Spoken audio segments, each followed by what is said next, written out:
Programs. Learn more about how you can get involved by visiting usarugby.org and clicking the Check, check, check, check. Nothing.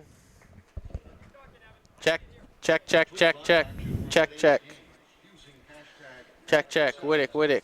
USA Rugby. Good night, mate. We're here at lovely Raleigh, North Carolina. Aren't we in Cary? Jackie, I'm talk. talking. I don't hear anything. There was no pop. Hello. Checking. 1, 2, 3. Checking. I don't hear anything. Check, check, check, Hello. check. Just don't need tape? 1, 2, 3, 4. They told me they didn't need it. Oh. 1, 2, 3, 4, 5, 6, 7, 8, 9, 10. Check, check, check, check, check, check, check, Hello. check. Checking. Sevens. 1, 2, 3. Checking. Man, I'm getting a good Checking. tan. 1, 2, 3. Checking. Hello. Checking. 1, 2, 3. Checking. Check, check, check, check. Hello. Check, check, check, check, check, A, check, B, check, C, check, D. check, check. E, F, G, H, I, J, K, L, M, N, O, P, Q. We're good? Yep. Even though you can hear this,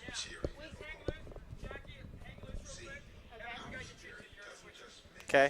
Wait, did we haven't done the jacket? We gotta do that right now. Yeah. Let's go do that. So I don't hang loose. There you go. You sit down, please. Thank you. Here are the rosters. Rosters. They told me to give you the schedule. Super.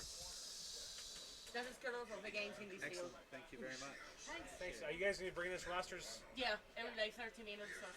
All right. Cool. Thanks. Okay, so let's find a place for these. Somebody comes back with the roll. Good? Do you have gaffer's tape by chance? She just walked away with it. Oh, shoot. Jacket! Tape! Yeah, because it's going to be helpful. Yeah, let's set this up. World Rugby Shop is proud to be the official online retailer of USA Rugby. Get all your USA Eagles gear and more at worldrugbyshop.com. San Jose O'Brien Stadium becomes the home of International Rugby July 18th. Featuring Canada taking on Japan and World Cup bound USA Eagles versus Samoa. You can drop the green card if you want. Gentlemen, Hey! Eric, how are you, bud? Good? Yeah, How's it going? Good? we're ready. We're in the air conditioning. You want to come up for a break? You're there? We will come up for a break. Always welcome. So you're going to have a review here? Do you have Wi-Fi? We're working on that. We'll get you that right now. I appreciate that if you give us the password. Oh, no, not the. I'm sorry. I was answering his question about the preview right now. All right. I'm not sure about Wi-Fi or internet. There is not Wi-Fi in the stadium. Right now, I'm using my phone that has a hotspot on it. I've got it. It's working for me. All right. What, is there no password? Press box. Lowercase. Press box is the name of the network, and the password is press box all lowercase. Gotcha. Thanks, Alex. Thank you. I think so. I think this is the one that we need. These can kind of float. Okay. Y'all want to maybe? I don't know if I'm gonna take that, but don't rip off the pieces and just tape it later.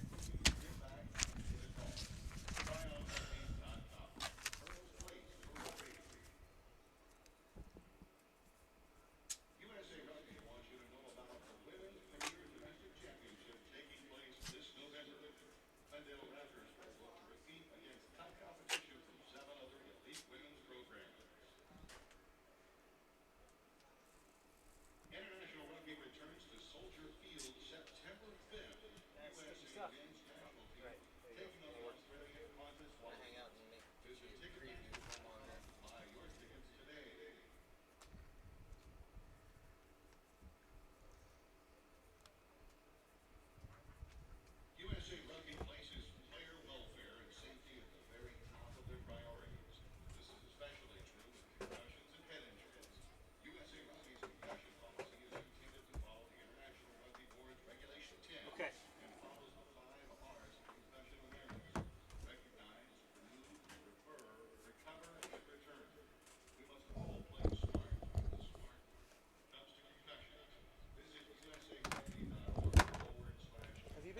following, Eric, the issues they've had in Canada about that kid who died?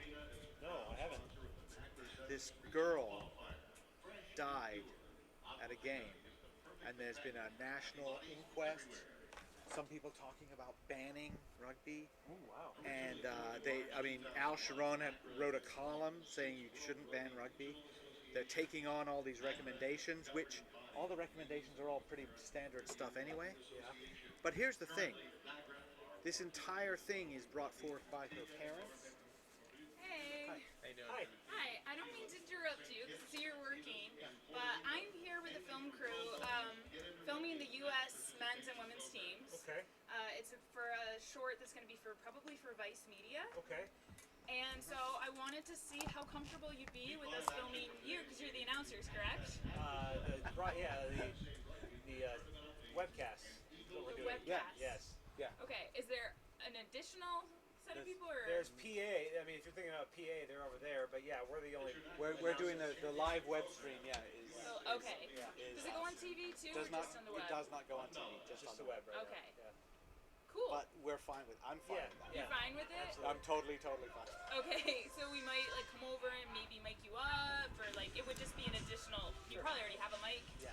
but like it would just be like a little. I don't know how I'm fine with it. Yeah. our director's thinking of doing it, but yeah, we wanted to check in, and we didn't want to like all of a sudden swoop in and not have the okay while you're trying to do your thing. Yeah. No, No, I that's fine. appreciate it. Okay. I'm Would you perfect, mind yeah. signing release forms?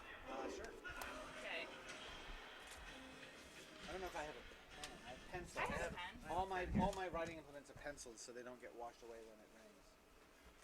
Because I have special pen. This is so exciting for me. It's like a crash course in rugby. Oh, nice. excellent. Well, Yeah. Welcome to the sport. Thank you. You'll love it. I think so. I'm already pumped, and I just was told I was on this project like 2 days ago. this is who I am. So, if you Oh, need thanks. anything, yeah. Actually, I think I have to. Here.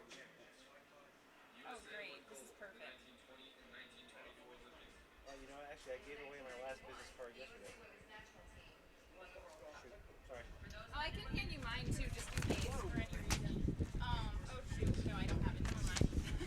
Sorry. You'll have my name on here. On here, and I'll take a picture of you holding it with the form, so we have the number, and then we'll remember who's who. You said it was for Vice, Yes. like Vice News, I guess. Did you said want to sign media. too? Because if we might, are you going to be here? I'm not gonna be here. You're No, not gonna be I'm here. part of production. Oh, I'm cool. just waiting for this monitor to pop, like that Vice right there. Like The that bottom vice one. right there. That's awesome. Yeah, it's like indirectly for them. It's like I don't work like right for them, but it'll hopefully be for them. So okay, so if I can take a picture of you holding it, so I can see the number, just that way I'll remember who's who. Much more. Perfect. Thank you so much. You're welcome.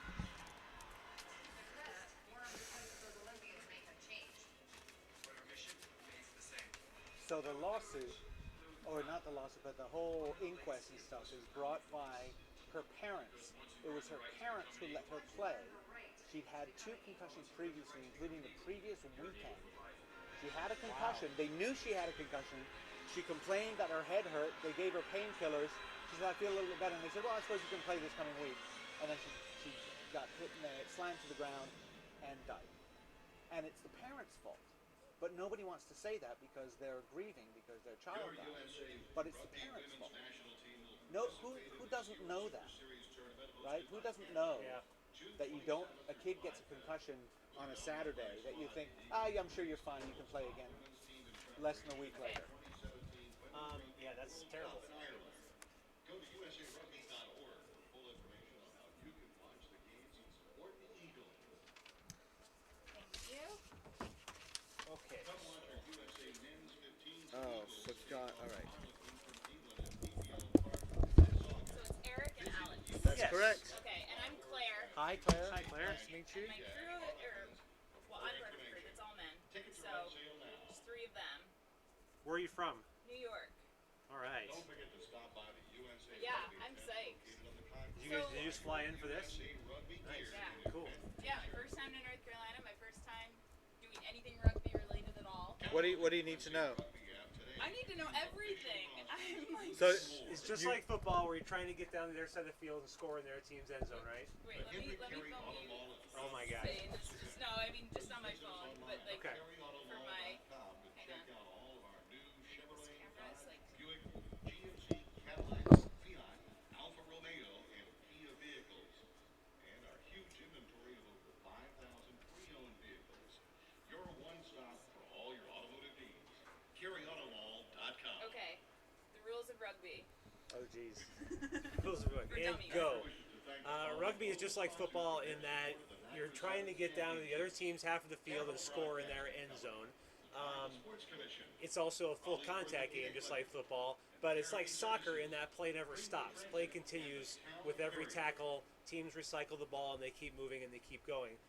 So it's not stop and start like football, but it's very continuous. The two main things you really have to know about rugby are you can't pass the ball forward. So the only way you can get down the field is by running it and passing backwards to your teammates or kicking it forward and chasing it. So Makes sense. Okay. that's the big thing. You can't throw the ball forward, and even if it goes forward off your hands about an inch, play stops and it's a turnover. So the ball can't go forward off your hands. That's the first main thing you got to know. The second main thing you got to know is that you can't be in front of the guy with the ball. So there's no blocking, right? So if Everyone's always behind the ball. yeah, because you can only pass backwards. So it's like soccer and it's always moving, but it's like basketball in that you're always trying to put the ball into space when there's no defenders, right? So it's a game of passing it backwards to find space for your teammates to run through. And then Okay. you go down and you score. So there's always gonna be like if you got ahead of the ball, that's bad. Like Yes. if They see can't you, pass to you. But I mean, like, can you get behind? Like, they can't pass to you, but if you were ahead of it, like, is that like everything stops? No, you are just out of the play at that I was point. You gonna say, basically put your hands up and but you back up. I was gonna say, but it's pointless for you to be in front because Exactly. you can't do anything. Yeah, and but if you don't get in trouble. if you affect play somehow when you're in front of the ball, then it's a turnover. Right. So if you block or you or get you someone's like way. tackled someone or Right, something yeah. happens. Yeah, exactly. So if you're in front of the ball, it's okay, but you can't do a thing. Yeah, Right. exactly. Got it. And you'll see guys Nobody getting. told me that. See, that's the key. That's Then really the other thing important. is the tackle. See, play continues, right? So Right. it's not like when a tackle in football, they're like, oh, stop, there's a tackle, we'll start over. The guy who's got the ball has to do something with it, and the guy who tackled him has to let go of him so that everybody can keep playing. That's why, like, you always see them like throwing the ball from the ground. Yes. Yes. Well, they recycle it. They put it. Yeah. They place it backwards. Or for their they'll team to they'll use. toss it, they'll just try to keep it. But they don't have to throw the ball from there. They could just let It's go of it. It just like literally is what usually. But if Yeah. they were standing, they can throw back. But it usually is just happening that they're not. Right? Right. Okay. Because we were watching practice yesterday, and I was like, kind of. There are different ways of going when you're tackled. You can decide we're going to keep it alive and fling it, or we're going to keep it here and just put the ball down and people are going to push over. It just depends on what kind of team you have, Okay. whether that works. So what Yeah. you'll need to know is that when there's a tackle made, it's essentially a contest for the ball. So that you'll see guys pile over top. Switching? and Got they're it. just Lines. protecting the defense Lines coming and field, picking lines it up, field, lines field. Right? So if a guy gets tackled Okay, and the defense is there, they can just All right, bye. pick it up and go. Got it. So there's a lot of turnovers. It's back and forth between offense and defense all Okay. the time.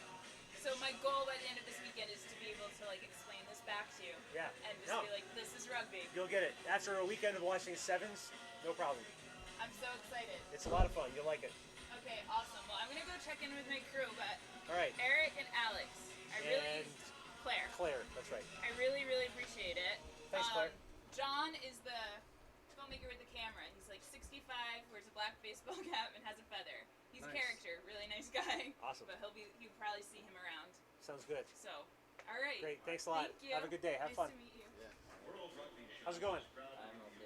We have rosters. Cool. Diana.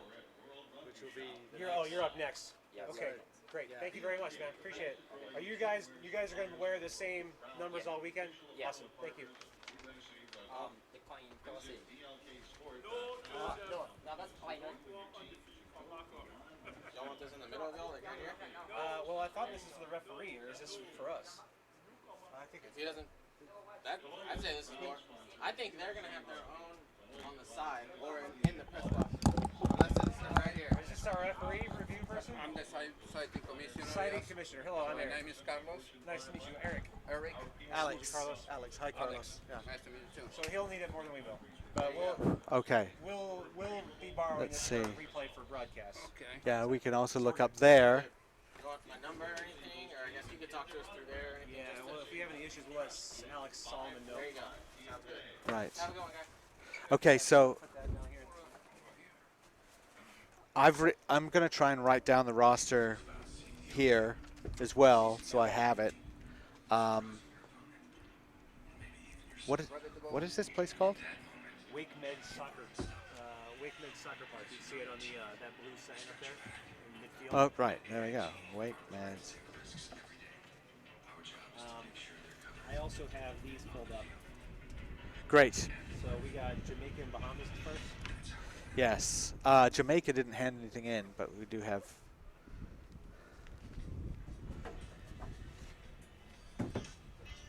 So how do we know that they can hear us, or Did they what?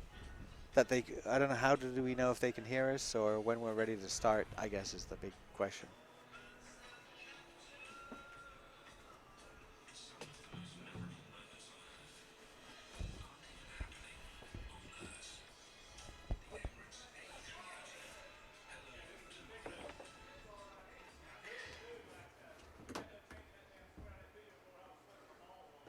Rugby fans come together with Emirates, official airline of USA Rugby.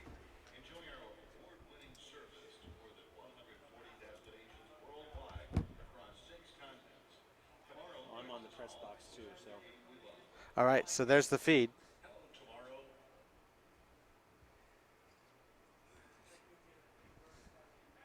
oh, you got in your ears. Hello.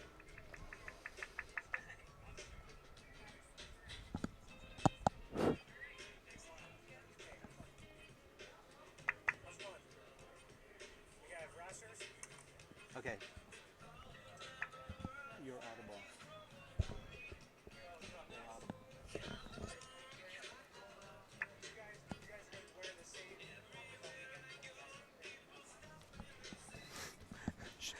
There's a bit of a delay, so we'll be on. Should we unplug these?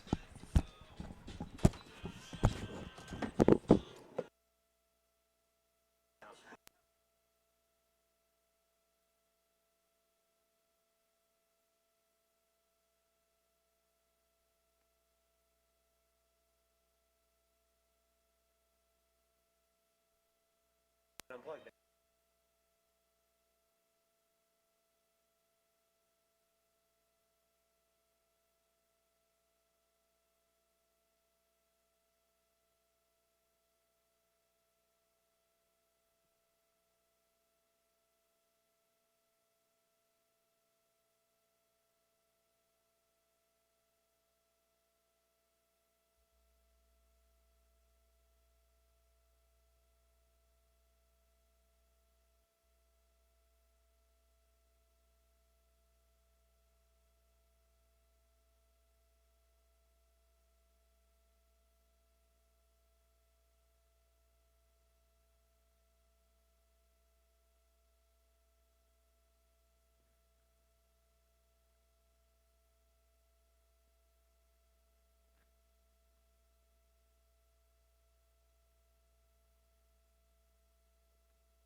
Welcome everybody to WakeMed Soccer Park. This is Alex Goff with Eric Tabor here, bringing for you live the NACRA Sevens Championships at WakeMed Soccer Park at Cary, North Carolina. We are opening up the action with the men's bracket with Barbados against Jamaica. And Eric, there's a lot of talk about USA and Canada, favorite teams, things like that. Right now, just starting this tournament off, this is the two pretty athletic teams. Yeah, I mean, Jamaicans obviously known for their pace, so this will be interesting to see just how much that translates into the game of rugby sevens. But yeah, Pool A action here from the NACRA Championships in Raleigh, North Carolina, or Cary, North Carolina, and it's going to be an exciting day. And there's a lot to play for these teams. Who may not be USA or Canada, have a full-time experience on the HSBC World Sevens Tour. So this is a big deal for these teams. As we kick off, Barbados kicks off with Tom Lucas, kicking it deep, and Jamaica not able to catch it on the fly, but they do control that. The ball went backwards. There's a dummy, and already a little bit of move forward by the Jamaicans. Now, obviously, we know there's a lot of speed on that island nation. Anybody who's a fan of track and field knows that. Ball comes back out. That was Bowen sending it wide. And then Mikhaili Walcott. Oh, and here's a break. There's a little half break there from Gomez, and he feeds his teammate. And there's a little bit of speed right there. Long legs. He's got support right there. Great work from Jay Bowen to be in support on that run. That's Conan Osborne, number 7, over for the try for the Jamaicans. And Conan Osborne, excuse me. Actually, that's the captain, Conan Osborne, for them, and a terrific run in support for the Jamaican team. And already, first blood, first minute, 7-0. Osborne converts his own try there, and we're off and running. And yeah, a lot of flashes of brilliance there from the Jamaicans, Alex. It was pretty productive play. They seem like they're running with intent. And apologies, I was looking at the wrong roster when I was getting those names wrong. We'll get them right from now on. But it was a nice break from Tyrone Rowe to get that all started. They made the gain line pretty much both times that they mounted an attack there. Eric, high ball taken by Lucas for Barbados. A little bit of a struggle to get that out. And they spin it out quickly. And that's Bowen. The Barbadian, he's held up in the tackle. The referee calls maul, but they get it down on the ground. They do get it out, but all very sort of hurried ball by Barbados. Sean Ward now. Phil Lucas, the captain, tries to recycle it. Ball's bouncing around there, and the Jamaicans kick the ball forward. Here we go for Jamaica. And that'll be Osborne again, flipping it out. And a turnover try from Jamaica. And there, Eric, we saw that Barbados tried to move it and tried to keep that ball alive, but they lost it, and then it was kicked ahead, and Mubalaji Agoro goes in for the second try for Jamaica. Yeah, it was a bit of a case of Barbados getting stuck out on the wing with no support. They had to kind of make a desperate throwback to try and get the ball back to their support. But great defensive work there from the Jamaicans as the kick goes over. So 14-0 Jamaica over Barbados right now. 4 minutes left in the first half. Very good start for Jamaica.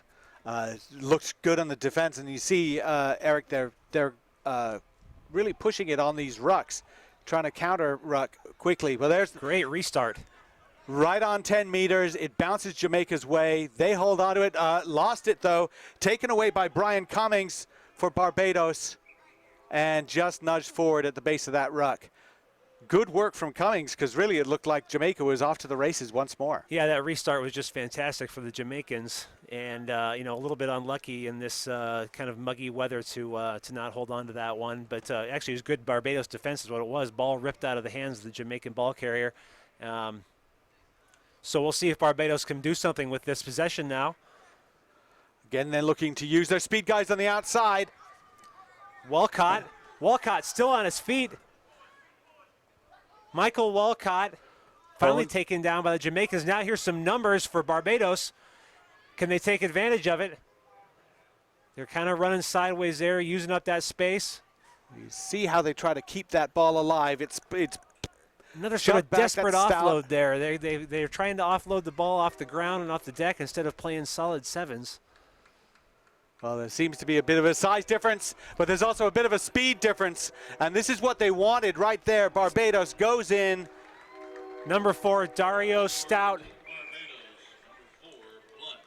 There's a Jamaican player down, and Stout recognized the overload and took that far side sideline gap on him and took advantage of the extra man.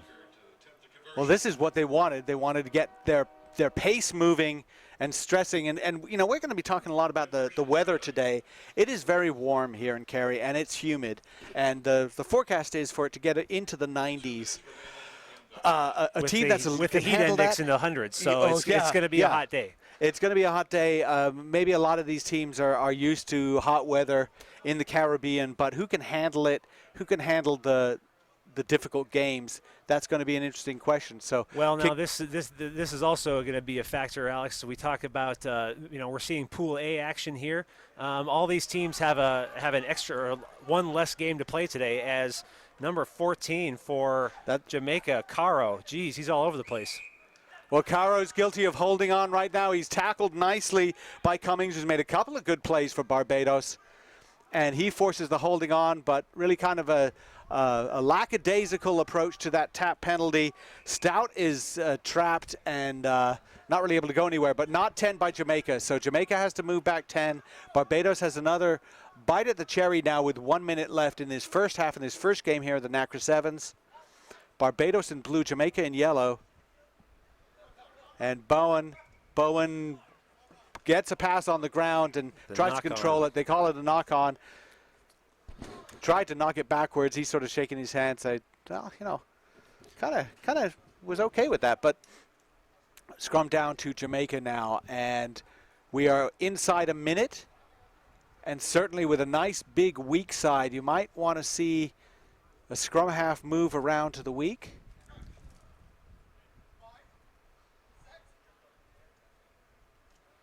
And Jamaica will be and they've it's a wheeled scrum. It's lost. It's controlled, but he dove on the ball and didn't allow it to be played, and playing the ball on the ground basically. So tap by Walcott.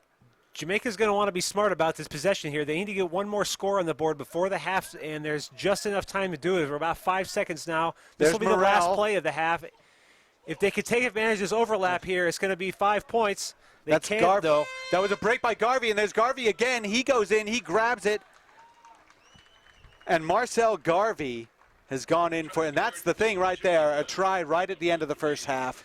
Yeah, that's 19-7 at the moment, possibly 21-7 for Jamaica, just as the hooter goes for the end of the half. And that's, going to be huge for the Jamaicans. They came out strong in the first half, and to get that last one before the break is going to give them all the momentum heading into the second half, plus a 14-point lead if the kick is good, which the kick is up, and he sends it into the parking lot.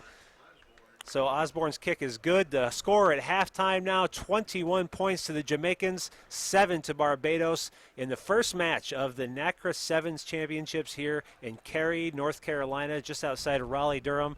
And my name is Eric Tabor with USA Rugby. With me is Alex Goff. We are going to take a short break here at halftime. We'll be right back for the second half.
from Dario Stout out on the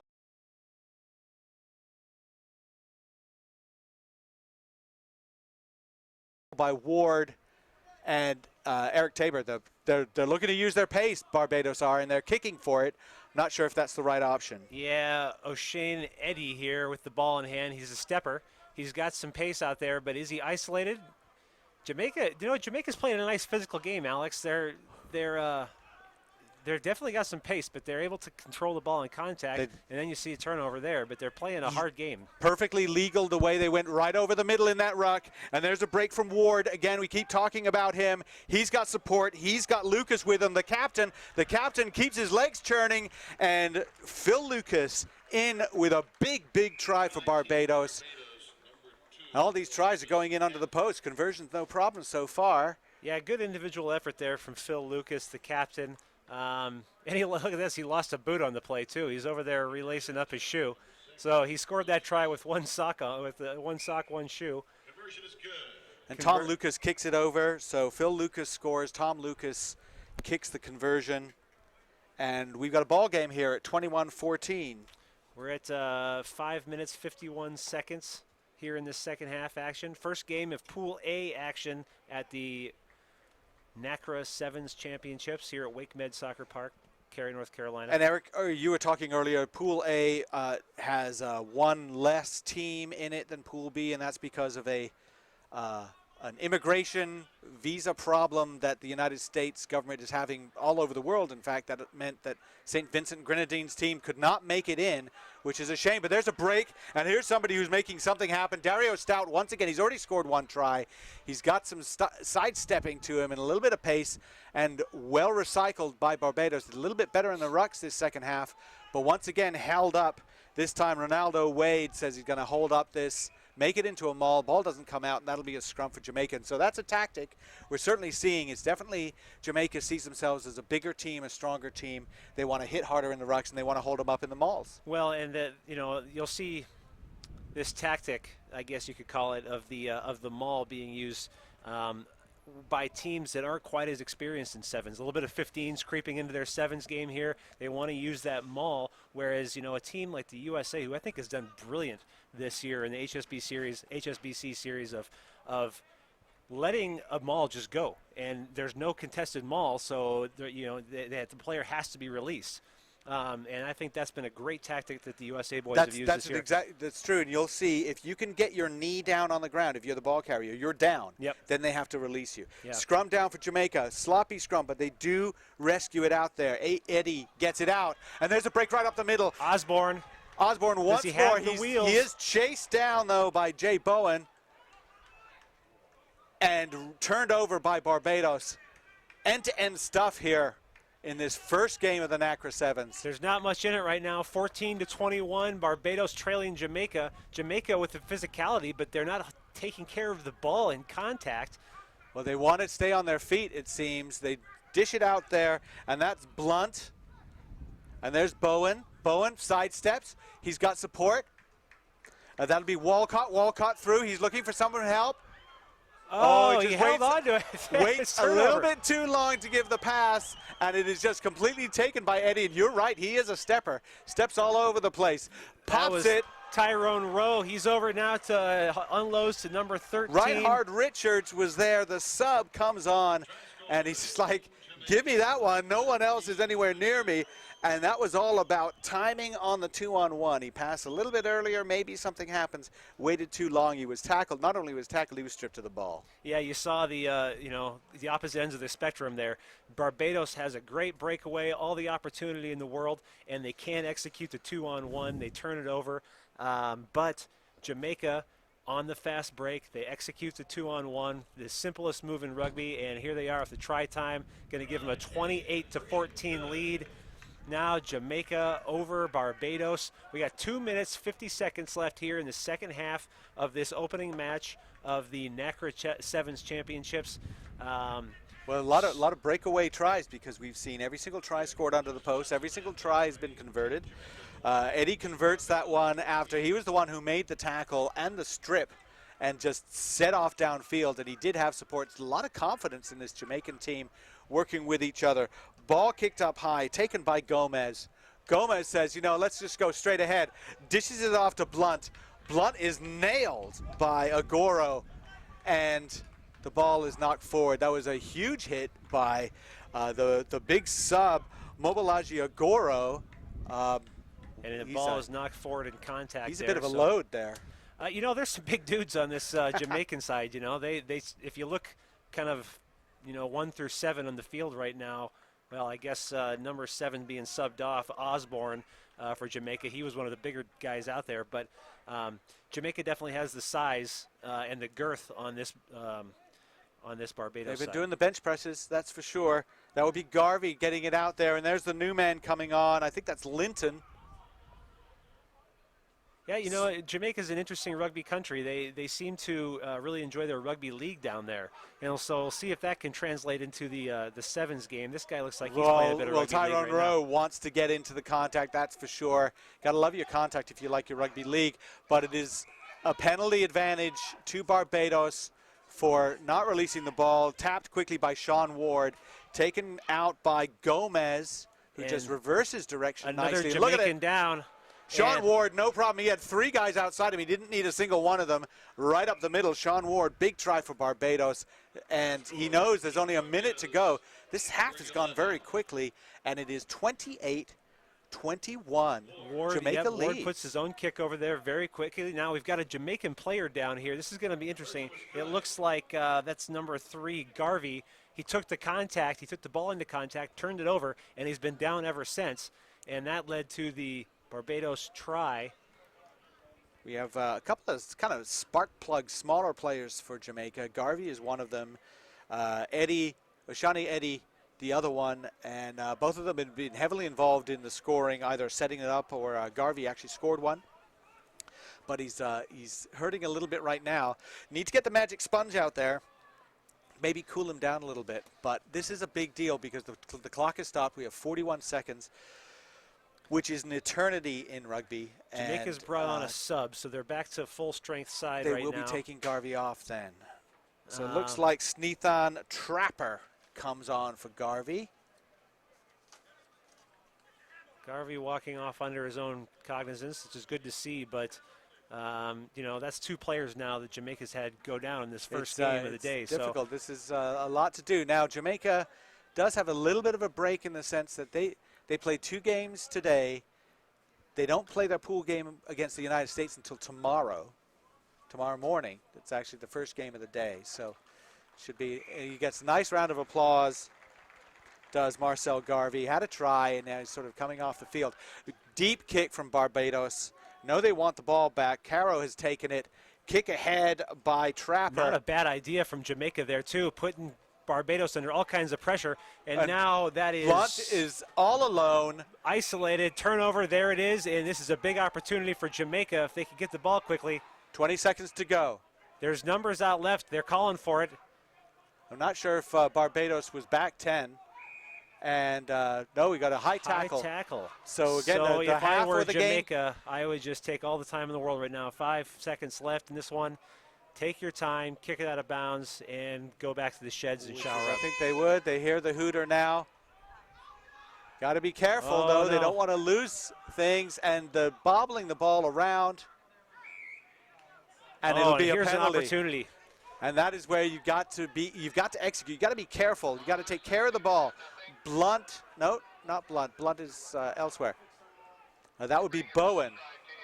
Another penalty here for the Barbadans. Not 10 meters this time. Barbados now has all the time in the world to tie it up. The hooter is gone. They just need to hold on to the ball. They're playing calm sevens right now. They're not rushing side to That was side Oxley feeding out to Ward. Ward again has been very active. Oxley back again. He gets the ball back in the ruck. All working just fine. Cummings. Blunt. And that's Gomez. Gomez bounces it back out to Cummings. Cummings has got somebody outside. No, they cut back inside. They're being very patient here. Some of these set plays are trying to maneuver, just a little bit of miscommunication out there. They're not quite executing, but they've still got the ball, and they've still got Ward on the sideline here. Back inside to Ward. He's got long legs. Somebody's lost a shoe. There's a penalty advantage to Barbados again. And this is exactly what Barbados needs. Lucas, again, The out to captain. Oxley. Pops it again. Is that Ward. Ward? That's got to be a high tackle, maybe. Ward is just inches away now. And Now they're calling for They've it. got numbers out wide. Will they need them? And beautiful. There's And the a try. in the corner for Barbados. And that's Jay Bowen with, I was going to say with another try. It seems like he's been involved in tries all the way through this game. He's just been involved a lot. But this is the first try that has been scored out wide. It is now 28-26. Time is up. So to tie this game, and it'll end in a tie, we'll need this conversion from way out on the left side. And this Not is an easy one. This is a tough kick for anybody, Alex. If he makes this, the game will end in a tie, as we said, but it's going to be a tall order for Barbados. Is that Gomez's kick? Gomez's kick is up. Looking good. Off to the left, and that is it. Jamaica wins 28-26. And Eric, they had the ball with time up. They just needed to make a couple of passes to get closer to the touchline and kick it out, and they didn't do it, and they gave up a try. It's just such a lesson in how sevens can really turn on you. Yeah, you really need to have that mental resolve in a tournament like this, and for Jamaica to not come away with the win, to make it hard on themselves. But anyway, we'll be back with the next round of action here at the NACRA Championships coming up in just a moment.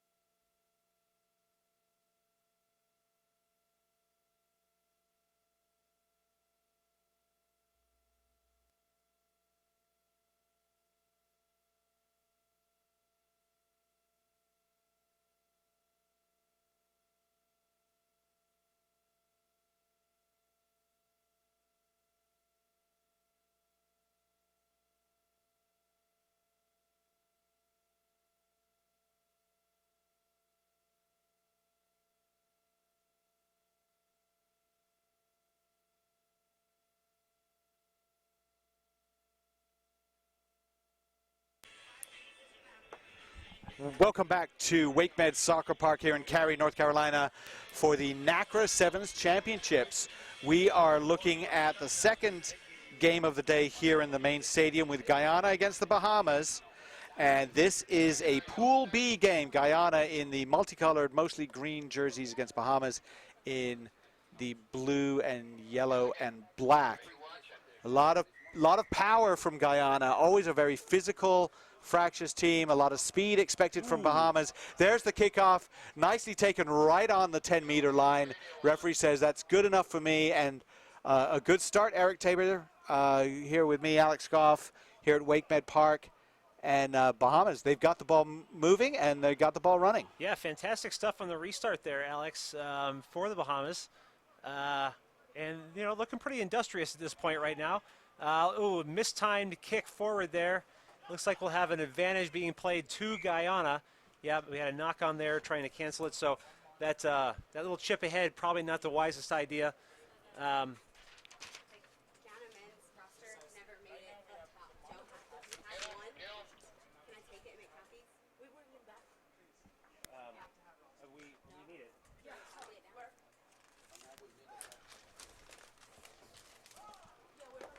So now Guyana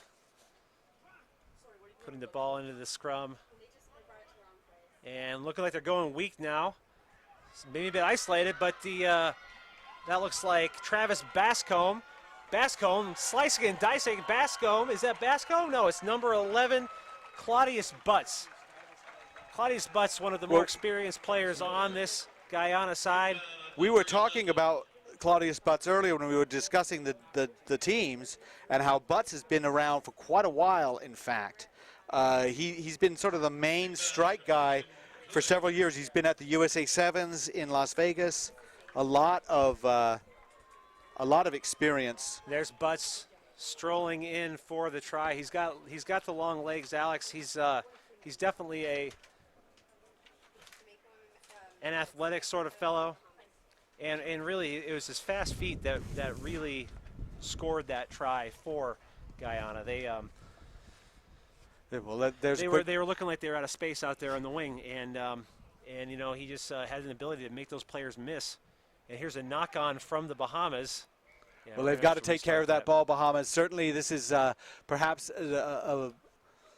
in very general terms, a replay of the previous game we had with Barbados against Jamaica, which was a little bit of more physicality on the Jamaican side and a little bit more speed on the Barbadian side. And here, the Bahamian team certainly probably wants to look for some space, probably wants to keep the ball alive. Guyana, a little bit more comfortable running over people and making them think twice when they make their hits. And that's Adonis, Lancelot Adonis, the greatest name in NACRA Sevens right now. And there's a fake, and there's Butts a pass again. off. And a little dancing feet there from Mangers. Claudius Butts, another nice move from him. And Mayers, we might see the replay here, but yeah, Butts has just a fantastic move there and offloaded to Mangers. Right, that'd be Ronald Mayers. That would be my mangling of his name as I wrote it down quickly. But that makes it 12-0 to Guyana, and there you see how quickly they just go straight through. There's Mayers, a couple nice side steps from him, in for the try. The kick no good, Alex, so Guyana 12, the Bahamas 0. And, you know, on this restart, we're going to have to mention it again. The Bahamas just got to take care of the ball. They do want to make a good, nice, clean catch. Up, doesn't quite control it, but this time they do have it. Bahamas, like a lot of these countries, have so much depth in pace in their athletes. Just trying to use it. And that would be Charlton trying to free up some people on the outside. Out to Bodie. Bodie cuts back, and Bodie just skins Bascom. Bascom had him ready, and he just sidestepped him, and Bascom fell over and has just signaled to the bench and said, "I'm done, take me off." That was phenomenal from Andrew Bodie. Just fast stuff, you know. This is such an exciting game of speed, and really there was nothing else how you could describe that try. He has some space on the outside, cut back inside, and the kick goes over, and all of a sudden the Bahamas right back in this game. It's been all Guyana so far, but Bahamas now 7, Guyana 12, and look at this. Just, took the defender outside, cut back inside, and he's going to outpace everybody on the way to the try line. Well, he knew what he wanted to do, right? He sort of angled on the outside, and then the minute they turn there, he just cuts it back in. But great try from King.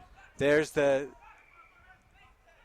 kick is not 10 meters. That's a crucial error because it takes away momentum from you. You've just scored. You get the kick off. You got to use that momentum instead, give it away, and now it's a free kick to the opposing team. Bascom, well, another number 4 is there and taps it. He sends it out. Mayers, and now Adonis. Swung around, dumped to the ground. Well, there was a penalty for somebody not releasing the tackled player here. Everybody's got to release everyone. Sent up by Staglon. And that would be Schrader. Forward, yes, it did. And Schroeder was trying to thread the needle in front of one defender and around the back of the other. Didn't quite happen. And so that will be a forward pass and a scrum down to Bahamas. Maybe they could settle down a little bit, the Bahamians, and figure out what they want to do here because well, we thought, you know, one of my favorite things to examine, you know, is how in a game of sevens is what the restarts do to affect the scoreline. You know, and restarts are just crucial, as you know, in the game of sevens, and so far the Bahamas have just been making error after error on these restarts, and it's really hurting them right now. I think they were sort of lucky, the Bahamas, to get away with having the possession here, and Guyana not scoring another try on that possession here. So they're going to need the possession, Guyana. Here's Butts. Well, there's a turnover. Lewis kicked. Mistimed kick. And there really wasn't anything on. He just sort of invented it, and it really wasn't that good an idea. Adonis, again, out to Bascom. Bascom fakes, and he bakes, and he goes to the outside, and he saw the matchup, and he looked up, and he saw big Duran Beadle and big Kyle Charlton and said, you know, I'm faster than you. and fakes on the inside and cuts to the out. Try scored to Guyana. And that's a big try for Guyana, as that makes it 17-7 with the kick to come. 2 scores ahead just as the first half is finishing up. I'm not sure if anybody is aware that they need to take a kick. The assistant referee is there waiting.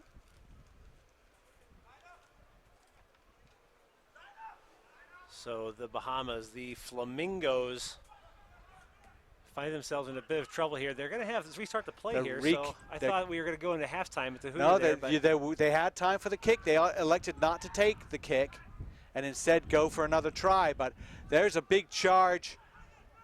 Bahamas moving it, but not. Oh, coming in from the side in the ruck. A lot of ruck infractions. Keep expecting those today. There goes Adonis again, looking for someone to feed. He's setting people up. Fantastic work there from, it looks like, Staglon, number 1.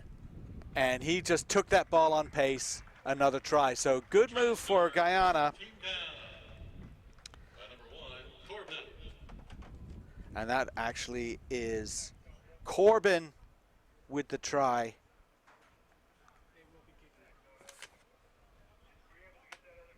And Avery Corbin didn't need a second invitation. The kick is away. It'll be 22-7 at halftime. Guyana leads the Bahamas here in Pool B.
We are back here at WakeMed Soccer Park for the NACRA Sevens Championships Pool B action between Guyana and the Bahamas. Next up here at the main stadium, with play-by-play by me, Alex Goff, with Eric Tabor. Next up will be the United States women's team against Jamaica. So that'll be coming up right after this game, and after that one will be Mexico versus the Bahamas in the women's bracket. This is Pool B men. Guyana leads the Bahamas 24-7. And yeah, Alex, Guyana really has looked like the more composed and organized team out there. It's been some tactical and handling errors from the Bahamas. And still they're not controlling that kickoff. They're just not quite sure what to do with it. Get a little bit of alligator arms, but somehow they still hold on to the ball. Woodside trying to go into contact. Ball comes out and in from the side on the ruck. Seemed like Bahamas had the ball, but no advantage called. And there again, there's your speedster. There's Mr. Bodie, and he's corralled this time, but 4 players it takes to stop him from running. They had numbers on the outside and fumbled forward, unfortunately, by Boyd. And there goes Guyana again. And Eric, when they get the ball, when they get going, oh, he did boy, a do great they get up job ahead of steam. Skinning the man around the corner. You know, that was Claudius Butts again. He's been everywhere in this team. Butts collected the turnover ball, found the man into space, and there's another try for Guyana. 29-7 now, with 6 minutes left in this second half. And I think that there's a lot to be said for experience. You know, we talk about Butts having experience playing in the. We're seeing the try scorer here now, Dwayne Schroeder on the replay. Ah, Schroeder. Okay. Schrader, yeah, he just turned on the Jets around the corner. Right. He knew he had a mismatch. He trusted his pace. Guyana has been able to play some major international tournaments. It's maybe just once a year, but to be able to play against the likes of South Africa and Argentina and all these great teams, it's a huge advantage when you play into these major tournaments. And unfortunately, they do make an error there. The kickoff does not go 10 meters. It's a free kick for Bahamas. They're keeping that ball alive. They really need to keep that ball alive. Boyd has it. Yeah, you mentioned Sidestep Ghana's ability by Beadle to play in these big tournaments. The last time that the Bahamas Sevens team even took the field internationally was at the Serevi Rugby Town Sevens last year. So, they don't get a lot of exposure. No, and even when they do get exposure, it's not the HSBC World Series. It's, Serevi Rugby Town Sevens. Well, there's a penalty. They take the tap. They try to take it quickly. They didn't take it from the mark, but they still have it. Still trying to keep that ball alive, but that defense from Guyana, very aggressive.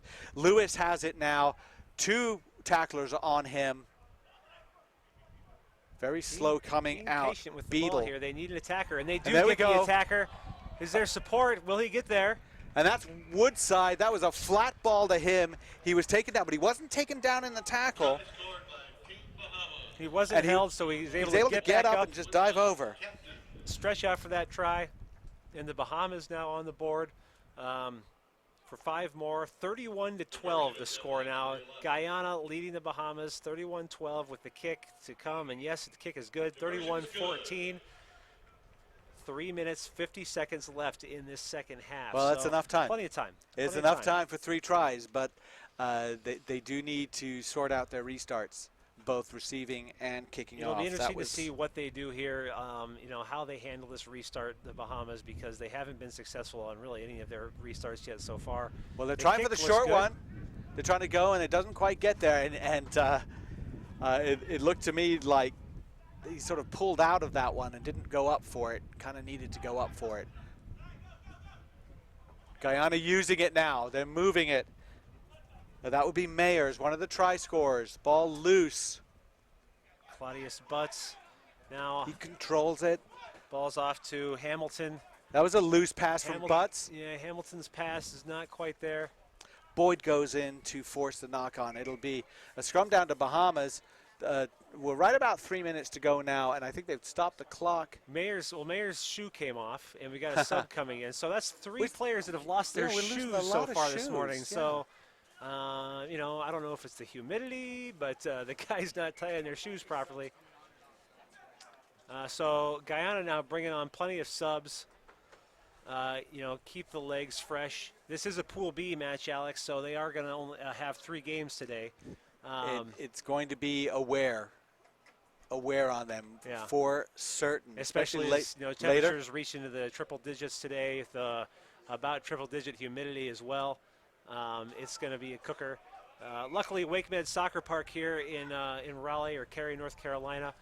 But Beadle takes that quick tap, and they get it out there and out to Schrader. And he is in at the corner. That's a big one because they needed that. Less so the conversions are an issue. It's they need those tries, whether it's on the outside or whether it's under the post. So 2 minutes to go, and Charlton will. Conversion attempt number 11. Yeah, with 2 minutes to go, this is still kind of anybody's ball game. If the Bahamas can really. So that was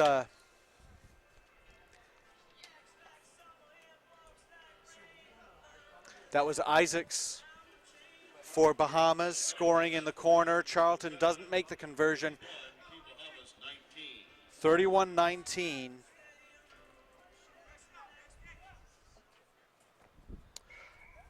And restart. Well, it didn't go 10, and they were offside. So 2 reasons for a free kick for Guyana. And again, just really just sapping the momentum out of what they had just gotten started. So Bascom and if you're will take Guyana, the tap. you're really just going to take the clock down as much as you possibly can right now. They're perfectly happy to run Myers. forward, but the pass is loose, and a penalty that would be a knock forward, and somebody comes to pick it up from an offside position. Yeah, offside. So, yeah, Beadle. tough break there for Guyana, and we'll see if the Bahamans can take advantage of this. I got some numbers. Ball still bouncing around, and a knock on. So with 40 seconds left, we'll probably have 2 more phases of play here, Alex, and that'll be all she wrote for this Pool B match between the Guyana men and Bahamas here at the NACRA Sevens Championship. And NACRA, if you're not sure what NACRA stands for, North American Caribbean Rugby Association. So the winner of this championship will advance to the Rio Olympics. Just barely won by Guyana. They've got about 9 seconds to go. And maybe going for that one more try, and that's Good exactly offload. what they're going for. There's the pop pass. There's the support from Valen Adams. He needed a little bit of help. That's a long way to run. His support is there, and that caps it off. A very nice performance from Guyana. A couple of little slip-ups. Nice handling there from Guyana. It started with Roland Myers off to Valen Adams. Valen Adams was able to hit Avery Corbin for the try, and that will be all she wrote. The final score from the NACRA Sevens Championship in Game 2, 38-14. Guyana over the Bahamas. So coming up next. Actually 38-19, but we 19. got tries from Butts, Mayers, Bascom, Corbin, Schroeder, and King for Guyana. A big win for Guyana. A very good start for them. We're going to come back with some women's action next with the USA against Jamaica. And after that will be Mexico versus Bahamas here at Sevens.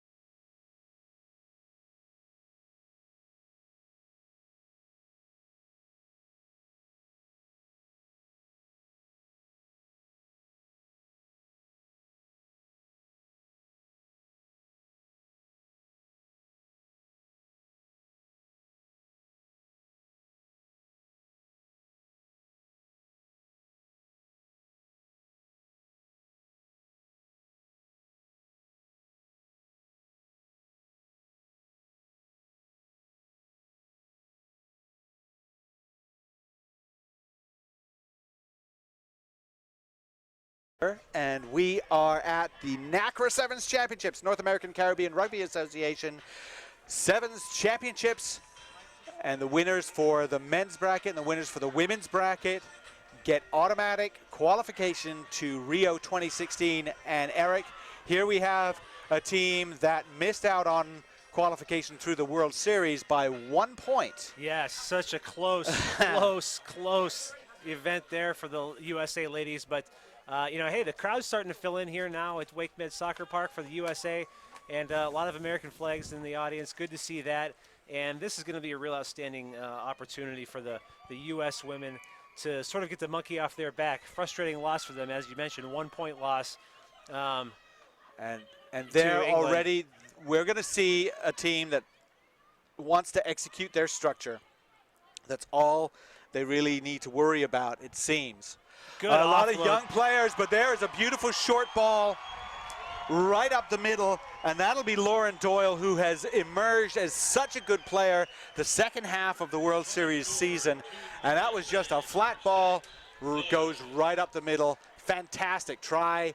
Yeah, great line from Lauren Doyle. She really took the smart angle there. It looked like the USA was going to head out wide, but Doyle obviously on the inside with the nice unders line. And here we'll see Alev Kelter. Her conversion is good. Oh, there's the line again in the replay. Doyle stretching him out, not going to catch her. She's not looking around. She knows that what she needs to do is just, as they say, pin her ears back, and in she goes. Alev Kelter, very interesting story, because she's a hockey player.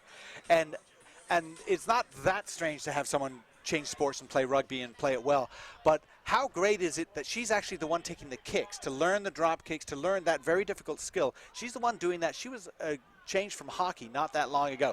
Ball not gathered by Jamaica, knocked forward and picked up by an offside player. So that's going to be a penalty, not just a knock forward, and quickly tapped, and away they go. And we got a knock on there from the U.S. So Zachary, here comes the Jamaican women now. They're going to have the first opportunity really they've had in this entire game to move the ball. They like their contact, Jamaica, so they're holding on to it. It's still there. Well, they're going to get as much contact as they around. want if they're going to play the USA that way, because I think the Eagles will be perfectly happy. Yeah, they're not going to get very far with that kind of contact all day long. But so the U.S. now on attack. They got some numbers out wide if they can use them. And there was the debutante Rochelle Stevens getting involved, the high schooler for Vesey. There's Kelly Griffin again. Oh, Griffin look started at that. this movement, and she slices through the line. Kelly Griffin over for a try.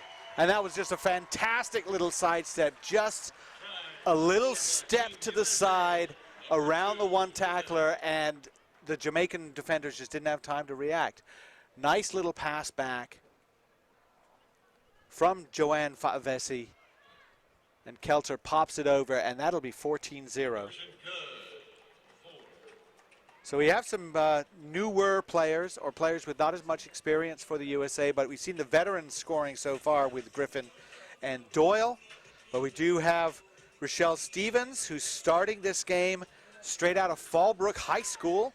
How great is that to see her involved? That's pretty amazing to see Fallbrook High School producing yet another sort of international level caliber player. They do have such an outstanding high school program down there in the San Diego area. It's produced a lot of talent over the years, and it's nice to see them heading straight into the national team setup. Kelter kicks a high one, gathered, controlled, called a knock forward, a little bit of perhaps a cruel call there against Anna K. Morrison, who looked like she just sort of flipped it backwards, but it's going to be a scrum to the USA. So standing off Stevens in the first receiver position. Rick Suggett, that is so Rick Suggett to just take somebody who's 18-year-old and said, I want you to play fly half in the first game. Hey, get the jitters gone. You're good enough to play. Yeah. And, Rick Suggett's been at this game for a long time. He knows how to spot talent when he sees it. And, yeah, to have your first receiver be fresh out of high school says that you're really confident in her abilities. And, she's right off the bat, she's got a great pass, and she can handle it as here we go with the Doyle legs sent it again. out to Thomas, and they've got looping around. Great stuff from the USA there. Simple passing and looping. And Lauren Doyle around the corner for her second try of the day. And the USA women on top now, 19-0 over Jamaica. Kristen Thomas, great setup pass there, and that'll make it 19-0. Kelter's going to take the kick from a little bit to the side this time as the military helicopters go over. Yeah, we got a flyover here. Yeah, we got a flyover for Kelter's kick. Kelter's right kick though. is no good.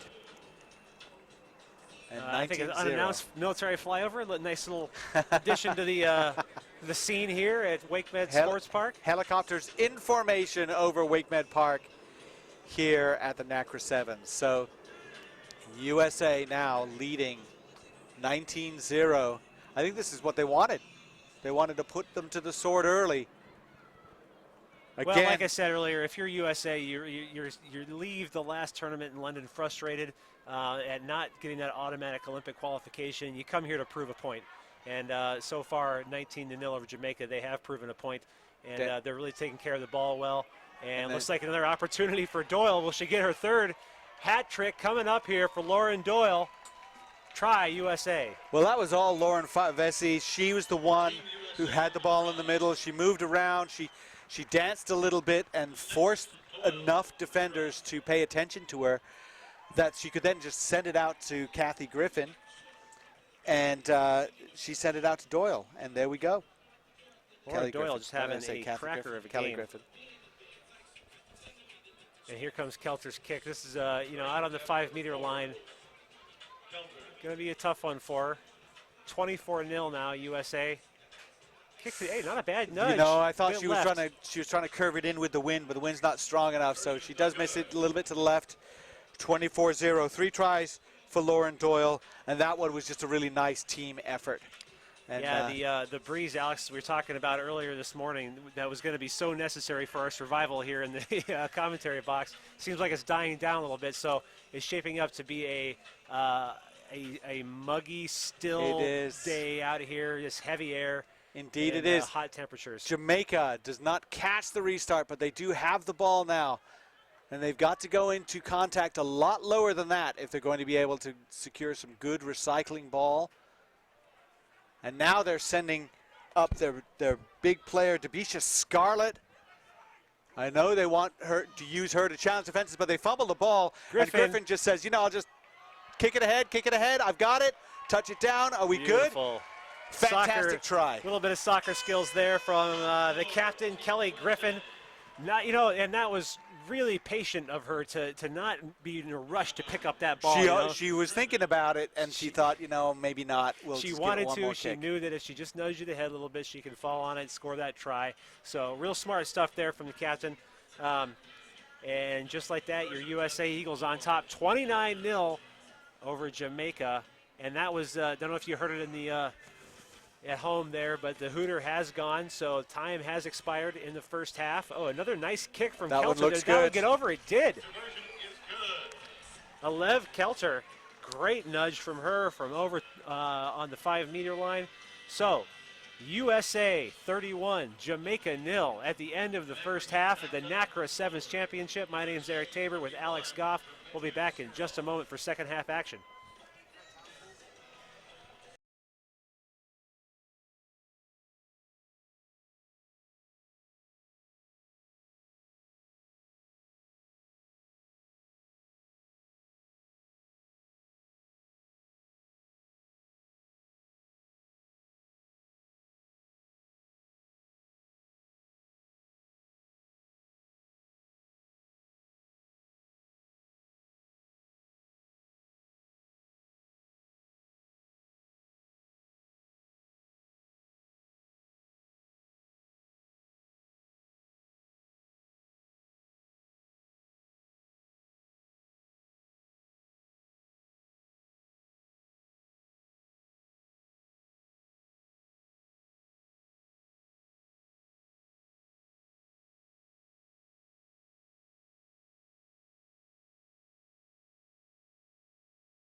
We're back here at the NACRA Sevens Championships. Second half action just about to begin for USA against Jamaica in the women's bracket. USA leads 31-0.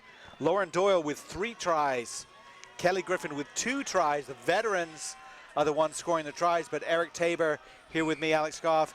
We've seen some young players already get a start and get some action, get blooded, so to speak. Yeah, you know, Alex, I was thinking about this earlier this week, you know, with a lot of disparity between some of these teams here at this tournament. Oh, as we see. Here we go. Kristen Thomas is going to go in, and that's just simply winning that restart and out to the fast player. That's Vessi. Oh, it was 7.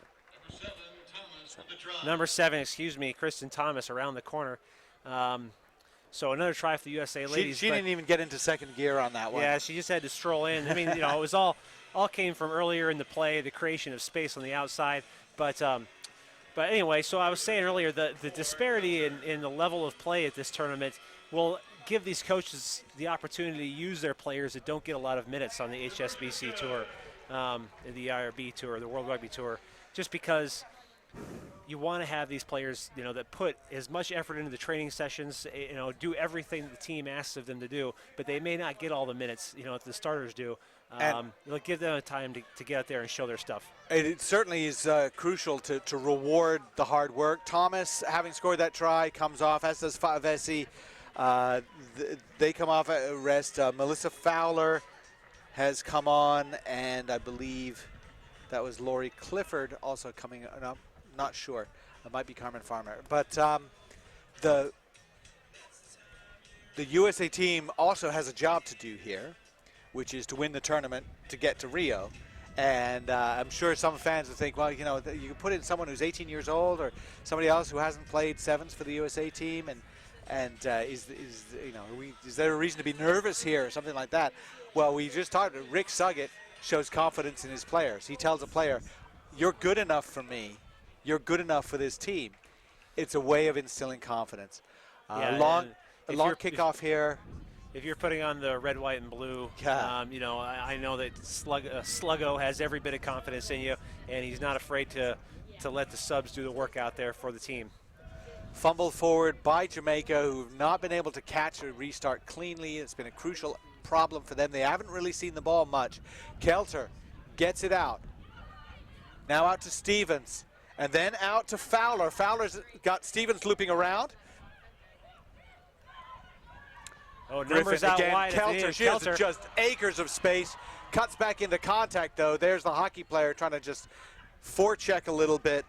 Lopez, Stevens, fends, dishes, another fend and dish, and that's Carmen Farmer, the veteran 15s player, going into contact. Farmer picks it up, pushes aside.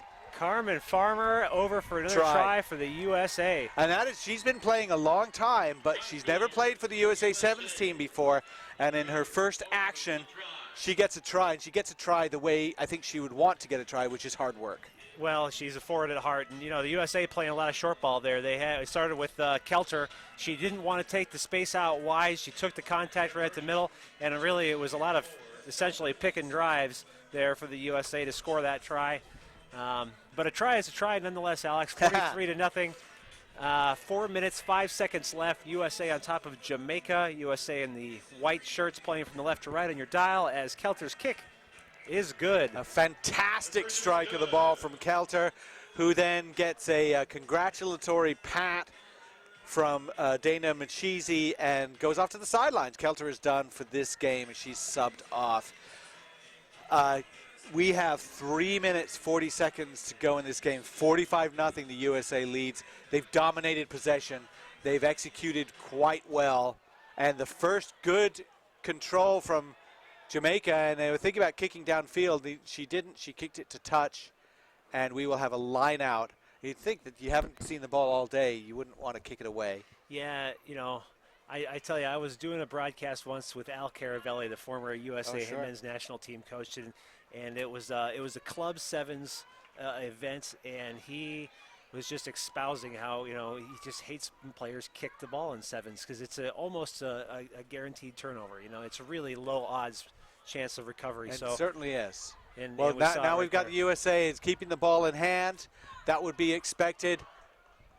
Flip and for sort of the first forced offload, and that would be Lopez trying to get the ball, trying to make something happen. Jamaica has it now. What can they do with it? They're kind of isolated.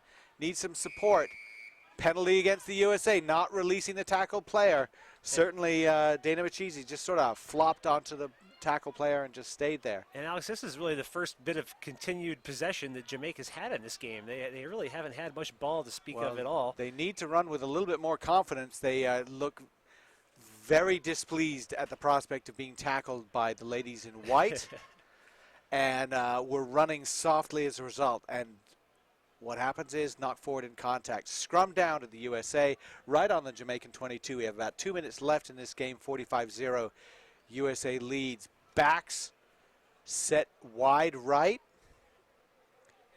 with Stevens, Lopez, and Fowler ready to run with it. Machisi at scrum half.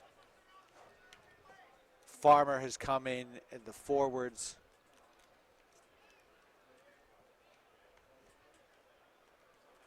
And it's been all USA in this one. Coming up after this one will be Mexico versus Bahamas. Ball comes out. Stevens, Lopez, out to Farmer. She had to sort of stutter step to catch it. She's looking to maybe take the corner. She doesn't quite do it. To Lopez, and a little bit of a forced pass. And you see sort of the flow seems to have been lost there a little bit. Just suddenly very hesitant. A little bit of continuity loss here for the USA. I think bringing in the subs coming off the bench there, haven't quite found their rhythm yet. A minute 16 left in this game. You got to think that there's probably one more try left in it for either team.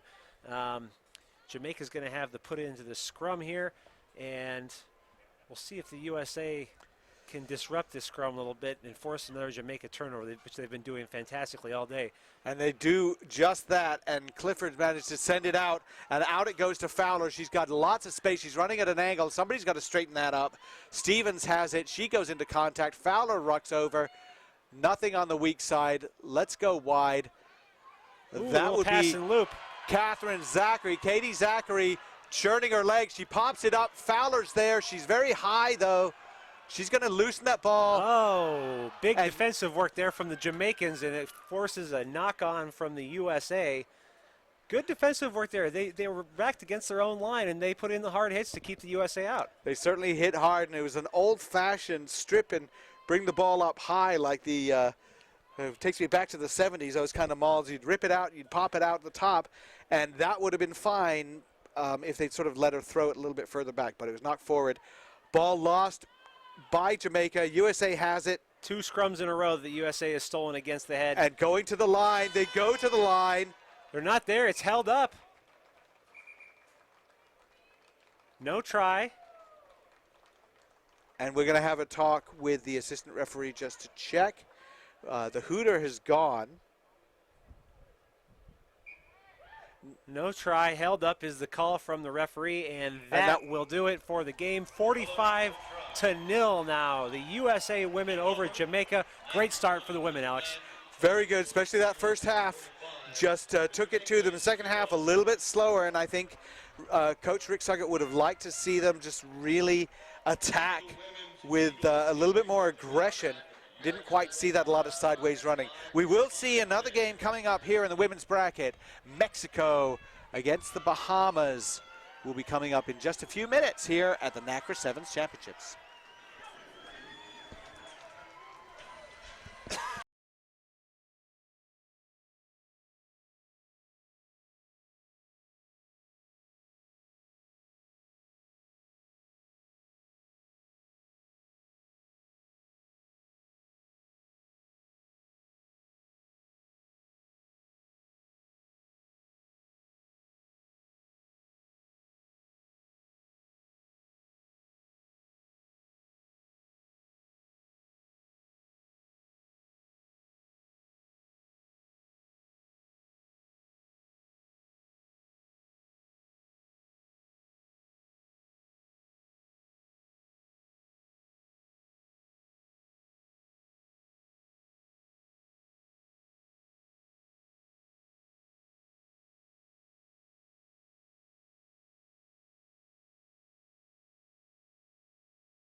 Alex Goff. I'm with Eric Tabor. We're watching the women's bracket. We're watching Mexico against the Bahamas. Mexico in the green and red, and the Bahamas in their traditional sky blue, sort of an aquamarine, which is color of the ocean in the Bahamas, and black, And like that the sea definitely urchins. says tropics to me, the light blue like that. But this should be a good game, Alex. We've got two kind of unknown quantities here, and a little bit of a test to see who can climb to the top of this women's bracket and put some competition on the USA. The USA ladies showing their dominance early on, winning 45-0 over Jamaica in the last game we saw. So Mexico kicking off on the right, and here come the Bahamas. Charging in to take that, Diaria Knowles, and passing it out to her teammate who fumbled it, but boy, she went right in on there, and that's the way to do it. You know, put a name on it and go after it. Bahamas team is coached by Garfield Morrison, captained by Alexander Mackey, and that was Mackey. that was Mackey who came in there. Well, no wonder, she's the captain. It's a new team. They really just haven't spent a lot of time playing. But they do, you know, they talk about their cohesiveness. They've been working on that very hard. So this is a new experience for so many of them. Mexico wins that scrum, working it out now.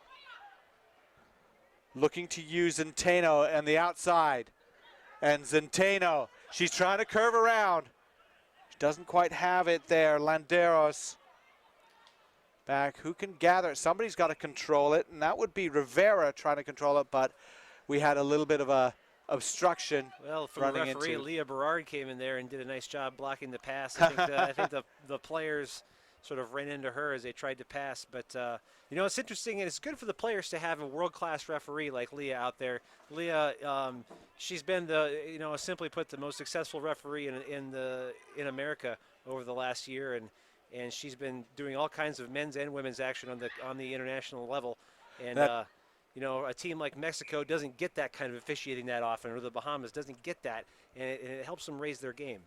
Certainly does, especially with the communication about what she wants and how things, you know, refereeing some of the difficult things like that scrum. That is, the scrum came out on the Mexico side, but the Bahamian scrum half was the first one to jump on it. And then there was a little bit of a knock-on, scrum down again. You got to execute at this level. And there's the pickup, and there's the run around the weak side, your classic. Rosales.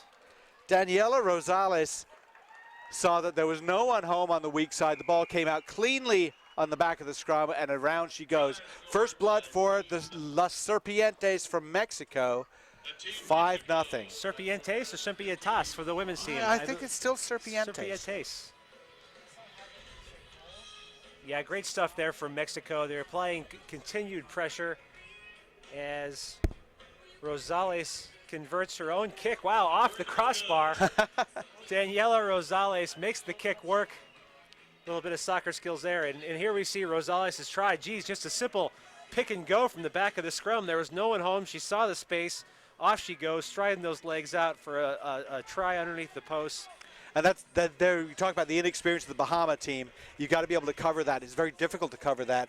And your hooker especially is often tasked with that job. But popping out of the back of that scrum and trying to cover that is not easy. Same type of kickoff, same result as the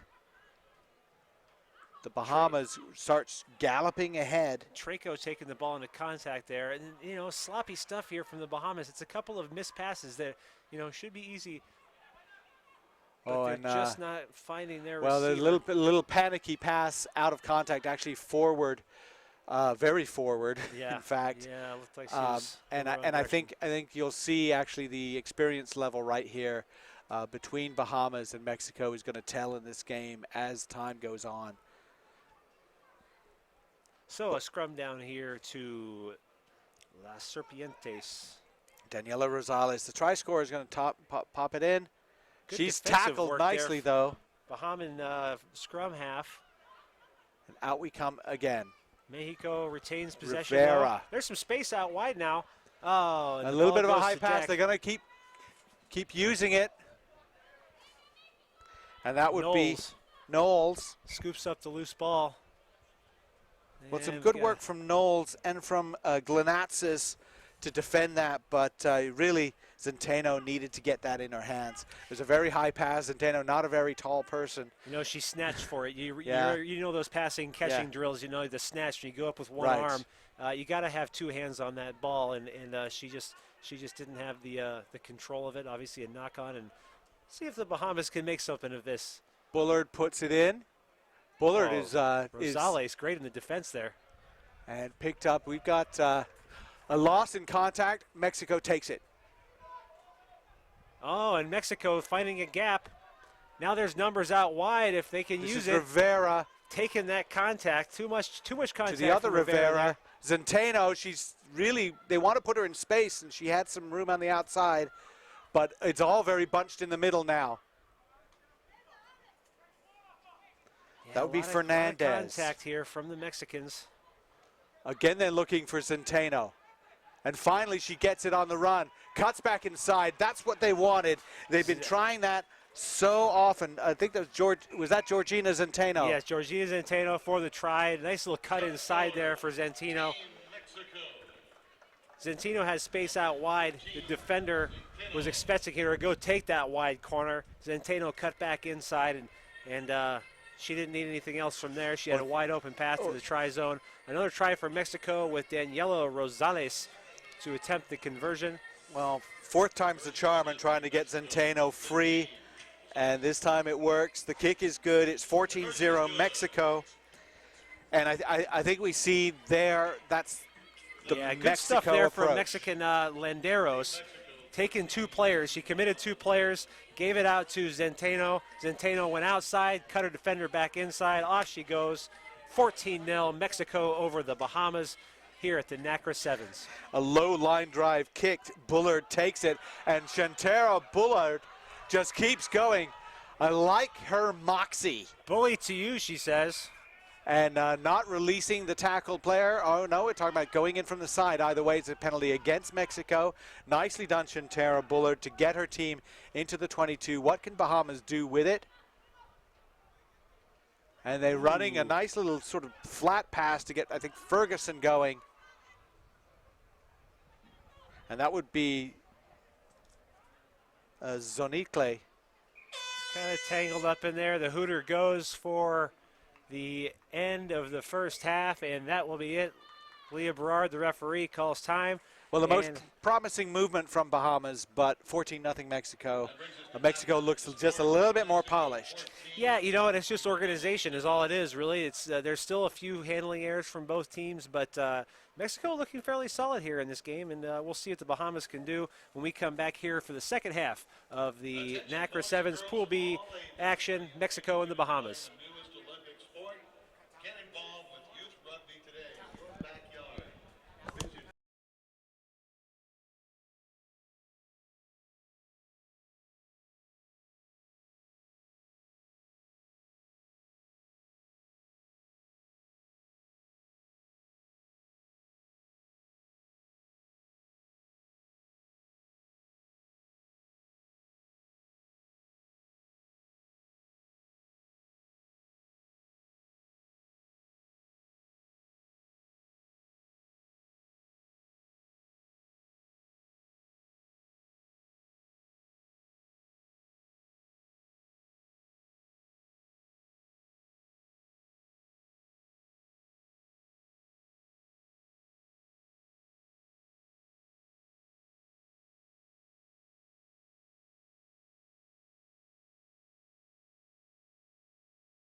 And welcome back to the 2015 NACRA Sevens Championships here at WakeMed Soccer Park in Cary, North Carolina.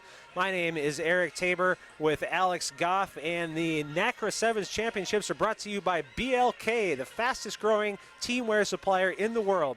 BLK is proud to be the official apparel partner of USA Rugby. Visit blksport.com to see how we can assist you and your team to go beyond limits known. BLK, it's not change, it's evolution. And we're back underway here, Alex, with Mexico controlling this ball. Well, they controlled it, and then they knocked it forward, and then a great offload out to Ferguson for the Bahamas, but it was forward, so we're going to go back to the original knock-on. Controlling those restarts, very, very important in this tournament, especially we'll see a variety of kicking types and kicking skills in the women's bracket. Line drive kicks, high kicks, deep ones. You got to be able to handle all of them. It's a big part of the game. And Bullard, probably the most impressive for me Bahamas player so far. She's just really aggressive and trying to get something happening. She will be putting into this scrum. We're going to have a reset and put it out again. And Bullard harassed, she loses it. Advantage being played to Mexico here. And here come the Serpantes. Nice pass and loop action there. Look at that, moving that ball, keeping it going, and she's still going. Rosales. That is Daniela Rosales. Oh, the pass finds its receiver. Oh, but it's knocked on. And we are going to have a scrum down to the Bahamas. Good action there from the Mexicans. Well, we saw Daniela Rosales go on that break to score a try in the first half off the scrum. She's confident. You can't say that. You can't say she's not confident. She right, run. She knows how to take a gap, and she's quick. And really, there was no one there with her. You didn't really know quite what to do.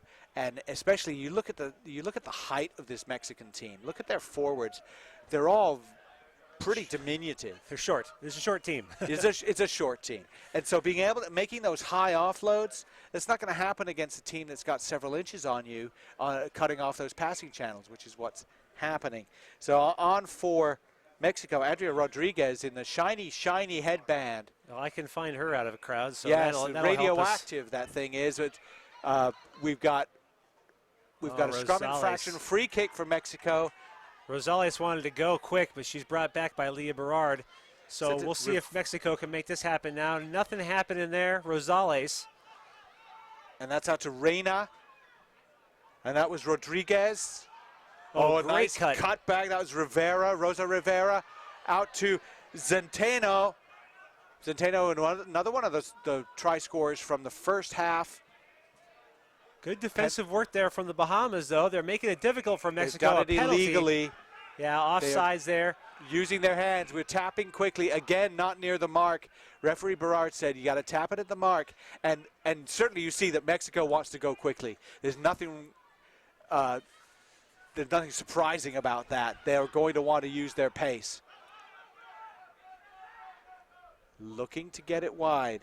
And that again would be Rodriguez. Oh, here's numbers now for the Mexicans. No problem at all. Karina Landeros going in for the try, and that was teamwork, Eric. Simple hands execution there. Move the ball down the line. Mexico recognized they had the overlap and executed brilliantly. Another 5-pointer for Mexico. 19-0 now over the Bahamas with 3:40 left in the second half. Tell you what, Andrea Rodriguez comes in at first receiver and makes a lot of things happen very quickly. She's got a nice pass off both hands, and it's her passing that helped make that work. If I was going to say there was one thing that led to that try, it was quick hands. It was the recognition that it was on, and it was boom, boom, boom across. There was no hesitation, no fumbling of the ball. Great work there from Mexico. Kick is no good from Daniela Rosales, but Daniela Rosales has had a very strong game so far. Looking at the replay here, Landeros just collided in the try zone there. So she takes a lick and keeps on taking. Good for her. Well, Rosales will now take a seat as she is subbed off. And we've been talking about the heat here. We realize that a lot of the countries that are playing in the NACRA Sevens come from a lot of the teams come from countries where it is very warm. But it's in the 90s here in Cary. It is high humidity, and asking these players to play the toughest sevens probably of their career is a tough one. That ball did not go 10, but it was played by Bahamas and knocked forward. So it's going to be a scrum down. If you're receiving the kickoff and it doesn't go 10 meters, but you decide to play it, well, it's all good. It's good. Play on. Yeah, Alex, we were talking earlier about this Mexican team. There are a lot of teams here that are used to playing in heat and humidity. That's not a doubt. That's true. The Mexicans have a special advantage. They train in Mexico City, and that's one of the highest cities in the world, and so they've got altitude on their side. Come down here to sea level a little bit. It's a different kind of air, and I'm feeling it just like you are. It's heavy and thick, and it could be hard to play in these conditions for an altitude team. Smooth hands from Mexico again after they stole the ball at the back of that scrum, and pulling out of it was Sanchez. Thought better of it. That's Avelar. Avelar still moving. She's taken down now. Well won that ruck by Rodriguez. And quickly out again. That is Rivera.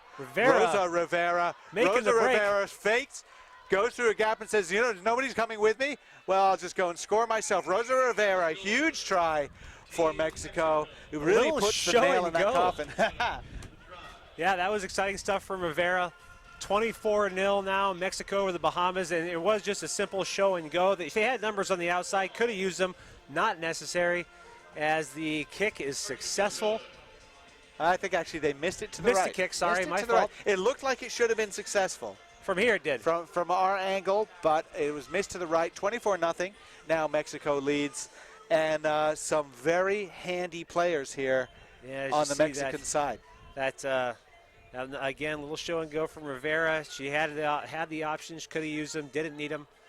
In for a try. So 24-0, Mexico over the Bahamas. A minute left to go in this second half, and another advantage here to Mexico. A worm burner kick does go 10, and it is knocked forward by Bahamas. And again, the Bahamas learning a little bit about trying to execute under pressure, and it's that little voice in your head saying, "They're coming, they're coming."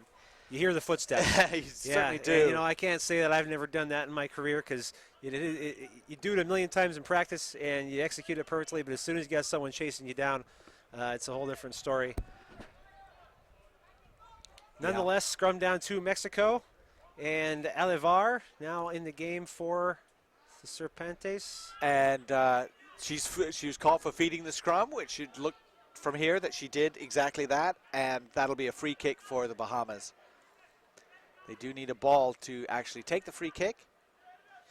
And this will be the last play of the game, Alex. And you want to see the Bahamas put together a nice structured set piece here and maybe get some points on the board. A little bit of something for their effort. Well, instead, they're going to go scrappy here, it looks like. Treco makes a move. A little bit slow coming out of the back. Bullard, we've seen her make a break. And over the top, using the hands in the ruck, not supported by your feet. Mexico committing all sorts of penalties there. Mackey now taps it, the captain, trying to go through. Bullard digs for it. And that will be Betchford. So slow to get to that breakdown, though. Mexico had her isolated. And there went Rivera. She passes it out. And Mexico are just sort of, they're just playing with them now. Andrea Rodriguez, wow, she just tossed to the ground. And that's Rodriguez. Rodriguez on her feet, still going. No, she dishes off to, well, we'll get that number for you in a second, but what a fantastic. Well, she fended off, and then she was just thrown to the ground, not held.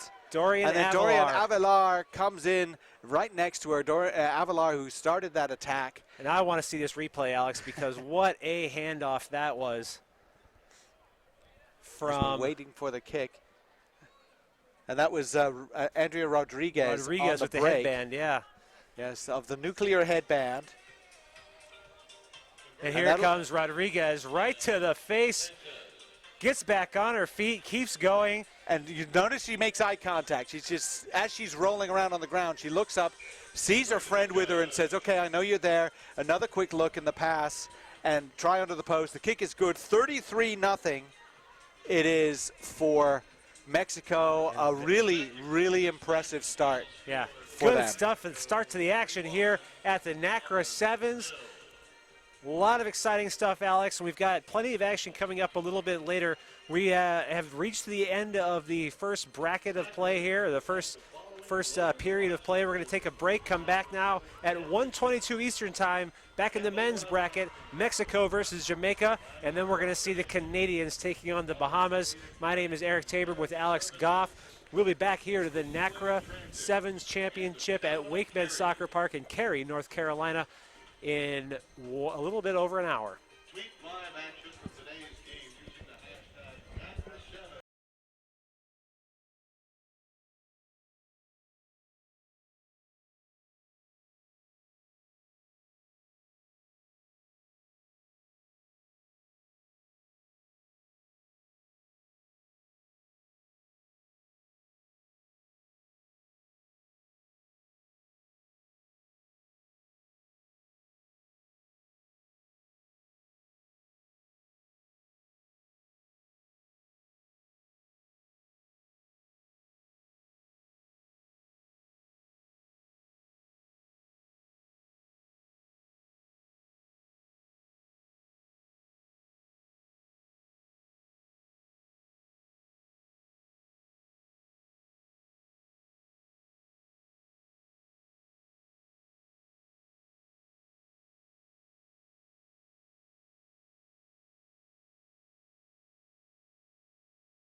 Hey, welcome back to the NACRA Sevens Championships here at WakeMed Soccer Park in Cary, North Carolina. I'm Alex Goff. I'm with Eric Tabor. We're in the stadium right now watching the USA women, who are 1-0 today, taking on Barbados. And Eric, USA women looked very, very impressive in the first game of the day against Jamaica, 45-0. What do you expect to see in this one? Well, I'm loving the atmosphere right now. The USA chants coming from the crowd. Nice, solid crowd filling in here on a hot day. And, yeah, the USA looked clinical in their early win. And Barbados in the yellow, playing from left to right. They're going to have an uphill battle here as these Eagles take it to them immediately. And here we go. Goes straight to Zachary. Katie Zachary. She just skates out to the left. And off she goes. Great stuff from Katie Zachary. Barbados comes into this game 0-1. They lost to Cayman Islands 12-5. And in fact, we'll just update you on some scores from the women's bracket. Yeah, as we said, USA beat Jamaica 45-0. And Cayman Islands beat Barbados 12-5. Mexico defeated Bahamas 31-0. Trinidad and Tobago beat Guyana 34-12. And here the kick is good, and 7-0 lead right off the bat for the USA. And Eric, Rick Suggett wants to see some execution. Well, yeah, just as we were talking earlier with the Canadian men's side, the score of this game is almost a foregone conclusion, you'd have to say. But if you're Rick Suggett, you want to beat yourselves. You want to get out there and execute everything to a T, and that's how you prepare for a cup-winning championship and a trip to the Olympics. And the ball hits the deck there, and really these Barbados women so far not really wanting to have much of contact with the USA at all. Well, Zachary going in, trying to get her second, but not able to put the handle on that one. So down it goes to the deck. But now, if there's anything this is the competition, right? This is partly the competition to play in the Pan Am Games. This is a competition to play in Rio. You got to put your hand up. You can't just take it easy just because you think the game will be easy. But ball comes out now. A little bit of a fumble, and that's the sort of thing that they want to keep the hand. But it is a penalty against the USA, and that's Favesi taking the tap. Great offload. Kelly Griffin, the captain, slices through the short pass there. And Kelly Griffin will run off your hip all day long for that. She says, you just go ahead, commit those defenders. I'll be right there. Thanks very much. Right under the post. Good effort from Favesi, too, to commit those two defenders and just opened up a big gap for Griffin to slice through. Kick is good. USA 14, Barbados 0. And that's Griffin's third try of the day. She had 2 in the game against Jamaica. Lauren Doyle had 3. Is that her 4th try of the day? Or I think she had the hat trick in the first game, didn't she? Oh, maybe. I had her down for 2 and Doyle for 3 and Thomas and Farmer. Well, she's had a lot of tries today, and that's either 3 or 4 for her. And you can see why she's wearing the captain's armband today. She's certainly playing with a lot of leadership out there. I may have stopped counting as well. Well, you know, there's a lot to count. So that's a good thing. Here come the Eagles again. Pass drops for Kristen Thomas. Oh, she is just so quick. That first stride is just devastating. She has a lovely gliding way of running. And she scored a try, and I said it last time, she didn't get out of second gear. Maybe she got into to third gear on that one in just a couple of steps, but she is much faster than that when she needs to be. And Barbados had no answer there. Perhaps it's a tough combination of players for Barbados. They don't have a lot of height. The conversion is good. The kick is good. And well, if there's 21-0. If there's one thing that I was going to say Barbados is looking strong in, it's their forward pack. They do have a large set of forwards out there looking really strong. But, you know, is that going to help you in the game of sevens? Not necessarily so much. Look at that replay, though, of Thomas. Just a terrific athlete. Sliding around the corner there. Great stuff from Thomas. Here's Kelter now. We see that The USA has mixed up their lineup a little bit. And this one well taken, but that was a nice tackle from Favesi. And then there's the break. Doyle again. That's definitely her 4th try Doyle of had the 3. day. And really just Well, that all taking came down from the player who catches the ball. A quick poach. Let's win that ball immediately. Barbados does not have players sucking into the ball. And out it goes to Doyle. She just has one woman to beat. Yeah, that was clinical stuff at the breakdown there. The girl for Barbados who caught the ball really in no position to present it to her teammates. She took it way out of balance, and great stuff from the USA there to poach that ball right at the deck. And Doyle just waltzes in for an easy try. So we have a little bit under 2 minutes to go. 26-0 for the USA. And I suppose if there's one thing to say about, in a negative way for the USA from their initial performance, was that they slacked off a little bit in the second half. Yeah, you know, they put the pedal down in the first half. 36 points, I believe, in the first half. Then the subs come in. They sort of lost some of that cohesiveness. If you're Coach Suggett right now, you want to put 30 in the first half, 30 more in the second half, and really, no matter who's on the field, keep that continuity going and going and going and going. Same deal, same restart, same tackle from Favesi, and another tackle from Favesi. Look at how she just whips the player down to the ground like she's nothing. And well poached. That's Griffin has poached the ball. Yeah, great defensive work there from the Eagles. They got numbers out wide now, all kinds of space out there. There goes Thomas. Thomas can get it out wide. She didn't even need to. Now cut back inside. Strolls in. And then there was just too much space. 3 players on for one, and the one wing defender for Barbados thinking, I need a little help here, sisters. Yeah, it's a lot of hands on the hips now for these Barbados women, and we're not even at halftime yet. 30 seconds left in the first half. The conversion is good. Conversion good. 33-0 now for your Eagles, and. Well, I think if you're Barbados, what you do is you say, let's secure the ball.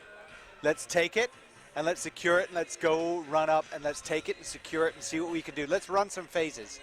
And if we do that, maybe they miss a tackle, we can get through. But let's just work on running 3 or 4 phases in a row successfully. Baby steps. Well, yeah, you got to take away the small victories. You really have to figure something out. That restart. There's there's a mistake there. They want that restart right on 10 meters, and Alev Kelter just kind of miskicked it. So doesn't go 10. First time they've been in the USA half of the field now. And see if they can make it. They haven't made it into the half yet. That's true. I shouldn't count my chicken before the half. And in fact, Favesi says, well, I don't like that, so we're going to take you in. And flung out into touch. We're gonna play on. It looks like the referee's flag did go up. We had a forward pass, and she called a forward pass before going into touch, and that is the end of the half. So all USA, completely and utterly all USA. It is a harsh lesson for Barbados, but if they want to play high-level international rugby, they have to play high-level international rugby teams and see what the pace is like. If you want to be the best, you got to beat the best, and we'll find out if they can come out with a bit more fire in the second half. USA 33, Barbados 0. Be right back for the second half in a second.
All right, welcome back to the NACRA Sevens Championships. Here ready to kick off the second half of USA versus Barbados. Before we kick off, AIG is a proud sponsor of USA Rugby. AIG is a leading international insurance and financial services organization serving commercial, institutional, individual customers in more than 130 countries as the USA kicks off to Barbados. My name is Eric Tabor with Alex Goff.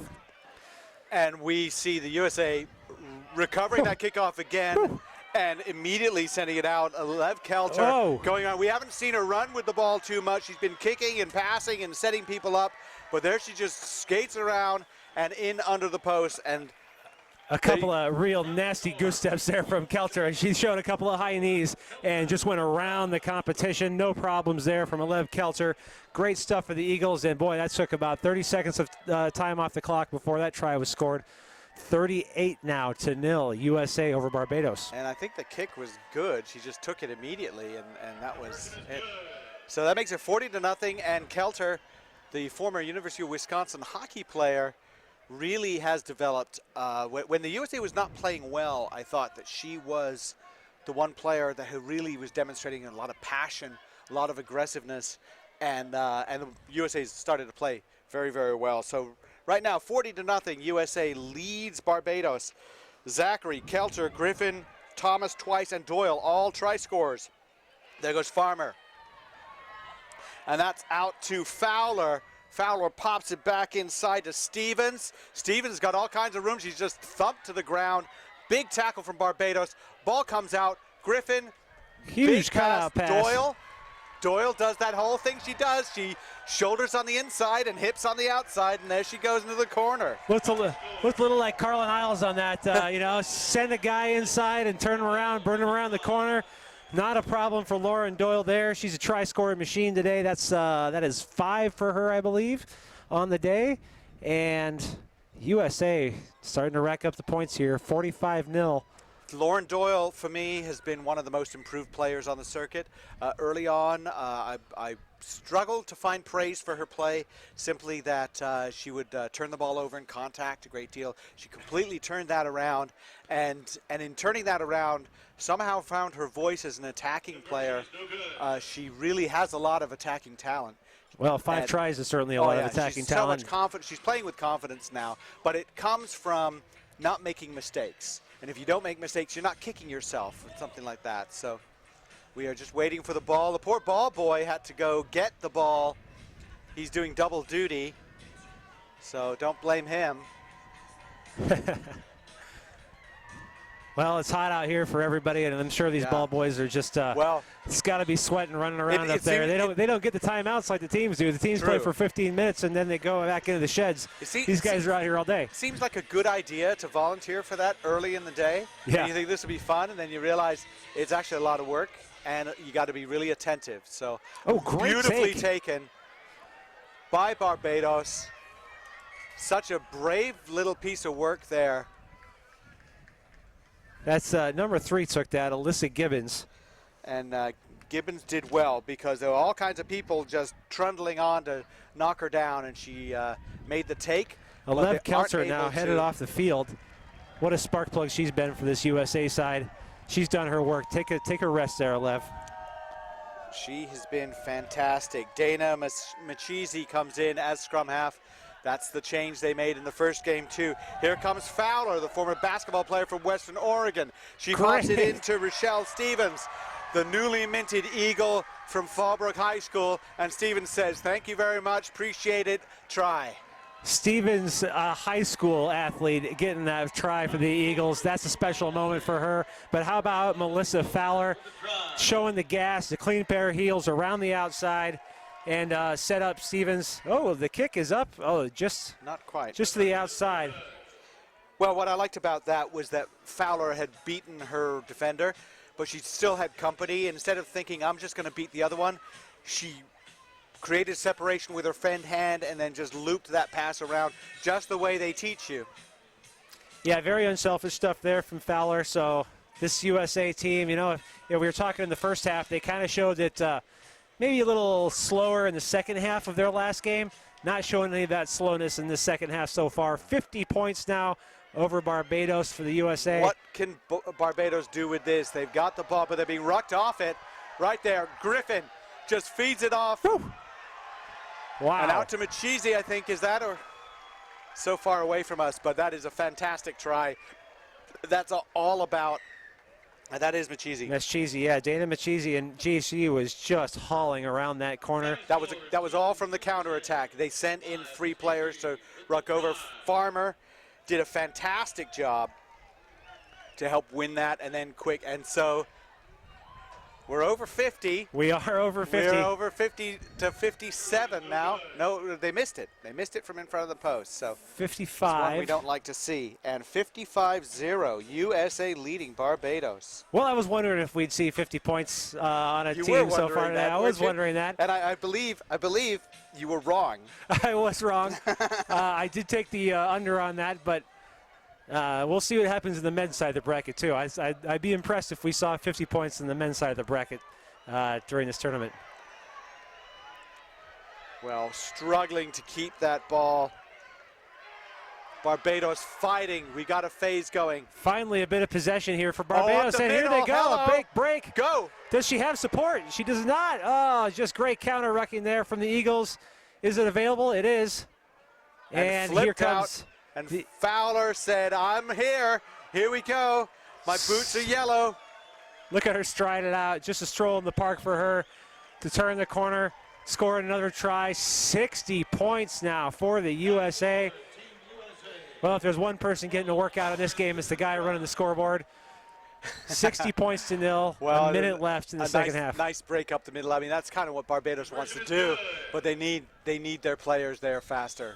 Yeah, I mean, it's almost like they were surprised to have a little bit of breakaway. Like, we got a break. What do we do now? Well, you know when you're tired, and you say, "Oh, there's a break. I should go and follow her." Okay, I'll go.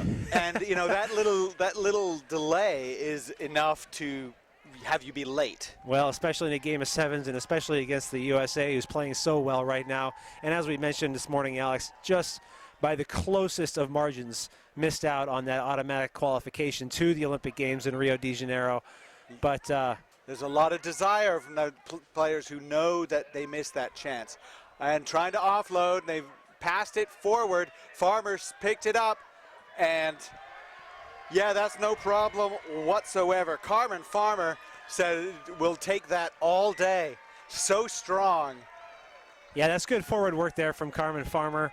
And, a forward like that certainly loves to turn the corner as well. So just rewards for Farmer. The kick is up. It is good, 67-0 as the clock runs out. There goes the hooter.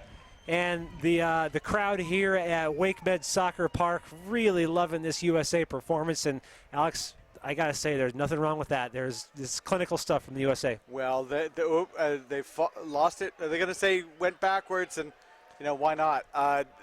We have a try just about every 2 minutes. Wow. Here comes another one for the USA. Another one. There we go. Machizi. Yeah. She's not going to be caught, or is she? Oh, she reaches out. Fantastic. Fantastic. Stretches out for the try. Dana Machizi, the sub that came on in the second half. And that puts the USA up to 74 points in a game of sevens. That is unheard of stuff. I think that makes it 72. It was 67. Was 67-0. But well, I'm looking at the scoreboard and then here. They moved it up to 74 from 67. But the kick's almost there. We're going to call it 74, and the USA has really impressed here because the first half was dominant and the second half was dominant too, and that's what we needed, was two dominant halves. Yeah, that's what Rick Suckett was looking for, and that's what he received from his players. So they'll go back into the sheds having earned a break now. Great performance from the USA. We got more action coming up right after a quick break. We have Trinidad and Tobago versus the Bahamas here at WakeMed Soccer Park for the NACRA Sevens Championship. My name is Eric Tabor with Alex Goff. We'll be right back.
And welcome back to WakeMed Soccer Park for the 2015 NACRA Sevens Championships in Cary, North Carolina. My name is Eric Tabor here with Alex Goff of Goff Rugby Report.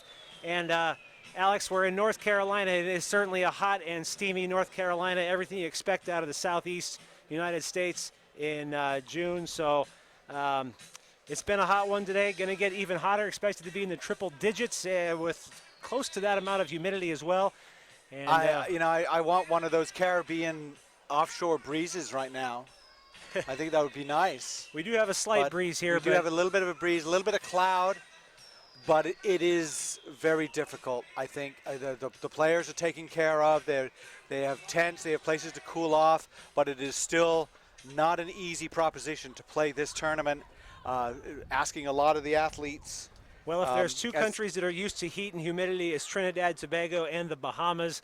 And right now, Trinidad, Tobago with the ball. There's Pantor going through the middle. She has all kinds of numbers on the outside if they can just make it work for them, but they don't. And if she had made a little bit better pass out there to Annika George, they might have had something going, but the big forward couldn't get the handle on a pass down to the ground. So, immediately you see what Trinidad and Tobago can do, which is cut you up in the middle. And if you start worrying about up in the middle, they've got to be able to send it out wide. Akila Lohman out there on the wing is going to want it. Looking at this TNT team as well, geez, they're a big athletic group of girls. Looking at like number 7, Jordan Brown, number 5, Pantor, just a really solid looking set of athletes. And it'll be interesting to see if they can keep controlling the ball here. We got time off. We've got a clock stoppage here. Now the referee stopped the clock for what appeared to be an injured player. It looks like number 10, Annika George, was down, but she's up and all right. So that's all right. And then we stop for a shoelace. Yeah, interesting stoppage of play here. We'll have a scrum down nonetheless. TNT to put the ball into their own scrum. Trinidad and Tobago. So Alicia Bruce will put it in for TNT. Her opposite number, Sharmika Bullard, probably the toughest, nastiest player on the Bahamas. Yeah, she had a great game earlier for the Bahamas.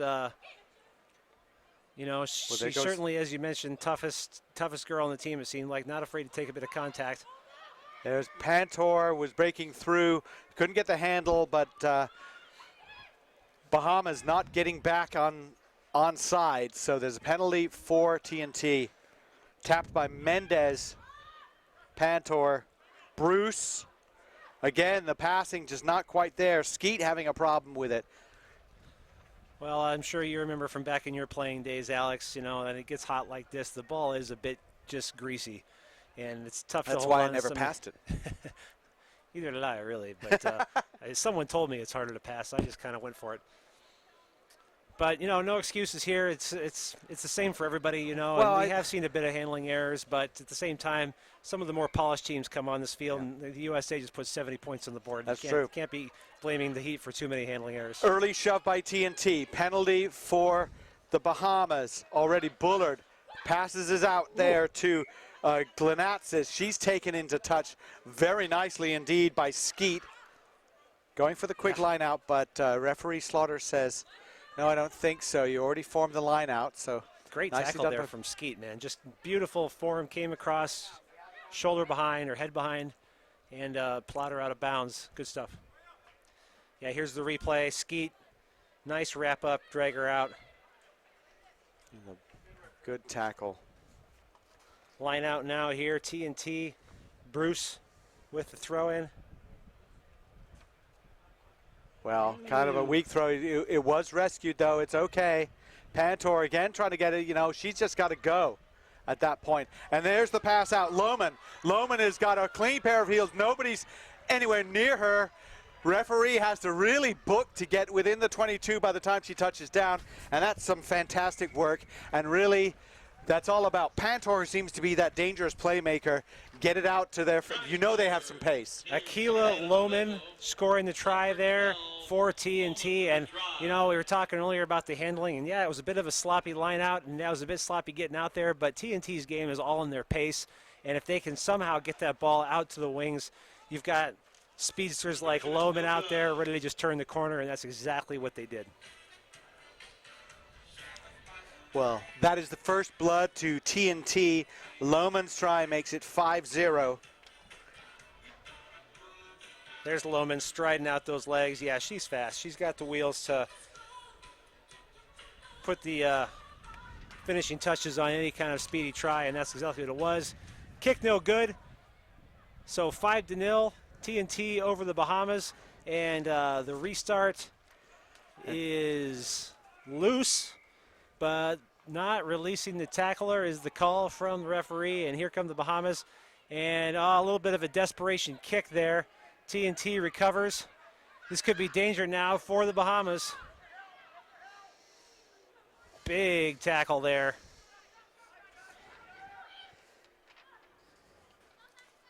Still with TNT. Oh, big fend off from Anika George. George. Look at those knees trying going. those long legs out. She's over for a try. And that was very nicely done. I like how she kept her legs pushing. Awesome stuff. And then also how she reached over and touched it down. A really good awareness of where she was on the field.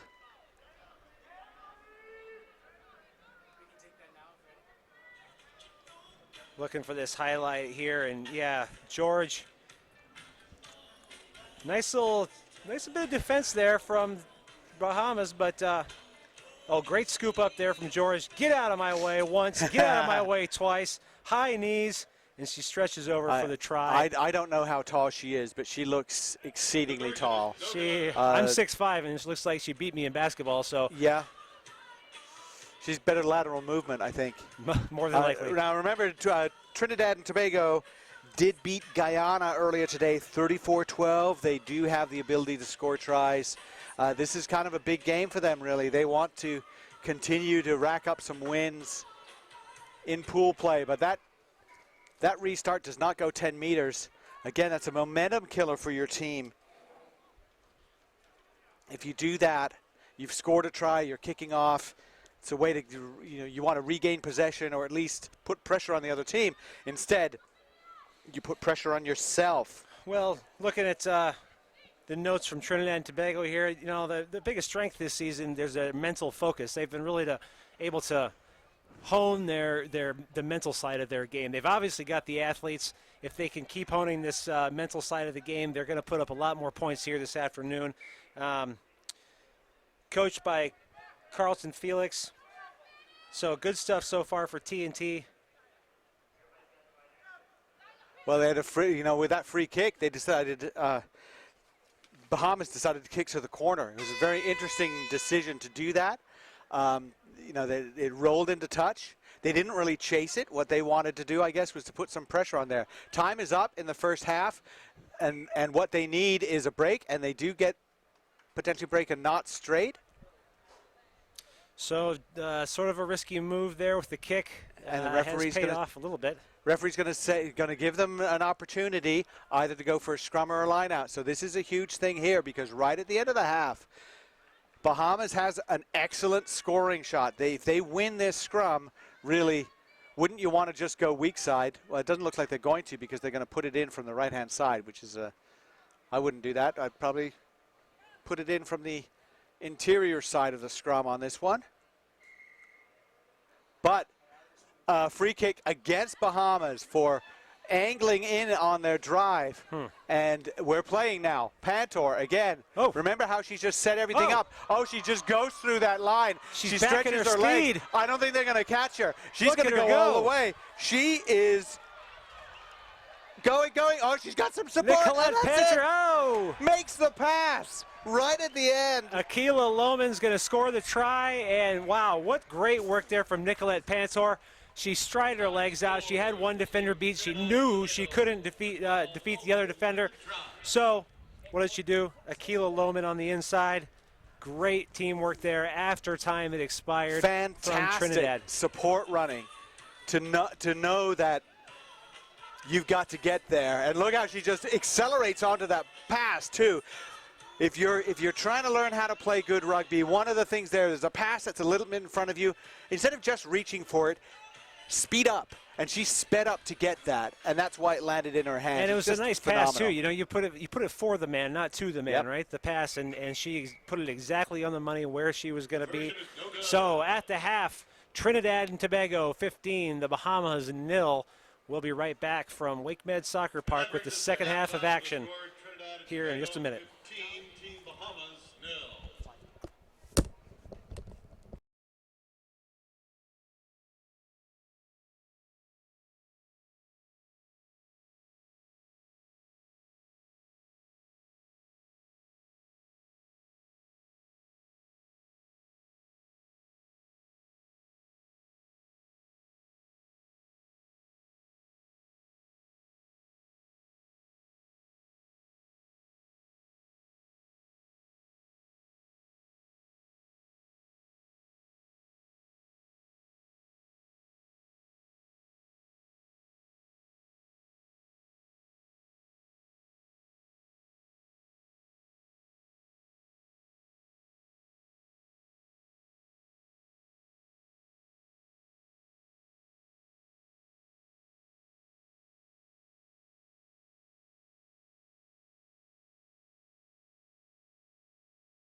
We are back here at Cary, North Carolina, WakeMed Soccer Park for the NACRA Sevens Championships, the winner of which goes to Rio 2016. It's big time stuff here, and I'm Alex Goff with Eric Tabor. We're giving you the call for Bahamas against Trinidad and Tobago. This is a women's pool match.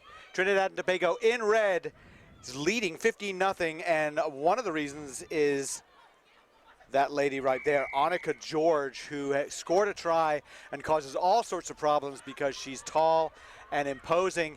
But we've also seen some fabulous play from Nicolette Pantor, who set up two beautiful tries from Akila Lohman. Akila Lohman, I was just noticing her. I was looking at her earlier. I thought she was wearing a scrum cap, but she's wearing, I believe, a sari, or a sari, I believe. Is that what it's called?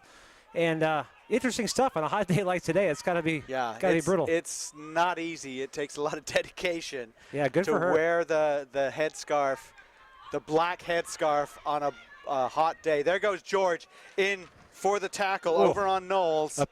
Just impressive stuff from George. She's such an athlete. Now that's Glenatsis trying to find something. Mackey, the captain for the Bahamas. George with the smothering defense. Good job there. Oh, good poach there from the Trinidad Tobagans. I think that was Skeet making the poach. Right, vertical play here. Nice, simple stuff. Now we've got Lohman on the outside. Oh, that's not Lohman, sorry, that's Steven. Jordan Brown trying to feed it out to Steven. But now it's just gathered up. And would you look at that? Look at the legs just stretch. She's ready to go. Referee says, could you slow down a little bit? I need to catch up. Well, she's 5'5", and she must be 4'5" of all legs. So, is that Kathleen Stevens? That was Stevens, yeah. Number 9, Kathleen Stevens. The fantastic pace on this Trinidad and Tobago team. They've got Skeet with the power, George with the size and power. But it's that speed. Between Lohman and Steven, you've got a couple of big speedsters out there. Maybe it's the Caribbean version of the Baker Isles combination out there. Well, we just need to. I need to take them aside and teach them how to kick, and then they'd be something to really They don't worry. about. They just score tries. They don't worry about the kicking That's part. true. 20-0, 4 tries, no conversions. 2 of those tries have been under the posts. So 4.5 minutes left here in the second half. All Trinidad so far. The Bahamas not really able to get much going here. And, you know, this Trinidad-Tobago side mentioned they've been brought into their high-performance sporting unit down in the country of Trinidad and Tobago. So the government really getting behind this team. And I know the men's TNT side as well has some support, and they're coming along as well. If you are a fan of track and field, you'll know the Trinidad and Tobago track team does extremely well in the sprints. You may recognize the voice of Atto Bolden, who does a lot of announcing for track and field. He's from Trinidad and Tobago, was a championship sprinter. Hazley Crawford, another gold medal sprinter from way back before most of those listening were born. But it's an athletic country.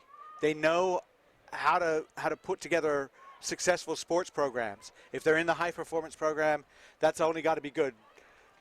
George just making the tackle. Something happening now from Bahamas. They need some quicker ball. George not getting away from the ball, not rolling away. So that's killing the ball. That can be a problem. Here's the opportunity now. He just mentioned Bahamas needs some kind of opportunity to show what they can do. Oh, good tackle there. That was from Lohman, dragging her down. And George just huge hit from George. And there we go. Oh.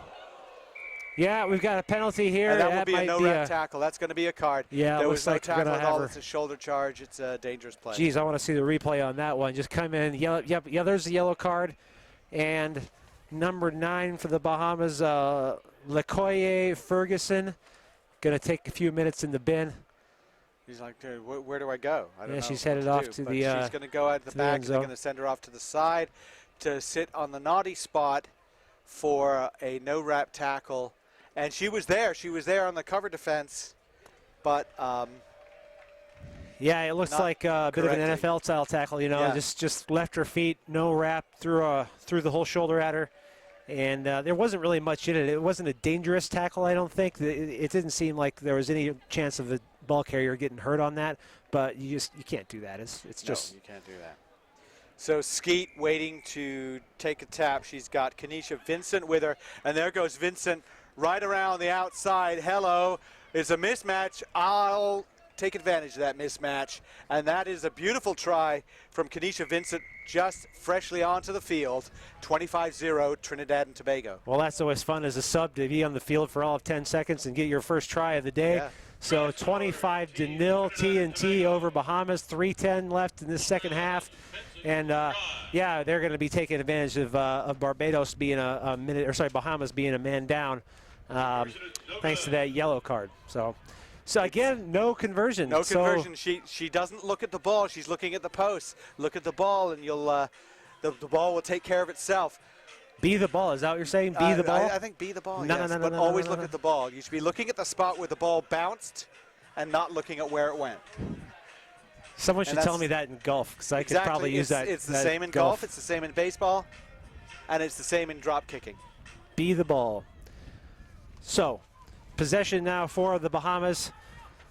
And this is Knowles. Knowles has been really one of the shining bright spots here for the Bahamian women. And Zonikle trying to quick line out. Quick line out.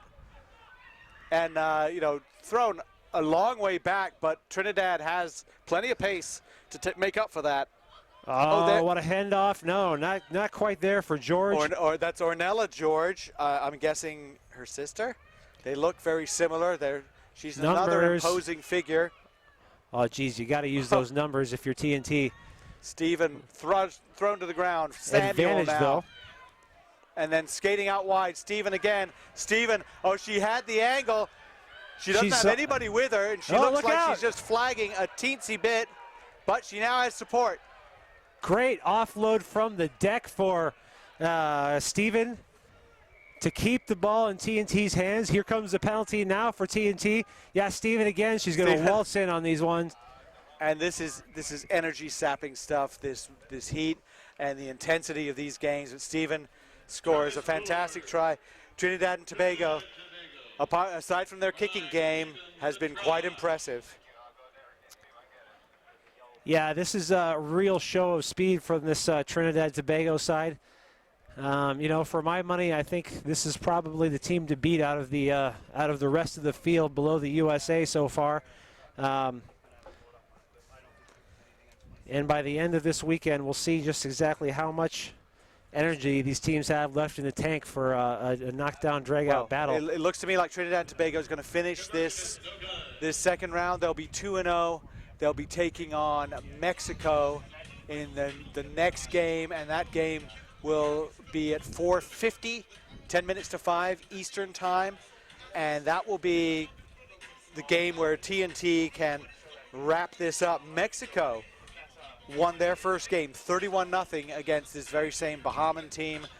They are currently playing Guyana at this moment, so we don't know how they're doing there, but we could well see a clash of 2-0 teams at the end of the day, Mexico and Trinidad.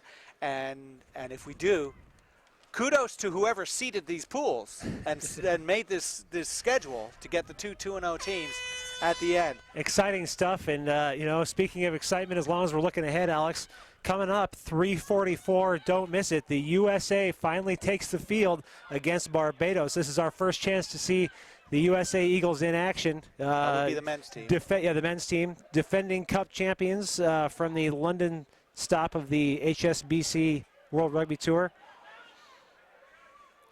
So great day of rugby, and there's still lots more rugby to come here today. There's George, Annika George. Oh, she's just, she's all kinds of trouble, isn't she? And so careful with that ball, too. Rescues it nicely, Skeet, and sends it out to Ornella George. And does she have the pace? Look at those legs going. Got turn around, and she's like, no, who's going to help me? She's got a bit of a limp. What's going on now? Oh, she does fling it back, though. Skeet not able to control it, and that would have been fantastic forward try had it come off. In the end, 6 tries, no conversions. Trinidad and Tobago 30, the Bahamas 0. Well, a bit of a shame there. Ornella George holding her hamstring, it looks like. She had a bit of a hitch in her step as she was trying to finish off that try. So if Mexico can reclaim this, they'll reclaim this restart here. It's caught by Ruvaikaba, and immediately they're just sending it wide. Oh, cheeky little move Tells there. everybody to go wide, and he says, I'll go on my own. Rublikava out to Fleitas. We've seen him a lot. The blonde hair, easy to recognize, and we've seen him making a lot of work. Back out wide again they go. That'll be Morris once again. Tackled, releases. Knocked forward, and that should be the end of the first half. Mexico leading this game 17-0 here in the NACRA Sevens, and this a key Pool A matchup as Jamaica comes into this game 1-0. Mexico, this is their first game.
Well, we're back here at the NACRA Sevens Championships. This is a Pool A matchup between Mexico and white, and they're leading 17-0 over Jamaica.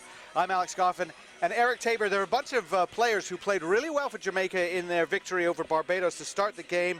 We're talking about players like Conan Osborne and Marcel Garvey and Ronaldo Wade. These are guys we haven't mentioned at all in this game so well, far. we were just chatting, Alex, and I don't think Jamaica's even crossed into the Mexican half of the field yet, you know, and that's going to be crucial. As you mentioned while we were at break, Jamaica's got to get the ball. They got to hold on to it for a little while. They got to put a few phases together, and well, that's not going to help they lost them. the ball forward. It was gathered by Mexico, and we have a penalty. I think it's for a high tackle, and you know, Jamaica wants to be aggressive, certainly, but and they don't want to give up penalties doing it. Dangerous stuff from the Mexicans here. There's a gap now. He's waiting for Erosa it to really appear. wants that gap. Let's dance around. And that would be Morris again. Up, high tackle, perhaps a little bit harsh, but we're going to see a card here now. Tyrone Rowe is going to be carded. That's the first card we've seen all day, in fact. Tyrone It is. Rowe. You know, not surprising. A couple of high tackles in a row there for the Jamaicans, so you got to get those down. And, you know, actually, we talked about this in the last game of Jamaica. They love their rugby league down in Jamaica, right? Yeah, and that's I'm true. seeing a lot of high rugby league-esque kind of tackles here. That's true, because the rugby league is about making a tackle that slows the ball down as well. Yep. And so they want to grab around the torso and bring them down, grab them around the shoulders. Around the neck, not so much. Kick to the corner from Ruvai Kaba. We've got the line out. The throw in from Cervantes. And they scored a try right off a line out last time they had one. A little bit different look here, but same result, which is a clean win. Oh, and a cut back nice. inside. And how do you like that? Fantastic try. They'd gone wide the first time, and so everyone's worried about them going wide. And they had so much width on their attack there. Mexico had guys way lined up all the way out to the try line, and the defense recognized that. They were scrambling to cover, and Morris saw the inside gap, stepped inside. Off he goes for a try. So really good heads-up play there from Christian Morris. 2 tries. No, sorry, Erosa. That's Erosa, number 5, not number 6. Two tries for Farid Garcia, 1 try for Christian Morris, and 1 try for Miguel Erosa, the fly half center. And that makes it 24-0 for Mexico here with about 5 minutes to go. This is the first game for Mexico. Jamaica goes into this game 1-0, having beaten you know, a pretty athletic-looking Barbados team. Barbados team, yeah. Yeah, you know, Jamaica was surprising in that first game, and they were surprising in that they came out really athletic and really powerful. But, you know, I kind of thought that they might have something to match up with Mexico here, and so far it hasn't been the case. As we said, Jamaica still haven't been able to get out of their own half of the field. Well, I remember seeing Mexico play in the USA Sevens back in I think it was 2005, where they lacked size, they lacked physicality. They were working very hard to develop that program. The people running the program looking to develop it through youth. They brought kids to San Diego, to Los Angeles and San Diego to play, and you know, some of these kids developed into this team you have here. Athletes, really good, tough, a big back line. I'm just surprised at the size of the back line, as I said before.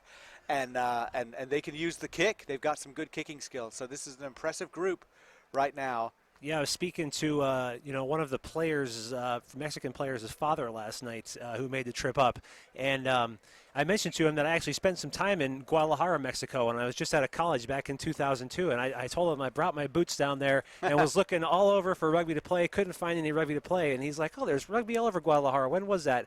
And it's grown by leaps and bounds just since 2002. Sure has. Here we go with Jamaica now. And the offload is called, he's in touch. So it's a nice little offload on the wing, but he stepped onto touch, and exactly the sort of thing Jamaica needs is a try right now. They have 3.5 minutes to go. They do have that quick strike capability, but they need to strike quickly to get it there. I don't think 24 points in 3.5 minutes is totally unheard of. It's going to be an uphill battle, but you know, they do have some guys with pace on this team. So if they can get Mexico, remember, actually hosted the Pan Am Games in 2011 in Guadalajara. Mexico did quite well in the rugby event there. And the Pan Am Games coming up later this year in Toronto, so should be exciting there, both the men and the women. What a power step there. Whooshka. That's exactly what we want to see. And he just did that little extra roll, and then in from the side came Cervantes, and a penalty against Mexico. He didn't really need to do that. Well, I So think now a that shot. that was Morris, I think, who had that laid the wood there on the Jamaican defender. But all for naught, bit of a turnover here. So this is the first opportunity Jamaica's had really in the entire game to put something on the board. And they're going to look for a cross-field kick. No, they trying to make something happen. It's not quite on yet. Osborne Rowe is back from his yellow card. He's working it, but that offload just not going to hand. And you can see a team a little bit shaken up. Yeah, Jamaica not really sure of themselves. You saw just there they had 2 or 3 things they were trying to do, and the communication wasn't there between the team to execute it. And when you have 3 different options, and none of them really come to fruition. It's just a sign of a little bit of overthinking it. You know, like if all else fails, just play some sevens, get the ball to the wings, you know, attack down the sidelines, and then bring it back in. Well, this is the last game of the day for Jamaica. We are yet to see the USA play, but Jamaica will be done with their 2 games because if you hadn't heard, St. Vincent and Grenadines could not get into the country due to a technical snafu through the U.S. State Department that has affected visa issues all over the place.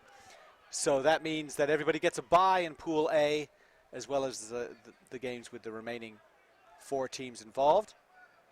Jamaica, one of those teams. The flag is up on touchline, though. Yeah, and we've got a trying to keep touch the ball call. alive, but we've got a penalty first of all, and Jamaica still with a shot to get some points. They're getting a little frustrated, but I have to say, you know, they may be frustrated with this Mexican defense, but it is just really good D from the Serpientes. I've been very impressed with Mexico. They do have a lot of size and athleticism on their team, but they're playing structured sevens, you know, and now they just need hands out, do a little bit of a loop pass, and send it all the way out wide.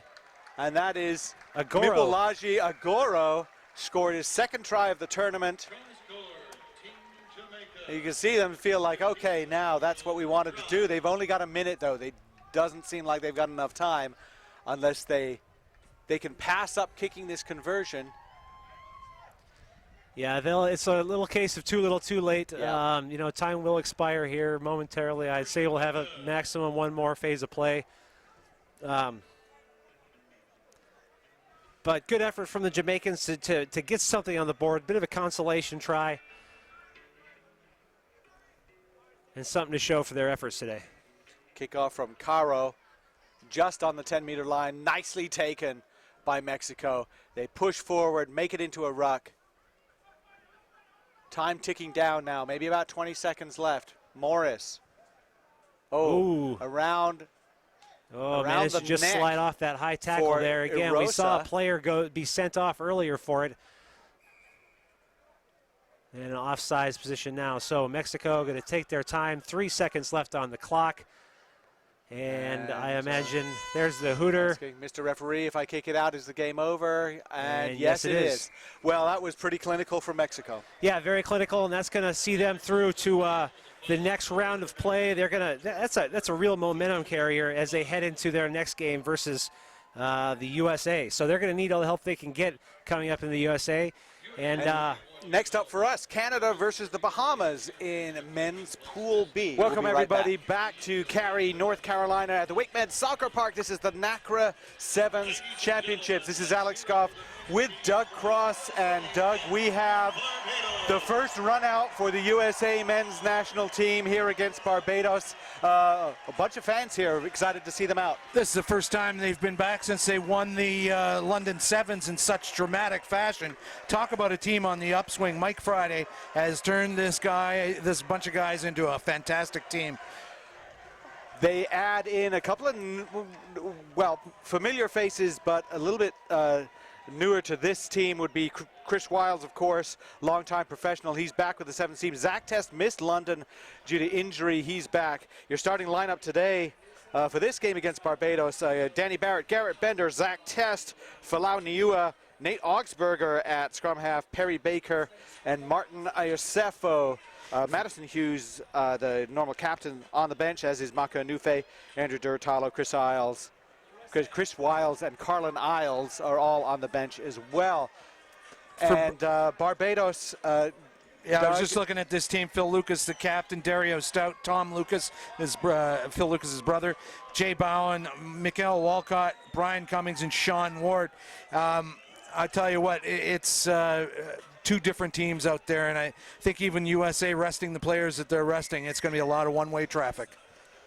Jay Bowen had a few good breaks in the game we saw earlier today, but this is really kind of a bow for the USA to just show what they can do on home turf. Nice high kickoff.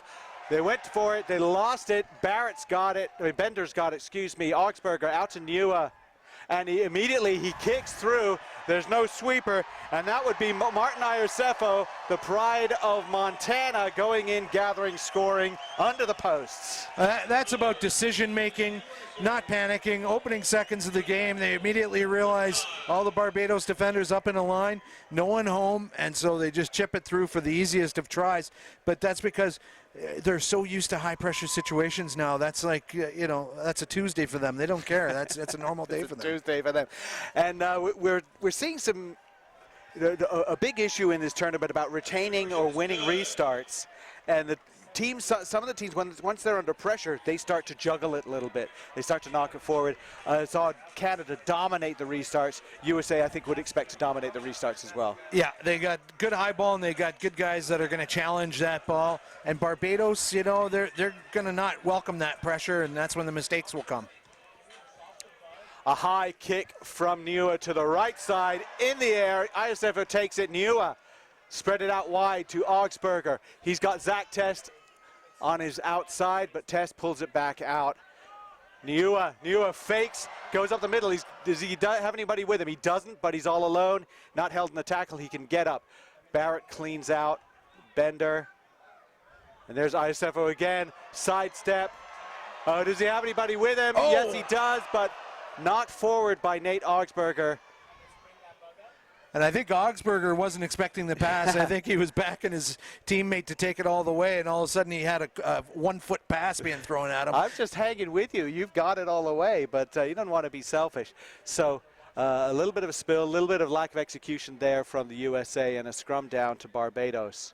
Looking at the replay here, and look, it was a show and go, and yeah, just a very short pass, and hard to react over a foot sometimes. Right. It should be the easiest of catches, but not always the way it goes. Well, the ball comes out of the back of the scrum. Barbados does retain it, but they've got under all sorts of pressure. Penalty against USA for not releasing the tackled player.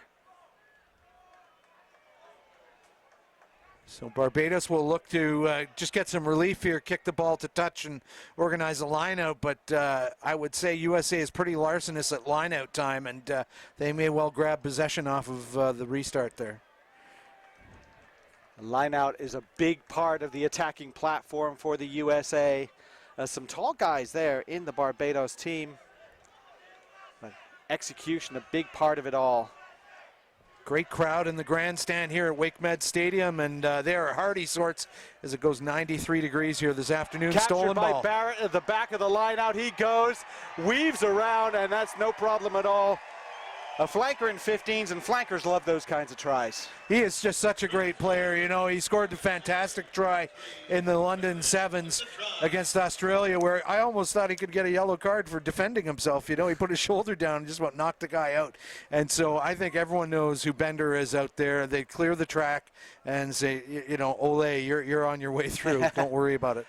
Well, a lot of hair from these big forwards from the USA. Kick is over. It's good. It's 14-0. And that just came from pressure. As you said, the line-out defense is going to be a problem, and they try to get it absolutely perfect and didn't quite get it. Problem with overthrow. Sevens lineouts is we all know where it's going. So, yeah. You know, if your guy's taller than the other guy, it's going to be a long day. Well, another high kick, another short one. Iosefo goes up for it. It's batted back to Niua. No problem there. Augsburger out to Test. Test will test the outside, pull out, look for support. That's Bender. Bender supermans it back. Niua out to Barrett. Iosefo. Perry Baker hasn't touched the ball yet. There he goes. Everyone wants to see him run. Good boy from the south. He is taken down very nicely, though. Some good cover defense from Barbados. Yeah, credit to Barbados. Not many people catch Perry Baker, save maybe a state trooper or something like that in his quad car. But, you know, he was speeding down that right flank there, and all of a sudden he got caught up. I think just that slight move back inside let him down. Loose ball again from the line out. Pouring in goes USA. Niua fakes it, sends it out wide. Baker. He doesn't need to be asked twice. And an easy try for the wing, and another score for the USA, 19-0. Finishing what he started there, and good to have him. You know, he was working on his off wing when he got caught the other time, then he's coming back this side. He's really starting to pick up the nuances of rugby for such a new player. He knows where he needs to be most effective. Well, it's a funny background for Perry Baker, because he's been playing off and on for a while. It'd be like one tournament a year. Go play football and come back and play sevens for Daytona Beach for a qualifier tournament, maybe the national, something like that. When he was very young, he didn't have that long, ongoing, day in, day out training environment until he joined Tiger in Ohio, and then from that made the national team. Obviously now, being in that training environment, learning to stay deep, learning to trust that his acceleration will take him past the defense has been a big thing for him. Long kick, fumbled into the hands of Augsburger. He's going to dance around, look for some support. Bender's there. Zach Test calling for him, telling him that he's got some support with him. And a penalty against Barbados. Test, Niua, running Iosefo again, back inside. Cut against the grain. That's a really nice line. Yeah, it was exactly what you talked about at the start of the game. The restart's so crucial, and Barbados got a little jittery there and knocked the ball on and set the platform for the USA. And I mean, anytime you're going to give them possession inside the 22-meter line, it's got to be panic stations for the defensive team as that conversion goes across to make it 26-0. I think they was just so calm about it.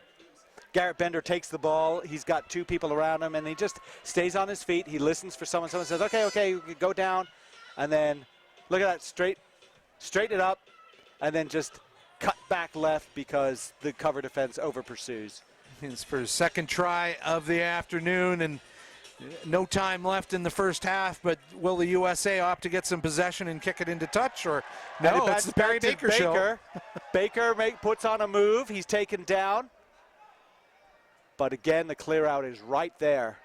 Twice. And you just said, I've been thinking about this most of the first half. I think I'll do it now, dummy, and in under. And that came from a really nice kickoff and a run from Baker, and then the clear out from Barrett before Niua goes in under the post. Yeah. Another try for the USA. So good work there by Baker. It's twice he's been caught down that right wing. I think he's going to stop hanging out there because there is someone equal to the task over there bringing him in. So that'll bring us to 33-0 at halftime.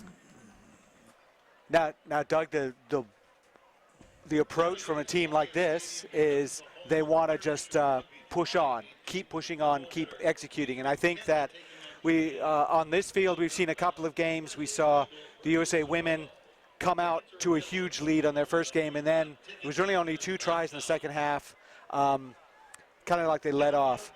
Canada didn't let off. Really nice 45-0 win for them. Would you agree that that's kind of the approach that these teams want to make, is that they want to just continue to do it and not just cruise through the second half? Well, yeah, I mean, there's a lot to consider here when St. Vincent and the Grenadines dropped out of this tournament for visa problems. Canada's got the extra game now in their pool, does that help Canada or hurt Canada? A lot of people are saying, let's make some lemonade out of these lemons and get all our systems right. They'll have one more game of preparation before they take on the USA and try out some of their combinations. They've got some new faces in there. And so letting off on the gas in the second half, you may not want to do that. It might not feel real sporting, but I think it's time to give your sort of short roll guys, the guys that don't get a lot of field time, to really unveil it and see what they can do. Well, both the USA and Canada bringing in a couple of players who haven't been with the team most of the season. We saw that Tyler Ardron just took it like a duck to water, had no problem whatsoever. And I think the fans would like to see some of those players for the USA. We see Madison Hughes is on the field now, and a little bit of a cheer goes up when that substitution has been made. Carlin Isles, I think, on the field as well. Yep. And, boy, I mean, talk about a fan favorite when you get Isles. You know, it's not so much you're seeing Isles and Baker on the field at the same time. You're getting them in fits and starts, but always exciting when those guys are involved. A combined 60 tries on the World Series circuit this year between Baker and Isles. But we have a penalty going straight down on the ball in the ruck. And Barbados, they have a shot to do something here. First real possession of this game for Barbados, and they've lost the handle on it. And that tackle was made by Chris Wiles, who's making his first step on in a Sevens team for, I think, in about 6 years. Was the captain of the Sevens team way back when. And he just looks so eager to get back and playing in that. The idea of playing in the Olympics, we talked to him about it a little bit, and he just wants to be part of it. And not every player's got their name on a ticket to Rio if this team qualifies. There's a lot to consider before that happens. Out to Wiles now, just passes it to Isles. And Isles says, let's see how fast. Well, he is pulled down. I'm impressed by this Bayesian defense. They're really shutting it down on the edges. Excellent work to pull in the fast guys. So they have to go with some power. There's Anufe coming in after the ball, unable to gather it. Player without the ball got tackled. Rasta Rangvengi left his whistle in the pocket. Phil Lucas rescued that one. Now they send it out to Bowen.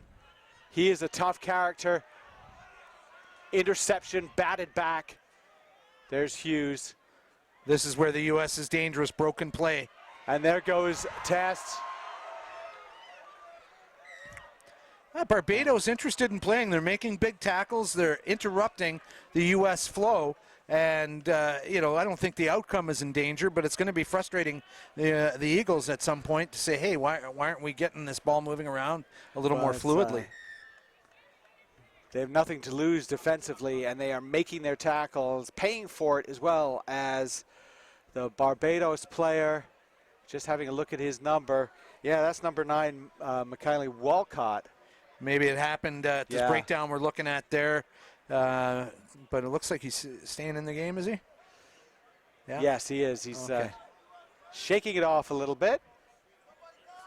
And Dario Stout will put in at the scrum for the knock-on by the USA. And now penalty against the U.S. They're messing around. Releasing their binding early. Yeah.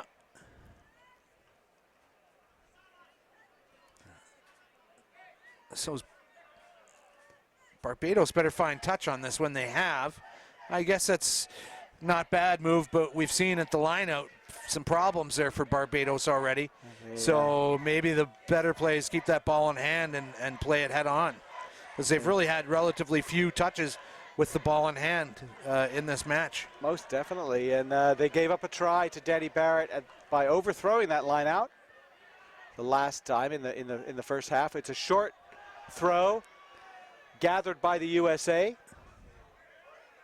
Those gadget plays rarely come to full effect. And there's Wiles to Anufe to Isles. Isles said, you got me once. I don't want you to get me again. And there he goes, straight to the corner. Carlin Isles, try United States. I swear that he's going to have to wear a chute to slow himself down in these short end goals. Like a nitro burning dragster there. He just took it into fourth gear.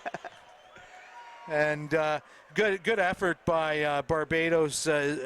Dario Stout came across, but he only got close enough to say hi, and that was it.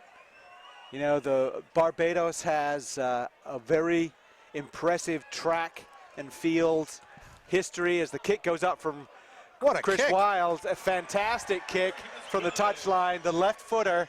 And yeah, he can do that as well. I think that was for Mike Friday's benefit. Hey, right. Excuse me. You want a clutch kicker?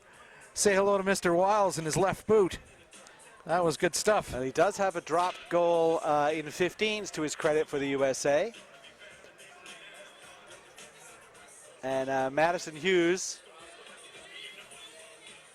who led the USA with points scored in the series and was one of the top point scorers in the entire series, kicks it. Yosefo, he's got it. Passes inside to Unufe. Unufe looking for someone to pass to. No one there, so he'll just touch it down, and there, just restart control. It reminds me of, you know, when we watched the IRB 7 or World Rugby 7 series and how New Zealand is so good at taking a ball, turning it over and going back the other way, taking a mistake and punishing it for 7 points. That's what the Americans are doing to everyone that's here. They're just saying, give me the ball, we're going to turn it into points. 2 quick passes, we've got the drills in, we've got our 10,000 hours in, and we know what to do with that now. And Mike Friday has really drilled that into his team. Take advantage of the gifts you're offered. You know, he does it again. Wiles, the kick from the 5-meter dotted line inside the touchline. It ain't bragging if you can do it, so that's not bad. That was a perfect kick at 47-0. USA with 2 minutes to go in this game. Kind of a slow start to the second half, but they got it going now. Knocked backward. That's Duratalo, and it's not knocked backward. And Andrew Duratalo was hoping that he could just carry somebody over the line, but instead it's a knock forward. Yeah, Rasta Revenge will bring it back for the scrum, and slow to get up is... That's Zach Test. He went up for the ball and came down kind of awkwardly on his hand maybe. And that can just plain hurt more than anything else. Sox, you've covered USA Rugby for a long time. How thrilled were you to see them win that Sevens Championship? I was Canadian and happy for them. I was very happy for them. You don't want to be, no cheering in the press box, right? But it's just great to see these players who've been working so hard at it and come close. And, if only. And not only did they win, they won in emphatic fashion. They won big, which was really good to see. Barbados is not backing down. They're taking the fight to the USA now. Nothing being left on this pitch. Both teams giving it their all. One team getting the more points, but there's Gomez looking for Bowen, but look at that defense coming back for the USA. There was that line break, but now you see all 7 of them are back behind the ball, and I think we got enough time to see one more score, and I think get it over the fans are going to want to see Carlin Isles light it up for one more. I think he's going over to the left wing. He's been running down the right wing, so maybe a bit of a play on here. Perfect place to split your backs. And, Barbados will have to make some decisions on what to bite on here. Scoot it back to Wiles, and he gets to decide. You have Carlin Isles on one side, you have Mako Nufe on the other, and Madison Hughes goes himself. Everyone's worried about all those other players, and Madison Hughes, the captain of Dartmouth, captain of the USA, and a try under the posts. Takes them over the 50-point mark, which is a good score. And 6 seconds left. Oh, they wanted one more, but the referee blows full time, and 54-0. USA over Barbados. And, Barbados did string a couple of attacks together. It's just too hard to do it. Yeah, there are just too many weapons on the field as we watch this Madison Hughes try. And, inadvertently, Hughes was a benefactor of Isles being on the field. This way, everyone was looking at him and concentrating on don't let him go through again. And then that left a nice wide path to the try zone right there. So great win by the USA in their first run out. And keep in mind, everyone is really looking to Sunday night when Canada will likely face the USA, but still got to play the games.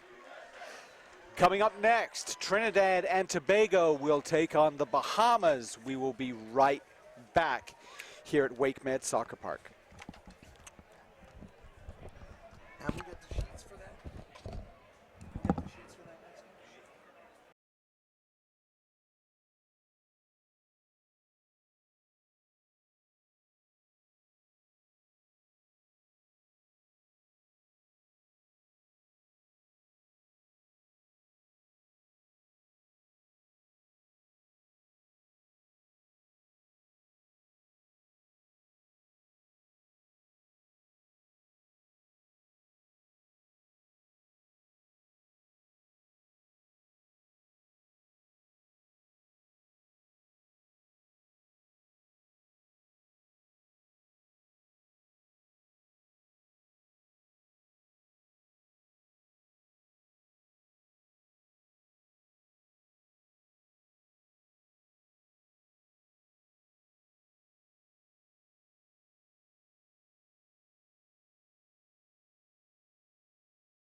Welcome back to Cary, North Carolina. This is Alex Goff with Doug Cross at the NACRA Sevens Championships. We are waiting for Trinidad and Tobago and Canada to run on in the men's competition. This will be a Pool B matchup.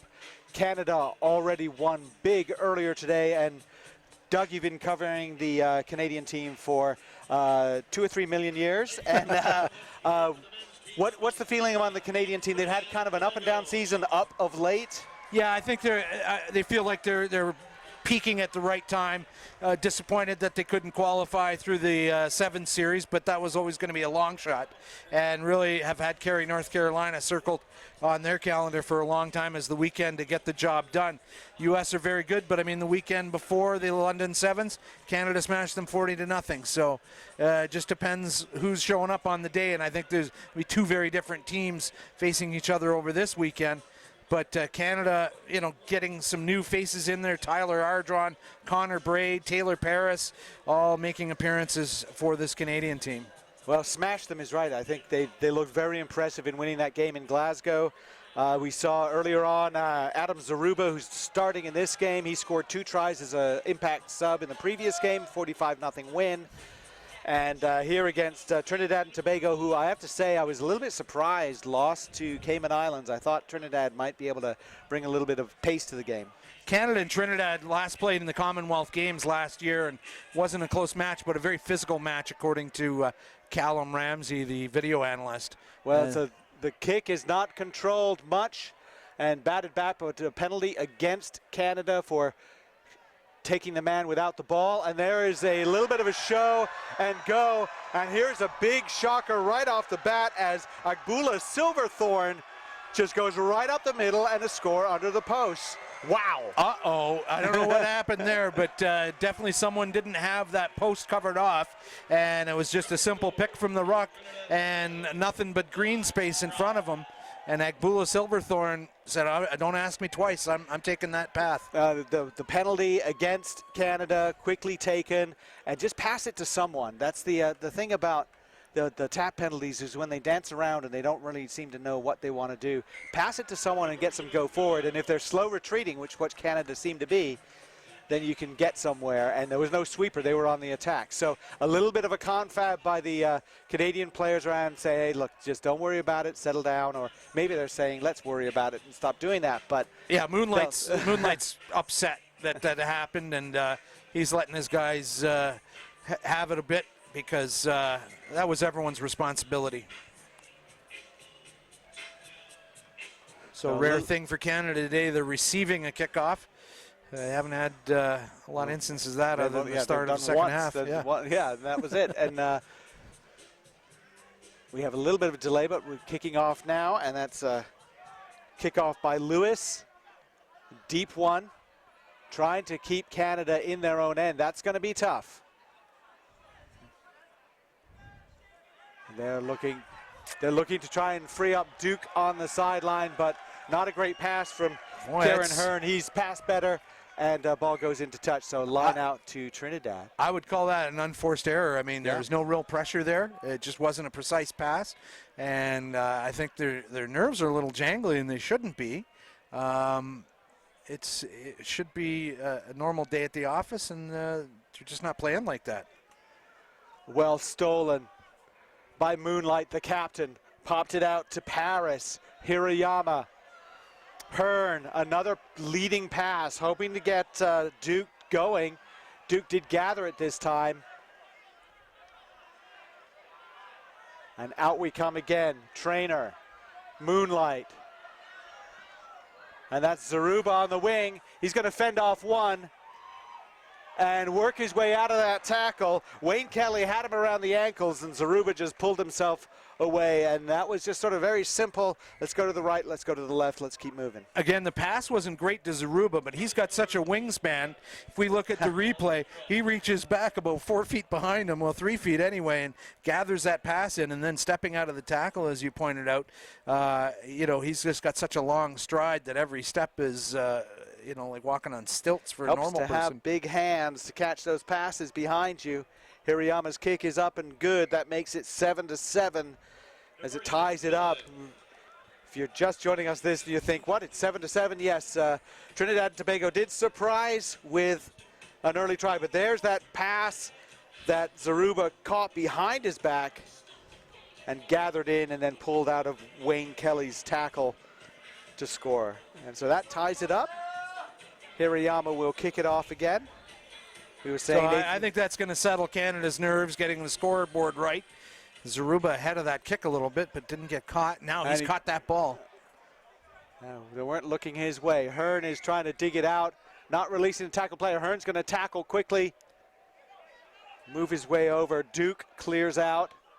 Zaruba picks and goes. So very much just sort of right in your face at the moment. Now they're calling for it. Hirayama, he's got Trainer out wide. It's not a great pass though. And Trinidad's right up in their face. That's Paris. Paris going out around the edge. Can they gather him in? Yes, they can. Recycled again. Zaruba is on the ground for Canada. He's not feeling good. Duke is all alone as a result. So he's going to go through the middle. Try to hand it off. He can't. Hirayama. Zaruba's not right, but he's still in the game here trying to help.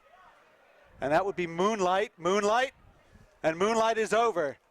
And that is a try, and that's not the prettiest try you're ever going to see, but it just seems like, you know what, let's just bash it through, try and get something. Oh, yeah, it was like a SWAT team sledgehammer going through the front door, and he got it across, and, you know, Zaruba still down now, getting some treatment. I don't know what happened to him there, but it'll be a big loss for Canada. He's really impacted this team in the short time he's been with them. He's a big package, 6'7", and all kinds of pace, and they like that size and that speed mixture out there, and to lose him now would be tough. Yeah, very concerning as he's on the ground for a while. Fantastic kick from Hirayama to make it 14-7. And so Daniel Ma taking him off the field. I think his day is done, and Coach Kieran Crowley of the 15s team out there acting as water boy, and probably giving one or two useful hints as well. Zaruba staying on the field. He is staying on the field. So maybe it was just pain. Yeah. Hirayama lofts it again. 10 meters exactly. Not, well, just saved from being in touch and knocked back, but it goes into touch anyway. Bit of a volleyball play there. He was doing the set, and no one was there for the spike. So it ends up being out on the full, and it's a free kick. And there's Silverthorne, the try scorer. Trinidad has a shot here. They've got a good possession now.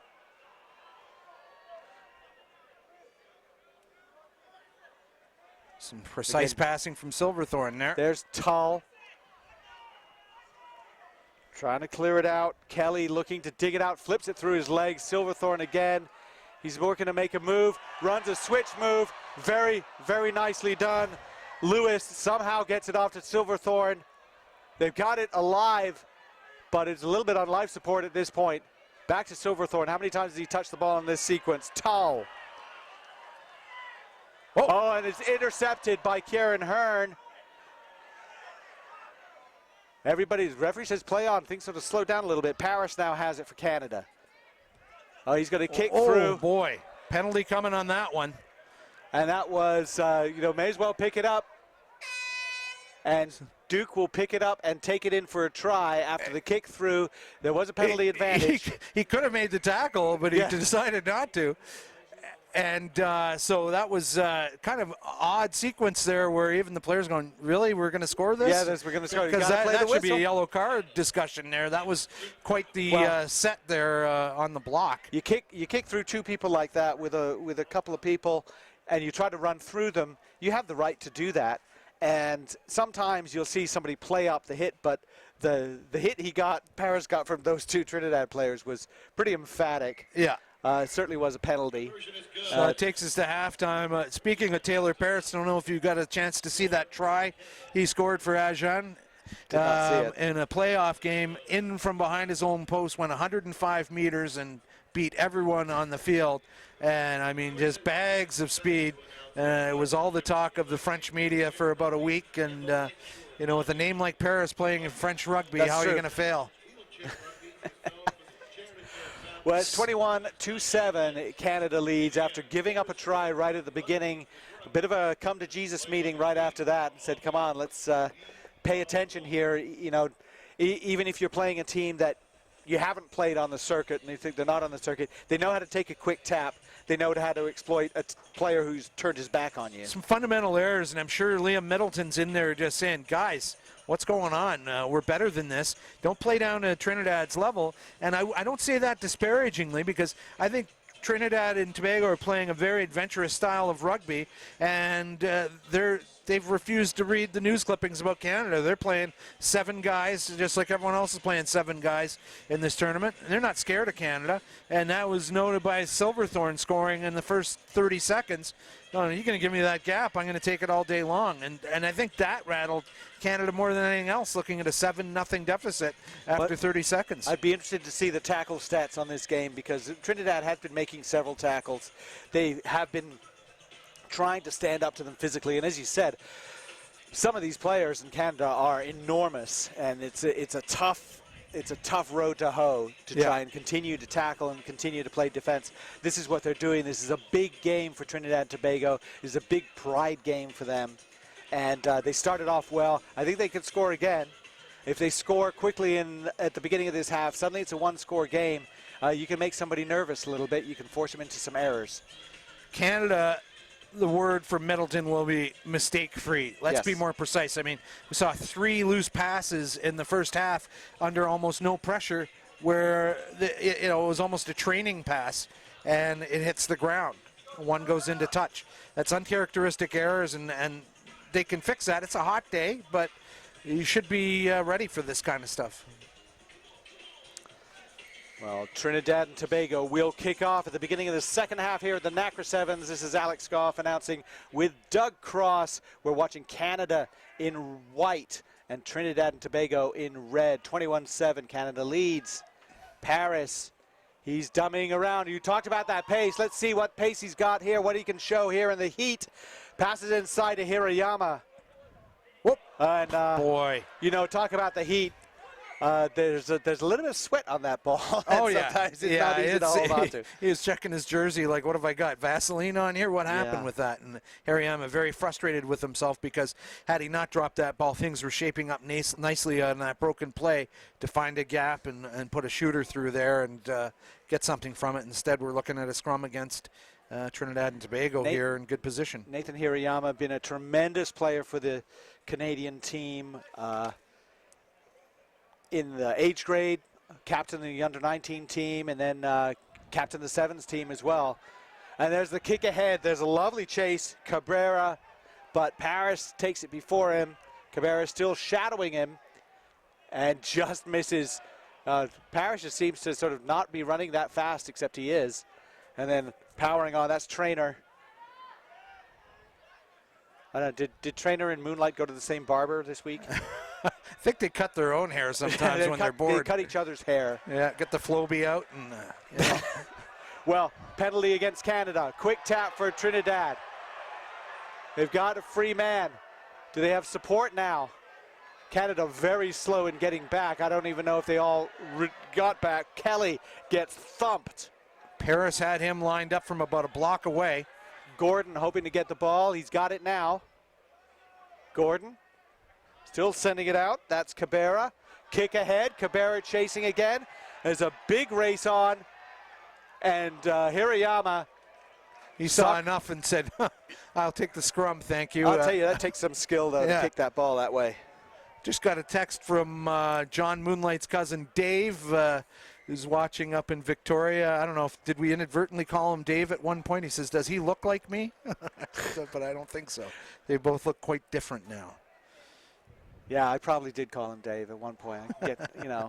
You get your Moonlights and your Parfreys and your Day Pucks all confused. That's right. It's mayhem. Well, we have a timeout for a injury into in goal, and while we're waiting, just remind you, rugby fans, come together with Emirates, the official airline of USA Rugby. Enjoy our award-winning service to more than 140 destinations worldwide across 6 continents. Tomorrow brings us all closer to the game we love. Fly Emirates. Hello tomorrow. Did you come via Emirates from your locale in the cabin type of setup? Yeah, you know, down they have nonstop from Olympia, Washington to Cary. That's a funny route for them to pick up. But you know, I'll tell you what, when the movers and shakers from Microsoft and that need to get down here. That's true. And there, there's been a Phil Mack sighting, and great to see him back on the field. Absolutely. Mack to Hearn. Canada will not be happy with the score right now, 21-7, deep into the second half, and they want to put some points between them and Trinidad and Tobago. Well, Mack just does a little sidestep and says, how about we go through some gaps? And he's being chased down by Silverthorne, who does take him down. So maybe not the gas that he had before the injury. He's got to get match fit. He got dragged down by Silverthorne, and then a penalty for Silverthorne laying on top of him, I think. And now he's saying something. Did Mack do something to Silverthorne? A lot of booing over that sideline. Well, I think what we've got is a penalty against Trinidad, and we have a card to Roel Gordon for killing the ball, not releasing the tackled player. And Gordon stomped to the sideline and then turned around, looking at the referee, quite displeased, but there's not much he can do except go sit down on the chair. And, in sevens, you got to get sitting down. Your clock doesn't start until your butt touches that chair. So, the clock hasn't even started. Now It starts his 2 minutes. You can throw all the hissy fits you want, but the clock doesn't stop. So now Canada in a favorable position with a man advantage and a line out right at the 5-meter line. Can they convert some points here with that 2-minute advantage? I think they're going to make hay while the sun shines. I think they would like to see sort of a training ground move here. Just get that line out done correctly, run the play in the backs, whether it's even just hands out to Duke, but just something very precise. That's what they would like to see. Oh, yeah. You're not going to pull out your gadget play here. It's going to be the one that gets you a lot of tries every time. And there it goes. Jones to Duke. Duke has 2 men on him, but he's gathered up right before the line. Hirayama has it. Hirayama thinks he's going to get through, and he does. Hirayama just picks and skates his way back and forth and in and out and over for one more try for Canada, 26-7. And that was, pretty textbook stuff. Duke did well being held up by 2 Trinidad players, waited for his help, and that came in the form of Hirayama, and it was just a question of finding that gap, just snaking his way through. And that is the first try for Canada in this second half. Bit of a surprise, got to say. Good looking kick, but it goes across the front of the posts. So it stays 26-7. I don't know if humbling is the right word, but it's a little bit of like a little wake-up call to say that, the other team has come to play as well. Yeah, you never want to go into a game saying we're going to score X number of points against a team, but I think in their own mind there'd be more points on the board at this point, and it's really been a question of execution. The opportunities have been there. A nice high kick from Hirayama.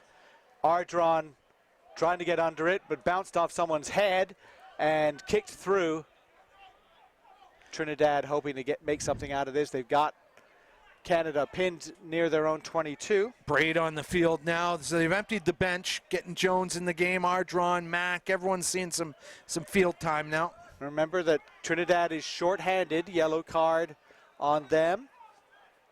Mack, Duke. Full of foul. Full of foul. He's going to try and go around the edge. He's taken down.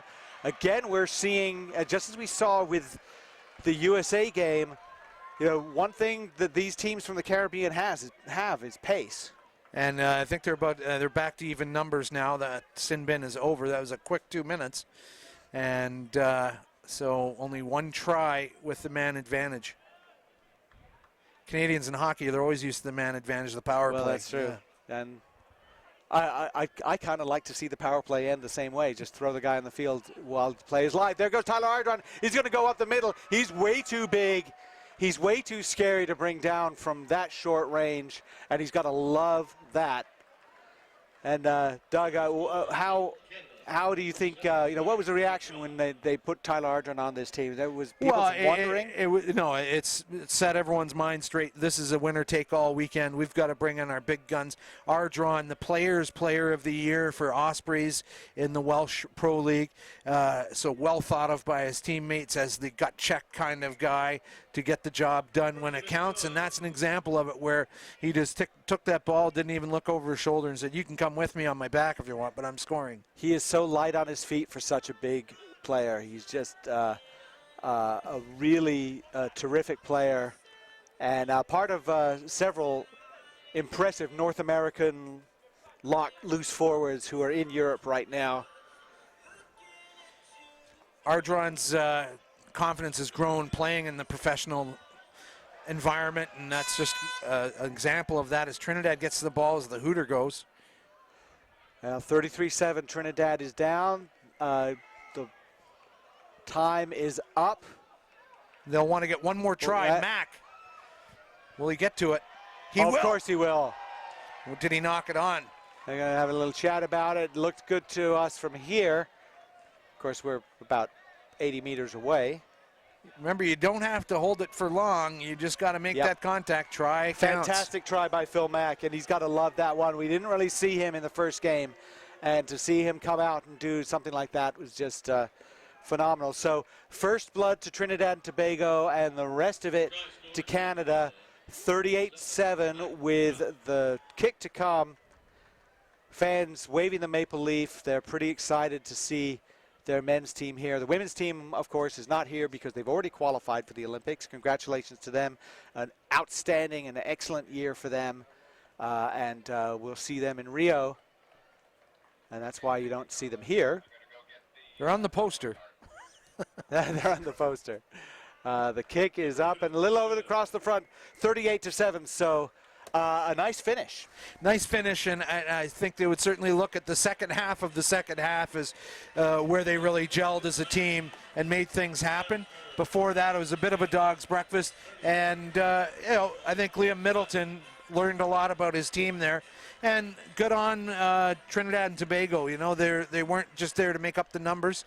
They were thinking upset, and for a little while there, the table was set for that kind of activity. Good for them. Well, let's talk about a team. We'll see next a team that knows something about putting away the opposition. The USA women's team coming up against Cayman Islands. Their last score against Barbados was 74-0.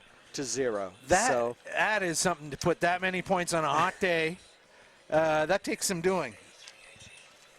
And most impressive, again, another American team that just impressed the heck out of me. I was in Atlanta when they made it to the final of their own tournament, finally beating New Zealand this year, which a few people got to experience. For some reason, New Zealand got real shaky towards the end of the series, and it's good.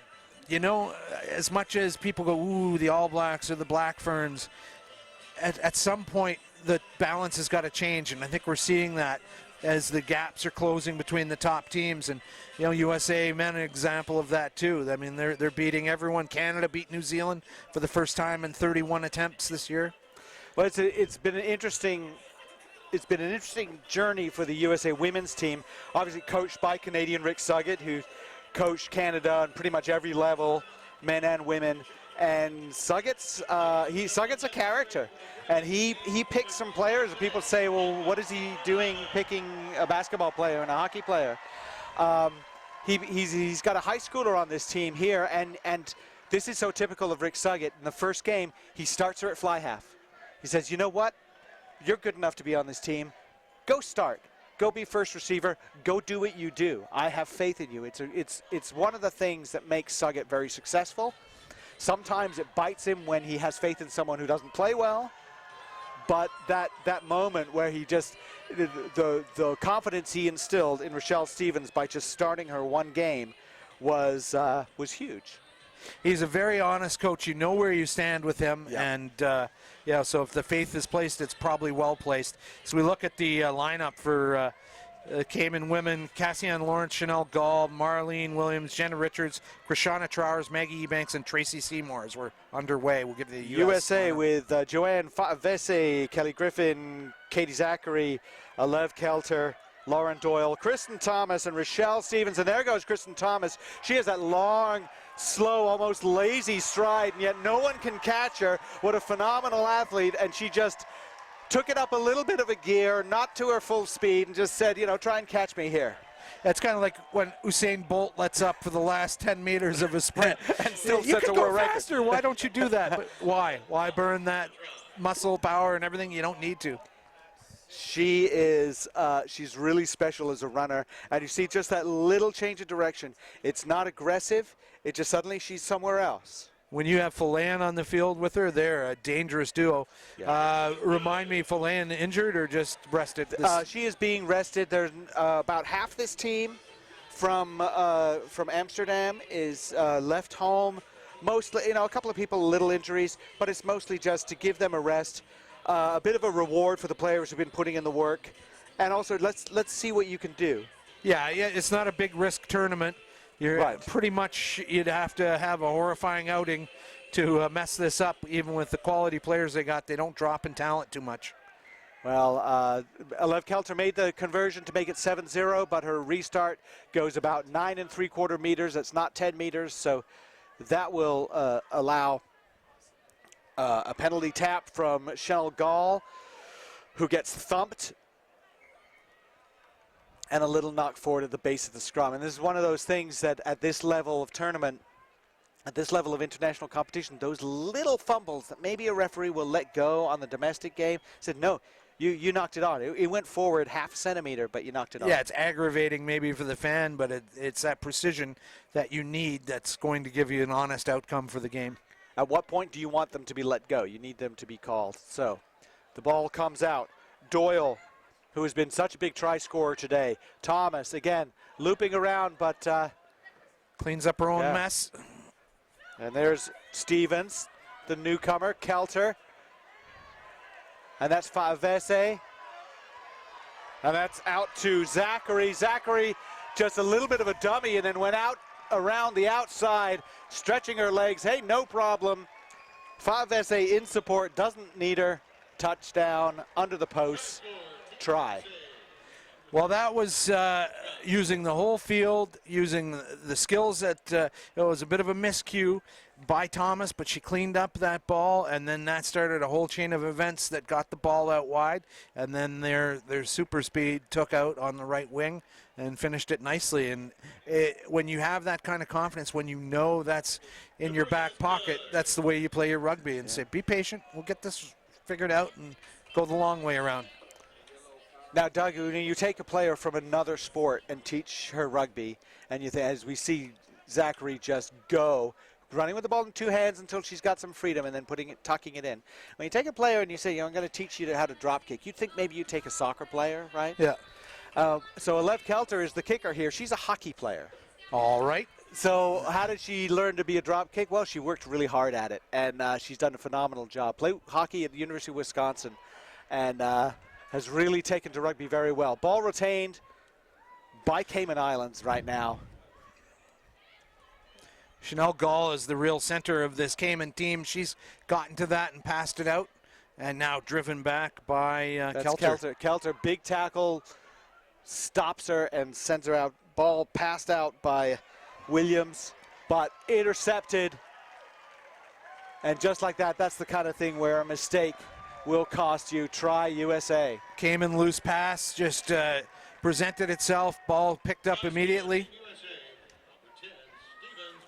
And so that's our Fallbrook High School, Rochelle Stevens, only 18 years old. She doesn't turn 19 until July. And having a good time. 21-0 with the kick, USA leading. And there you see just a fumble right into her hands. And she gathers it, but her legs are still thinking, I'm going to run forward. What a fantastic thing to have a high schooler on the field here for the USA team, and what a message it's sending out. Hey, play rugby, see the world. It's about the only sport in the U.S. for women where you can legitimately go on a circuit and be seen every month on international television. I mean, soccer, the World Cup is on right now, but that's pretty infrequent other than that. So good stuff. Well, you certainly don't get to play in the tournament atmosphere that Rugby Sevens provides, and it's phenomenal when you're able to come and watch a game and learn about it, and then there's another game. You know, if you didn't know what happened there or that game was boring, there's another one coming up. Another turnover for the USA. Another chance for Stevens. She's going to pass it out, though, and she is going to be unselfish. Send it out to Thomas, Kristen Thomas, who is there in support. But that was a turnover by Kelter, who grabbed it and sent it out quickly. And again, they're thinking attack immediately.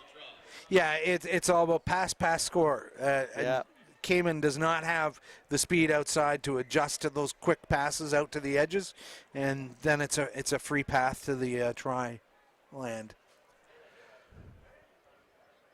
Well, it's interesting how in the men's bracket we see USA and Canada. I mean, they've got pace. Certainly they have pace, but they're built for power. And this USA team, perhaps more about speed. They really are outrunning their opposition. Faster to the breakdown, faster to the tackle. Kick is away, 26-0 with less than a minute to go. And USA continues to rack up the points. With Suggett, it's all about creating the mismatches. He wants the back running at the forward. He wants the large player running at the small player. And they've got that figured out to a large extent to how to create those mismatches. Big high kick from Kelter, gathered in very nicely by Williams. Williams pushing her way forward. And Cayman just not driving through on those rucks, just holding it a little bit. Still trying to keep it alive, but you see how even the smaller USA players like Griffin drive them back with the tackles. The ball is loosened. Zachary, Stevens, she's got some support with her, but her offload is intercepted. Cayman has it now. Very great enterprising rucking by the USA to create those turnovers. Cayman has it. There was a advantage called for a knock forward, and the Hooters gone, and that'll be it for halftime. 26-0 we've played. 2.5 games for the USA women's team. They've scored 145 points in those 2.5 games and not allowed a single point. And I think that's probably what's on the wall is let's keep it 0 all weekend long. If they can pull that off, that'd be most impressive. Qualify for the Olympics and do it in just rollicking style where no one came within 15 feet of them. You know, that's pretty amazing. Well, I think it's a very good point about the idea of proving yourself over and above winning the tournament. Yeah. We just talked about with the Canadian men's team looking a little bit shaky at times, and we know at the Olympic level that's not going to cut it. And, you know, USA and Canada teams have been in the top 4 in their tournaments this year. I think all of them have been in the top 4 in the tournaments this year. What a phenomenal record that is. I don't think that's ever happened before that all of them have done. So to do that, it shows that they're starting to learn what is required at that level and the precision that's required. Take this quick chance to say come out to Sacramento, California this July to witness the Pacific Nations Cup doubleheader between Fiji and Samoa and the USA Eagles taking on Japan in a World Cup preview at Bonnie Field. Tickets available at Ticketmaster.com. You going to be going out to that one? I will be going out to at least one of them there, but there's that one. There's also the doubleheader with Canada involved down Come at over and Stadium. see us in Burnaby. We're out there a couple of times in a week. Okay. We're out there on the 24th. Fly back to Toronto for a triple header day, and then back to Burnaby for another triple header day. So if you like a good value rugby ticket, go to rugbycanada.ca. Just drive up. You know, the only thing is I go across the border and they say, why are you going? And say, well, I write about rugby and I'm covering a rugby game. And they just look at me like they don't even believe that sort of. And then the rubber glove comes out. Over to this room, sir. Yeah. Yeah. Have you been to the Middle East sometime in the last few years? Yeah. That's it. Guantanamo, next Long, stop. deep kick chased down by Cassiane Lawrence, but nobody is with him. And she's like, somebody help me, please. Oh, yeah, she's panicking. Oh, dear. That, oh, dear. That is a try that every coach would love to have scored. It was all about pressure. Tom, well, which coach are we talking about? Well, the team, for the team that's scoring it, Thomas going in and shaking Lawrence around. Lawrence had nobody to pass to, and then Stevens sort of just ripped the ball away and touched it down. She needed to touch it down and let's deal with the scrum, and instead she panicked, thought she might be able to kick her way out of trouble, and you know what? Yep. A horrible mistake, but she probably won't do it again this weekend. That's true, and it's she needed her teammates behind her, right behind her, but there she is. She has nothing to do. Oh, then she tried to kick it. Yeah. And right to Stevens. He's like, what are you going to do now? Back to U.S. back trying to Lawrence. Why not? rinse Let's and see what repeat. she's going to do. Well, Yeah. she's gone forward this time, passes it, is knocked backward. Boy, they're just flinging it around in front of their own posts with abandon. Williams has really fought for the yards that she's been getting, but the ball is there, and Griffin just steps in, and that was a clear out. I didn't see who cleared it out. That's probably Mashizi, the scrum half, or it might have been Joanne Vese. And the ball is just lying there, no one to take it, and Griffin picks up and touches down. So conversion missed, though, under the posts. You got to move back a couple of feet. You know, you can't do it that close. But Gabby Lee doing some good refereeing down in close. Not a usual situation to have 2 tries scored from that kind of situation. The ball was out, and she just grabbed it and took it, and that was well two played. tries where you don't really have the ball, except to pick it up and put it down.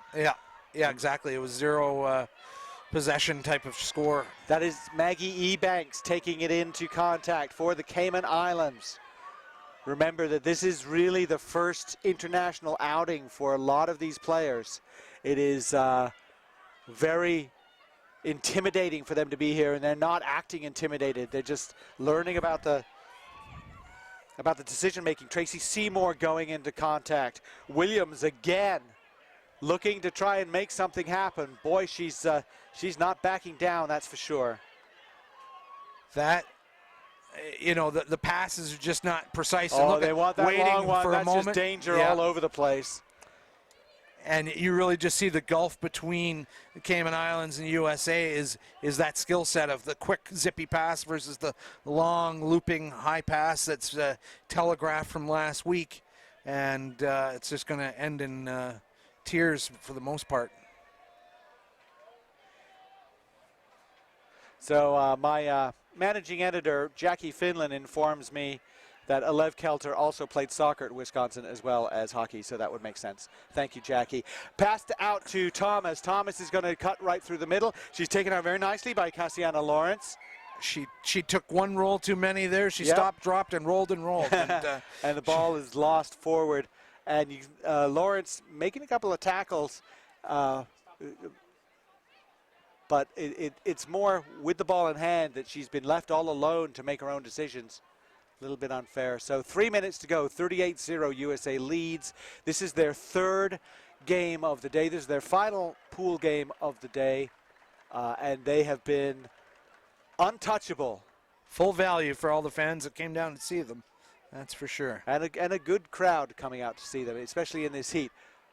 Ball loose, kick downfield. I think that was Williams. Just hit the touch line. So that's a good clearance kick. Lopez has it. Oh, interesting, quick. Griffin called it for it. Said, "Go now." And Clifford sending it out, and then out to Fowler, Melissa Fowler, trying to flip it back, knocked forward. So just forcing it a little bit.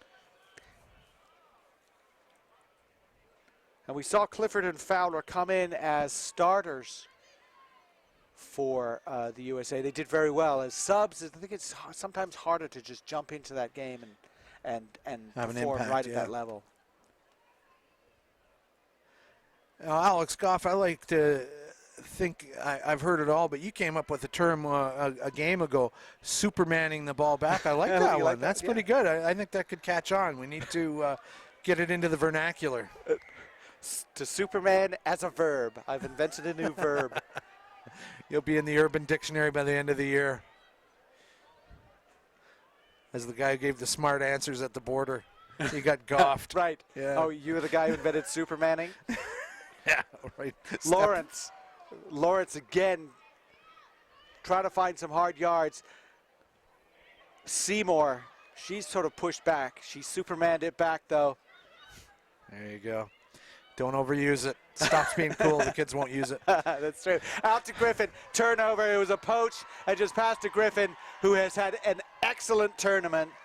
The veteran, the captain, and every single time she gets the ball on a turnover situation like that, she spots the gap. She takes the gap. She doesn't doubt herself.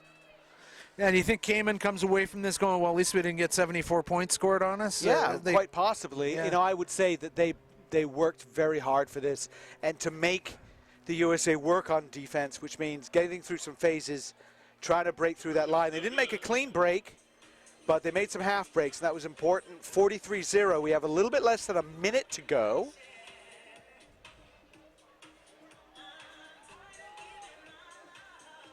And the USA women's team has been phenomenal.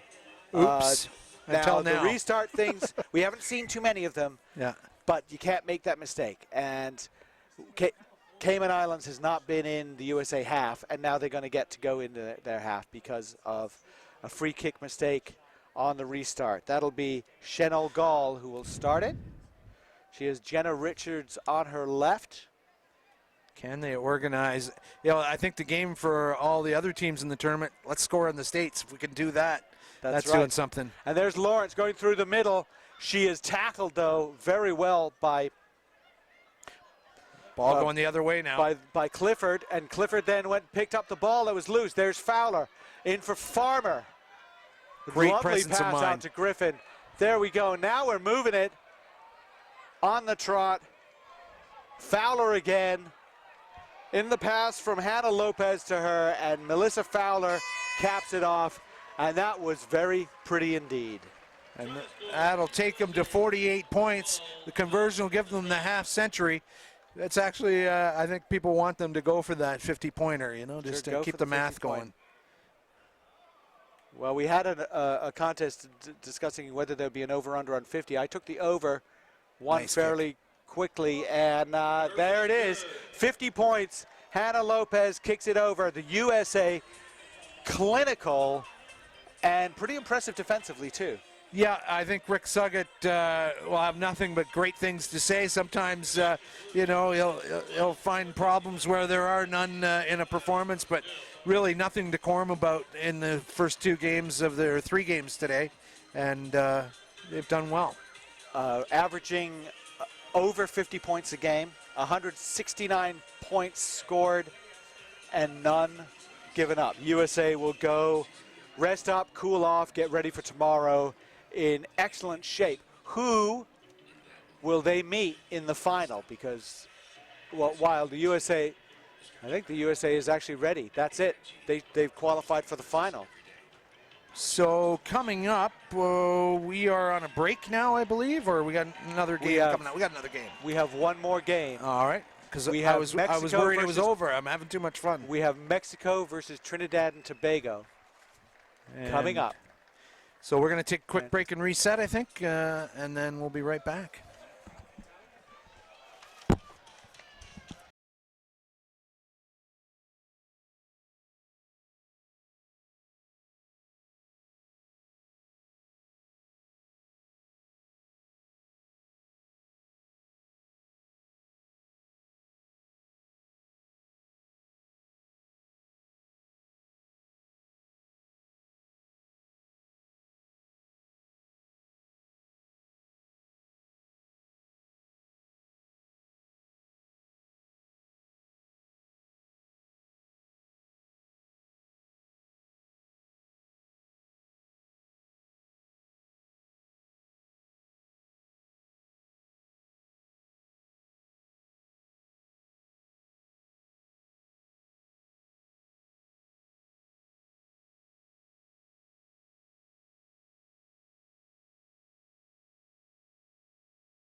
Welcome back to WakeMed Soccer Park in Cary, North Carolina. This is Alex Goff with Doug Cross. We're at the NACRA Sevens Championships. This is the women's bracket, and this will be Trinidad and Tobago against Mexico. And we are talking about this is the game that's going to decide who plays the USA in the final. So it's a big game indeed, and I think two of the most evenly matched teams, though. Les Serpientes are the 2014 NACRA Sevens champs, and really no one was there to stop them, including Trinidad and Tobago, and they've shown good form in other games that I've seen today as we get underway. Well, I was impressed by both of these teams. Phenomenal pace by Trinidad and Tobago, and watch out for Nicolette Pantor. She's the one who makes the breaks, but she usually dishes it off, and we did see Akila Lohman, who's not starting in this game, but was really dangerous on the outside. And for Mexico, Daniela Rosales and Georgina Centeno, they are dangerous in attack. Rosales is starting, Centeno is not. And then we have Andrea Rodriguez as well, a good worker. And there, going on the outside, that is Nari Reina.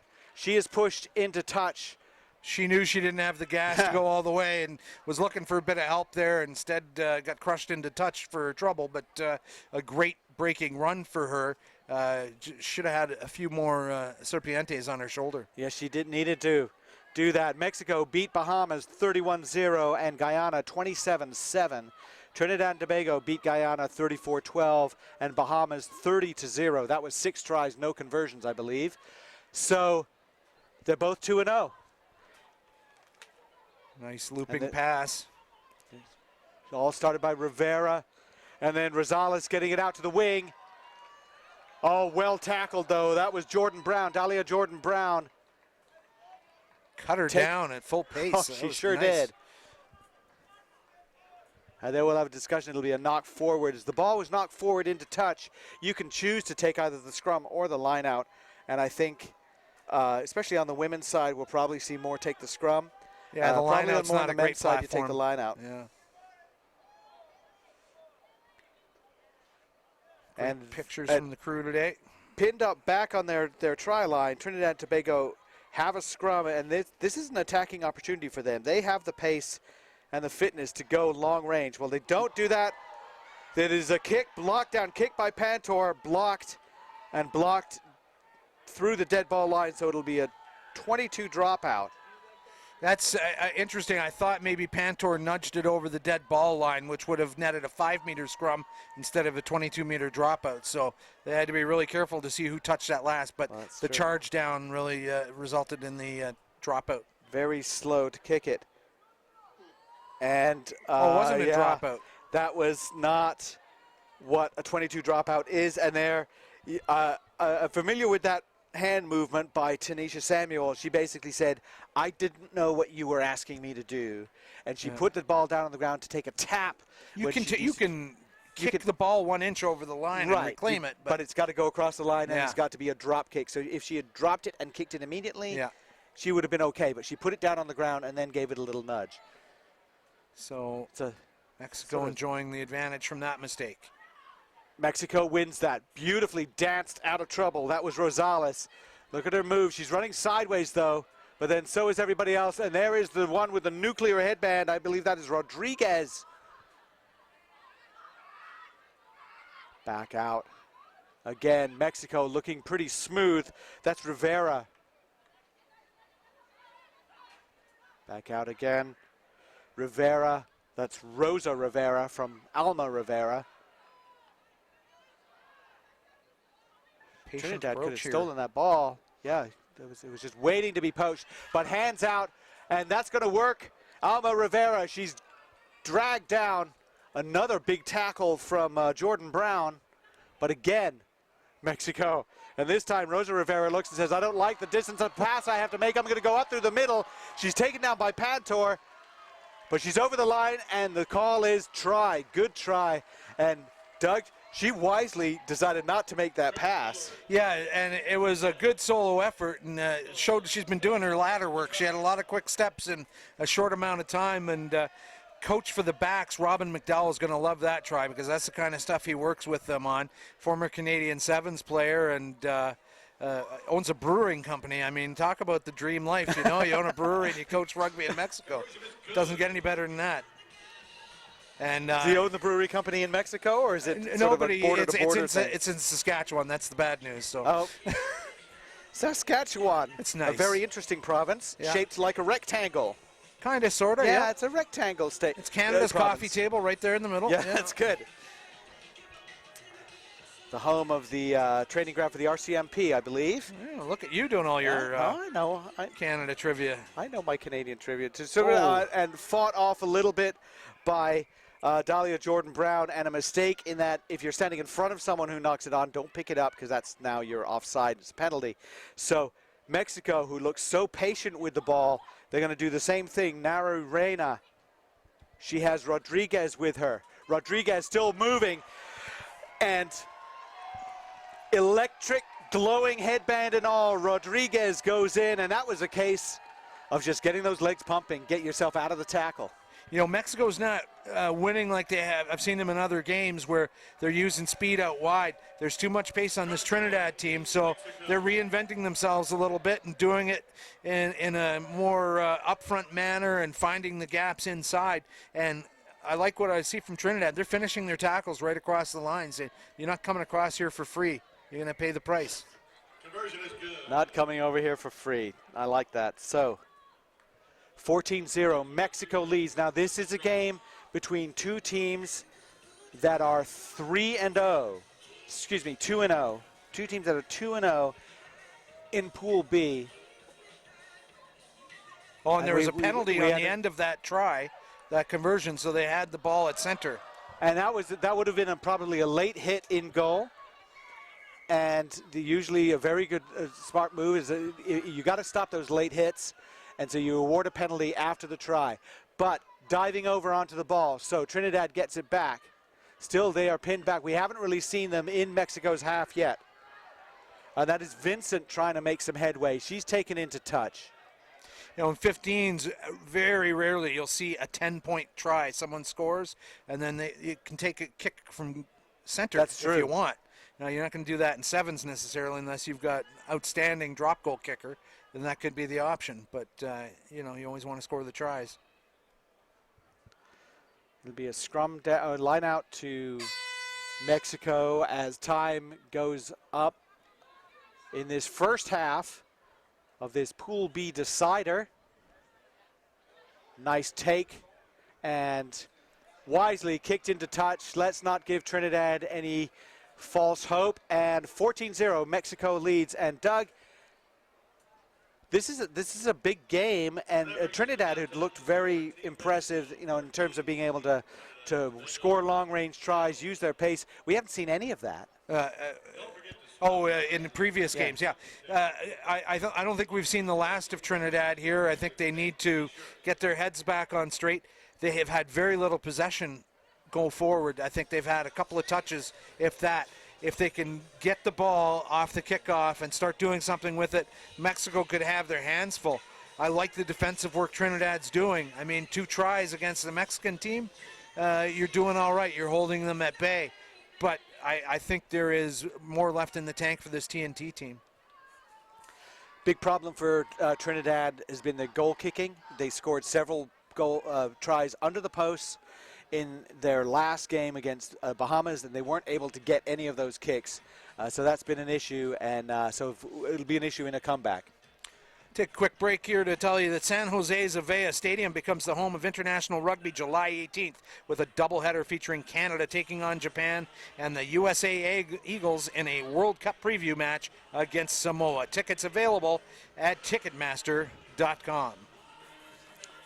That's going to be a fantastic afternoon of rugby right there. What a great year of rugby. Yeah. Ahead for U.S. and Canadian fans. I think the American team is in probably one of the most favorable World Cup pools. They could really do some interesting things. Oh, I certainly think that, you know, you get 2 wins in a World Cup pool, you get asked back without having to qualify. That's something that I know that Canada came very close to doing last time, and we're a little bit unlucky not to. Kickoff by Mexico goes all the way down to the line. It's picked up by Catlin Stephen. They kick forward. They don't kick very far, and Rosales has it. Rosales has been all kinds of problems for Trinidad, and she's all kinds of problems here with a little bit of a shake and bake move and out to the outside, and a fantastic try, and Mexico is looking very impressive. That was Rosales finishing that off, and she has shown all kinds of pace, but she's always looking for work and doing that last looping support run that springs her free and goes untouched. I mean, she, again, had another Trinidad tackler coming across the line with her nearly, and so Trinidad is close, but they're just not keeping Mexico out. The kick is a bit of a worm burner, 19-0.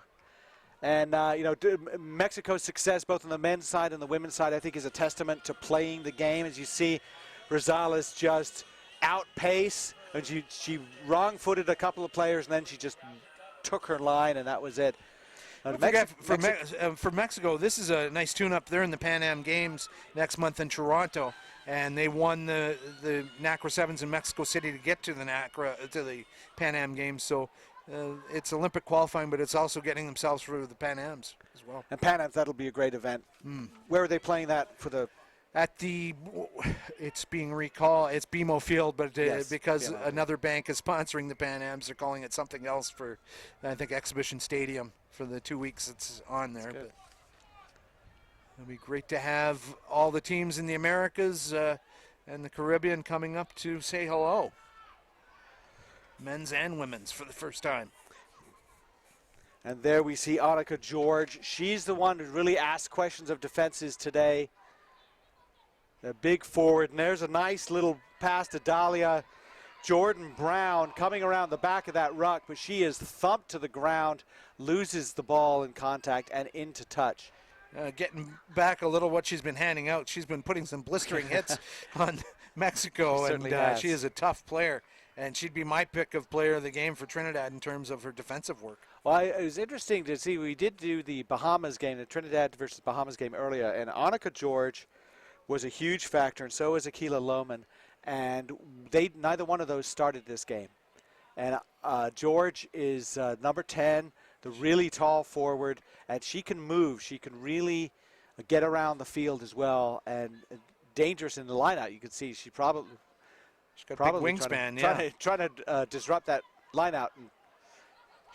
One game she fended off the same player three times as the gap opens up now. There's Rodriguez, and she has shown quite the turn of pace. She really enjoys running through those gaps, and Andrea Rodriguez scores her second try to make it 24-0. And Doug, I got to think you maybe put a fork in this one. Oh, yeah. I think Trinidad was in there until halftime, but now Mexico has seen the gaps, and they're starting to really exploit the space. And they've probably got 2 or 3 tries left in them in the last 3 minutes. Bertha Fernandez's kick is no good, 24-0. And really good clinical sevens approach. And what I was talking about Mexico is sort of the testament to playing the game. And Mexico on the men's side and the women's side weren't very good 10 years ago. Yeah. But they showed up and they kept playing, and then they took their kids and they had their kids play, and their kids weren't very good. But they kept playing and they kept learning and they kept coming to events. And the result is you see the men's team looked really good today, and this women's team has looked fantastic. Well, I started to tell you a story about number 10, Annika George, who's just trying to make the tackle. She is a big girl, as Trinidad finishing their tackles and putting the Mexicans into touch.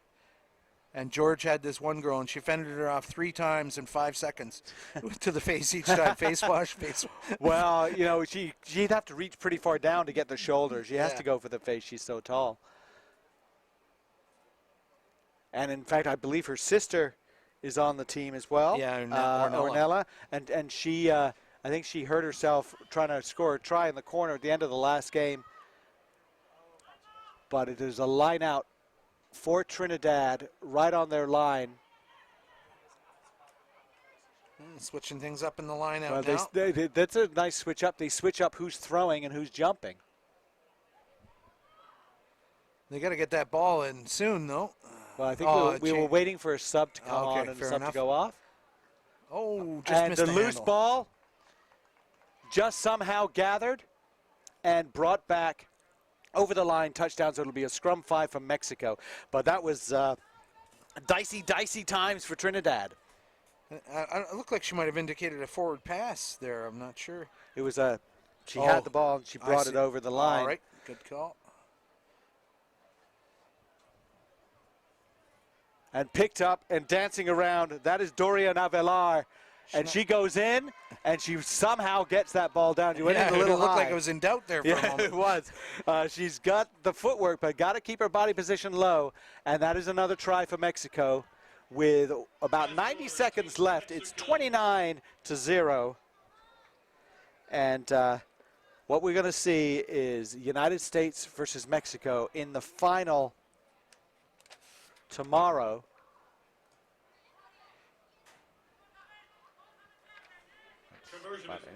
Check NACRugby.com for Right. all the updated Let's schedule. have a look at that schedule there. And the restart from Mexico. Oh, and a knock-on right off the restart. And it's kind of afternoon it's been for Trinidad and Tobago as Kathleen Stephen could not find the handle and handed another scrum here in front of their posts, pretty much just 18 meters out or so. And clock on your screen versus the clock in the stadium, we got about a 25, 30-second gap. So the clock on the screen will run out first.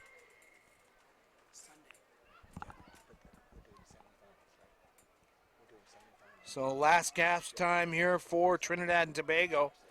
That's Brown. Sorry, George. so what Mexico's this game is going to do is, as an interceptor, we might see a try from Trinidad. Akila Lohman, she's by herself, but one Mexican player coming She in is to so disrupt her day. quick. I don't know why they didn't start her. But we will have semifinals tomorrow starting at 12:29 p.m. And the USA will be in one semifinal. They will play Trinidad, who is second in this pool. And then Mexico will be playing the number 2 team from Pool A. He said delaying while he figured out who that was. Number 1 team from Pool A, would that be? The number 2 team from Pool A. And the game is done. Well, we'll straighten that out for you after this break. But that does it for now. We will be back in a little bit more than an hour for the final games of the day with USA versus Mexico men and Canada versus Guyana men. The women's pool games are done, and check back at usarugby.org or NAC Rugby for the matchups for tomorrow. Good working with you, sir. I hope we do it again, and thanks for everyone for watching.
Welcome back to the NACRA Sevens Championships. This is Alex Goff with Doug Cross, and we are wrapping up day one competition with 2 more games here in the main stadium here in Cary, North Carolina at WakeMed Soccer Park.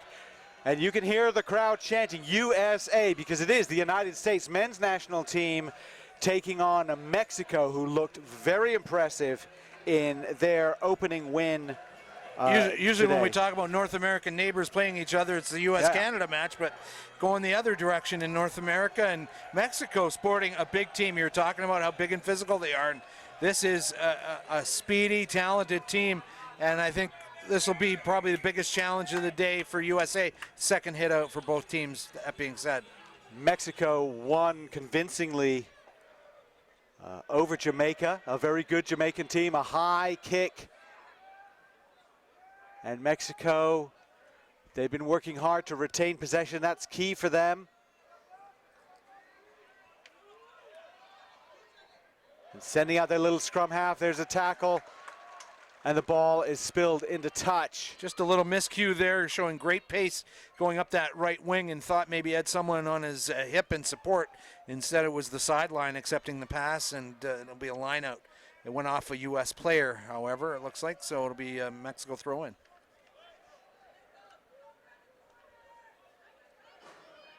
USA has already scored a try off someone else's line out, and they did it that way. There's Garrett Bender. And there's Maka Anufe. Anufe cuts back. Anufe, who stretches over. One hand cradling that ball. That's tough to do. And that's a try for the USA. 2 Mexican players draped on his back. That just shows the confidence he's got. He is basically palming that ball with his forearm and his hand, and he knew he had the momentum and didn't need to do a shaky offload to some trailing help. Put that ball right across and made no mistake.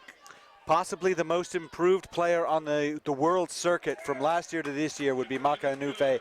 Madison Hughes pops the kick over, no problem, and 7-0, the USA leads. Just looking at the play here, and here he starts coming into some traffic. 1 player, 2 players trying to stop him. He was already across the line. They got to go lower than that to bring that big boy down. Yeah, he kept them at arm's length. Niua pops a high kick. Baker is under it. Barrett is under it. Oh, he almost had it, but he just fumbled it forward. And so it'll be a scrum to Mexico, but had he held on to that, that would have been a try. That was a smart play from Mexico, saying, look, I'd rather have the scrum and the set piece rather than play loosey-goosey 50-50 rugby against the USA here. So they just kicked the ball on. Let's take the advantage and go for the scrum. Alejandro Cervantes is going to be putting it in for Mexico. And he just sort of fumbles it out there, just gets it out to Erosa. Still working it out there, but the defense is there by the USA, and they get the penalty. The tap is quick. Baker, he's on the outside, and just like that, it's a try. Oh, boy, he came close to the dead ball line, and I think there's going to be a discussion. Did he touch that line? There'll be a discussion, and they will give it. It was close. That was one of his easier runs of the day, only about 5 meters, but it was his in-goal running that nearly let him down. We saw how, I think it was Andrew Duratalo just eagled his arms out there to show that he'd released the tackled player and then immediately pounced on to try and poach that ball. Quick, easy holding on penalty to call, and a penalty for the USA. High kick from Madison Hughes is no good. Taking a look at the replay, Baker stepping inside and then trying to get around the corner there. Oh. Boy, that was close. Oh, well, the official was right there. She was right there, it. yeah, absolutely. 12-0 USA leads after 3.5 minutes.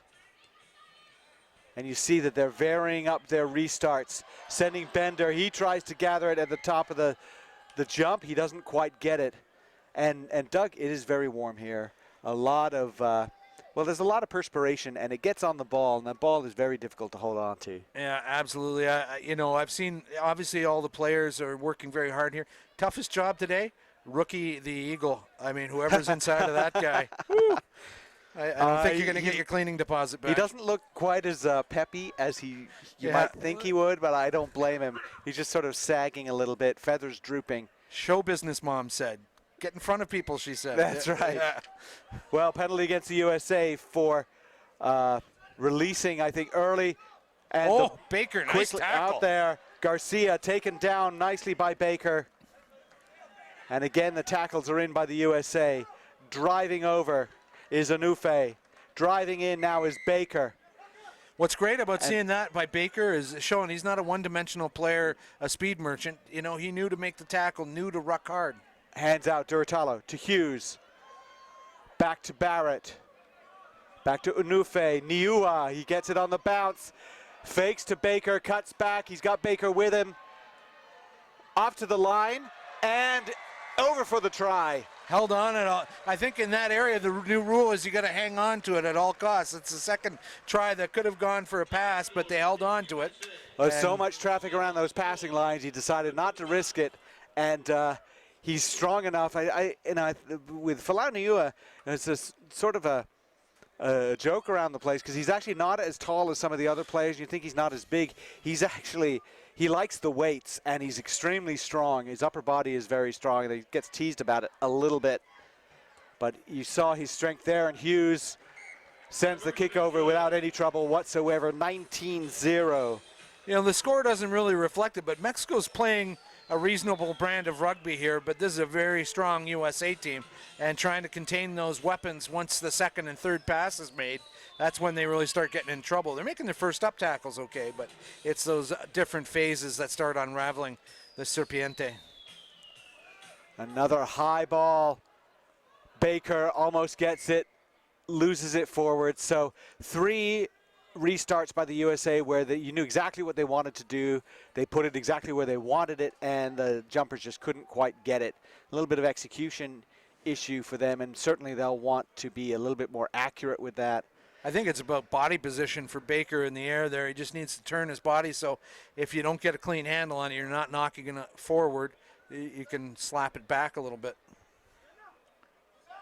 Cervantes sends it out. Erosa again out to Morris.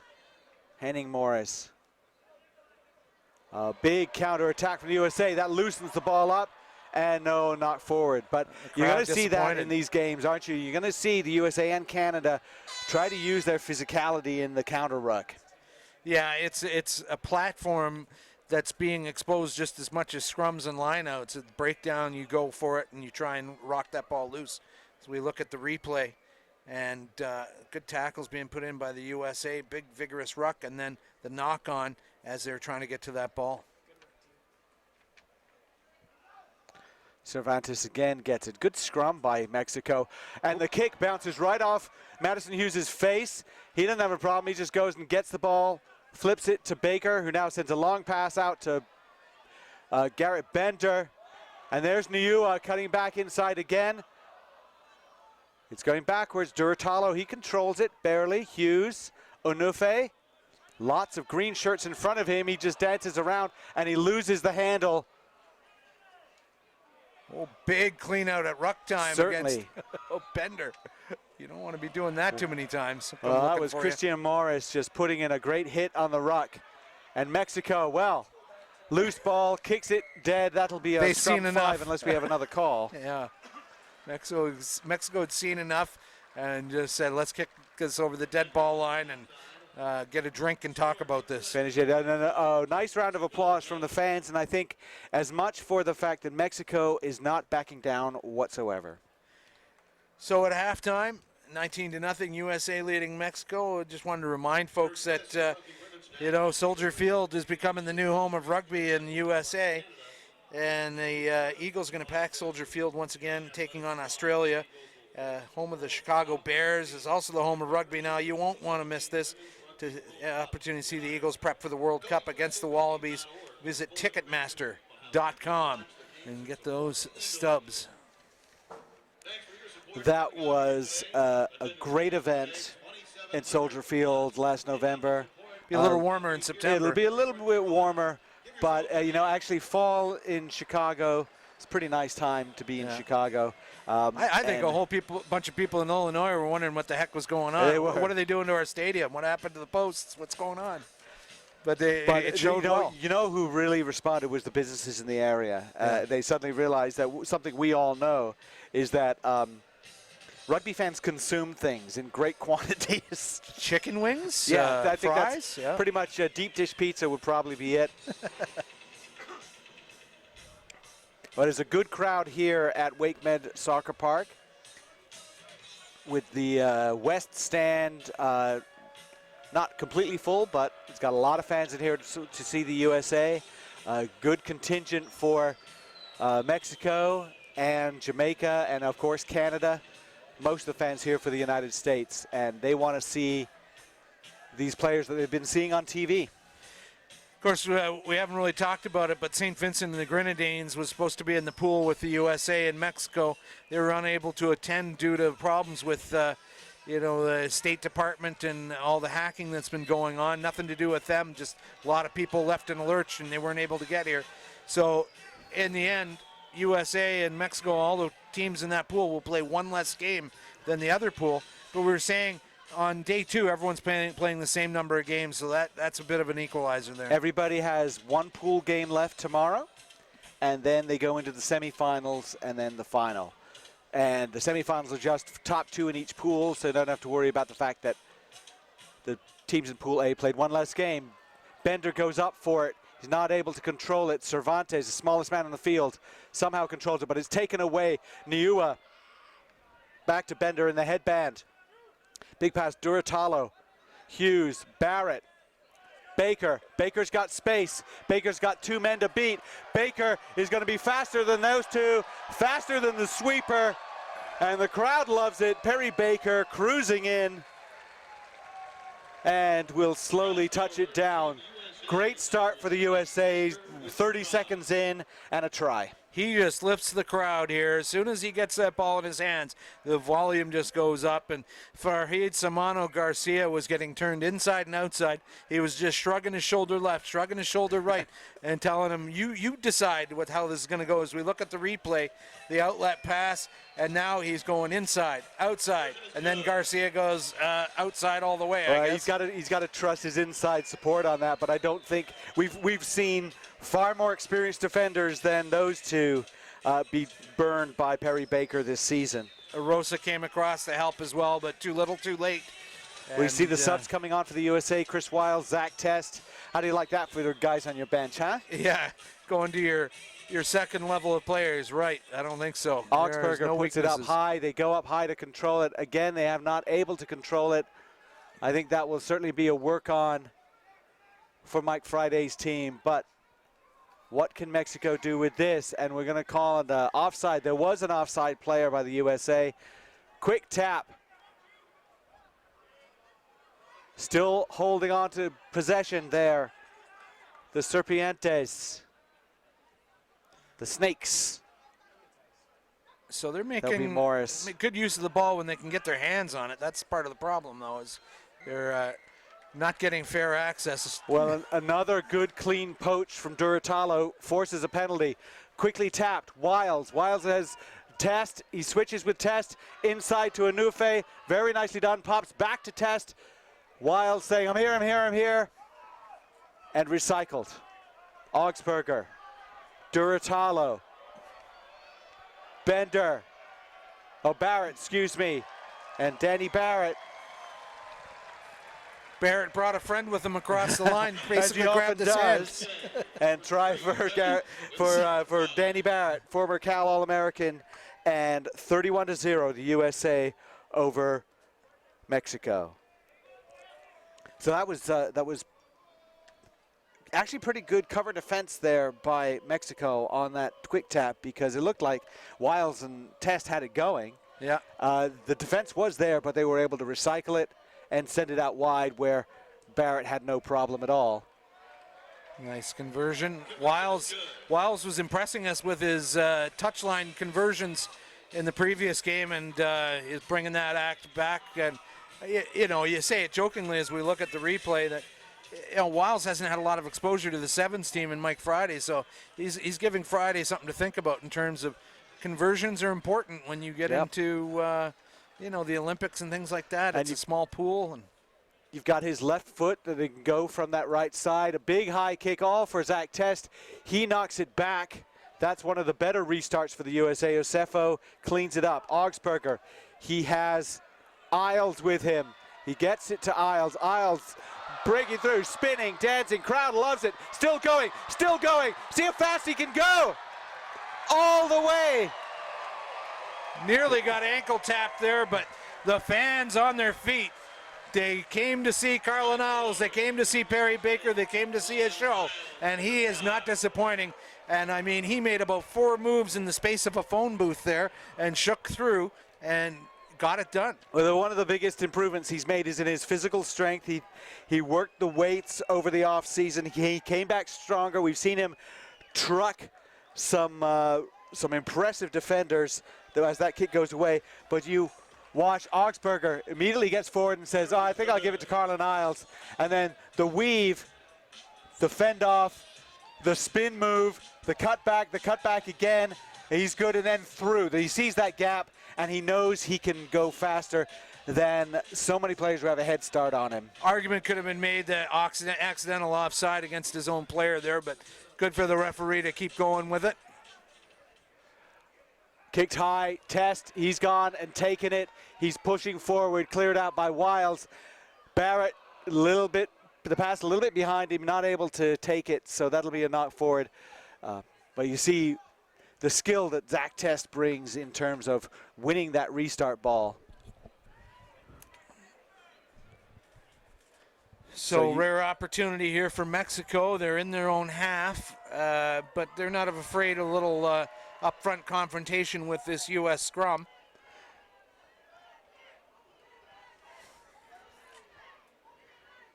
And it pops out. It comes out. Augsburger nabs it. I don't know where that popped out from, but it's all play on. Osefo, Wiles, Unufe, Isles around the outside. He's taken. He stays on his feet. He goes through to the line. Not quite there, but yeah, nice that's finish. A try. And that would be Chris Wiles just picking up and going in the corner. Yeah, that was good bit of rugby knowledge there by Isles. You know, he didn't get too isolated. Tried the second move, but he was just shy of the line. And Wiles was Johnny on the spot and picked that ball up and just dotted it down. 1 meter run. USA beat Barbados 54-0 in their first game. They are looking to win this one. That would put them at 2-0. They have one more pool game tomorrow morning against Jamaica. Jamaica right now is 1-1. And they're done for the day so far.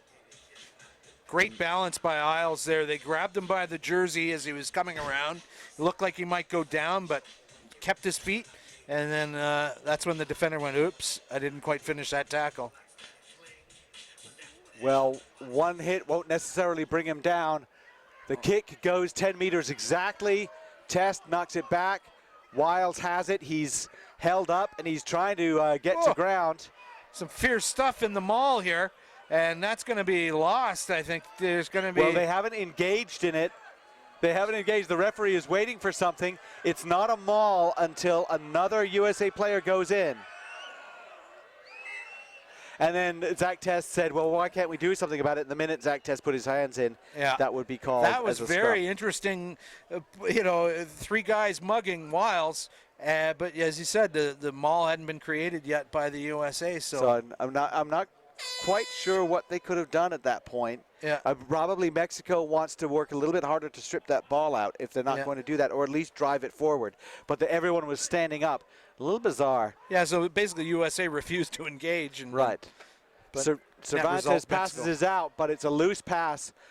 Somehow corralled, though. Mexico trying to get something out of it. But you see how the defense keeps going. Augsburger made a big tackle. Mexico retreating some 20 meters. They lost the ball. Now, they pass it out. Isles is just going to go. Goodbye. Wow. And turnover ball, always the best ball. Turnover ball where you get to pass it to Carlin Isles. I can't think of anything better than that. No problem at all. And that makes it 48-0. time is up here in the second half. And with Chris Wiles there hoping to make it a nice round, even 50 points on a Mexico team that it's hard to think that they really got routed that badly, but 50-0 it is, and that's how it ends. And Doug Cross, USA, has made a statement. They're going to put the pedal down, and they're going to keep it down. You know, we saw a stuttering performance from Canada compared to seamless, just hitting all the gears in 2 games for the USA. Obviously playing different teams, but boy, USA is looking very strong today. Tries by Unufe, Baker, Niua. Baker got 2, Barrett, Wiles, Isles got 2. So our big speedsters, 4 tries in this game. And that's what that pace can do for you. Baker is turning into a real special player. I liked watching him doing the defensive work. As I said, you know, I think Carlin and Baker getting accused of maybe being a one-trick pony in terms of the speed, but they're both starting to show that they're learning the game and that they're getting the other aspects, and that just comes with the reps, getting your Malcolm Gladwell 10,000 hours. You work hard on getting those tackles in. I think that both players have said they take pride in playing good defense, trying to get their defense to be better. I don't think anybody's ever going to ask them to kick, but they can clear out in a ruck, or at least get there in the ruck. They know when they're needed to be a scrum half. Yeah, Baker did a nice cutout pass, some 20 meters or so, and that really started setting things up. So, yeah, a lot to be happy with there. What I find interesting, and the way the game has been here in the United States, these guys are stars now. They've gone out and they've earned that by playing so well on the World Series circuit. Fans are excited just to see them play in person. Maybe they didn't get it to Las Vegas. This is a very intimate setting. The players already are going over and shaking hands with some of the fans. The fans are just excited to see this guy that they've seen on television come to play. And remember when Sevens was, international rugby, people are like, oh yeah, okay, well maybe I'll go see it. There's kind of an idolizing aspect here, which is fun to see. Well, I'll give you, for instance, before we get into setting up this next game, my son's rugby club in Aurora, Ontario, one of the players said, oh, where are you going? I knew I was traveling down in the States, and I said to the NACRA Sevens, you're going to see Carlin Isles? That guy's amazing. And there's a little Canadian kid going, Carlin Isles. That's where he transcends. His star power transcends. Well, we've got plenty of star power in this game, too, as Canada faces Guyana in a Pool B matchup. Canada already won their first 2 games by large margins, although we talked about a little bit of a scare, a little bit of a shock in the opening moments of the game against Trinidad and Tobago. Guyana, they've won 2 games as well. So great to see Phil Mack is going to start at scrum half. They're putting their full team in here more or less off the start, which they didn't do the last time. And here's a sheet for Guyana for you, sir. And you. Guyana defeated Bahamas 38-19, and then edged Cayman Islands 14-12. The kick high goes. Zaruba has rescued it and immediately pops it inside to Harry Jones. And this is what Harry Jones can do, just takes a gap right up the middle. And just like that, 5-0 Canada. We saw Zaruba looked a little banged up in his last game there. He didn't look like 100%, but he looks fine there. And gathering that ball in, and then just a quick outlet to Jones, who is just such a dangerous weapon from anywhere on the field and always looking for work, and finished that one off with some style. Jones also kicking the conversion, taking his time about it. And Jones also knows the value of a change of pace. He understands acceleration onto the ball. And you don't have to be the fastest player on the team if the ball is static and then you're running onto it. He does a very nice job with that, as we see him run onto this ball, take it both hands, and then just tuck it and go.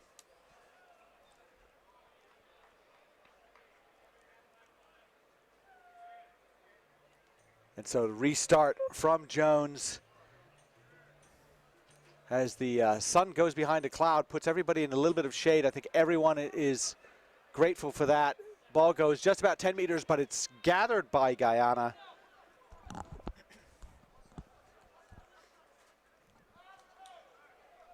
And that would be Butts looking to try and get through the line. He's sort of their biggest, strongest runner. He's a pleasure to watch, Claudius Butts. He is a threat anywhere on the field. Trying to get it ball out of contact. Ronald Mayers, he was a try scorer earlier today. But you see the Canadian defense is making their tackles and pushing Guyana back. And Doug, they didn't really make any ground at all.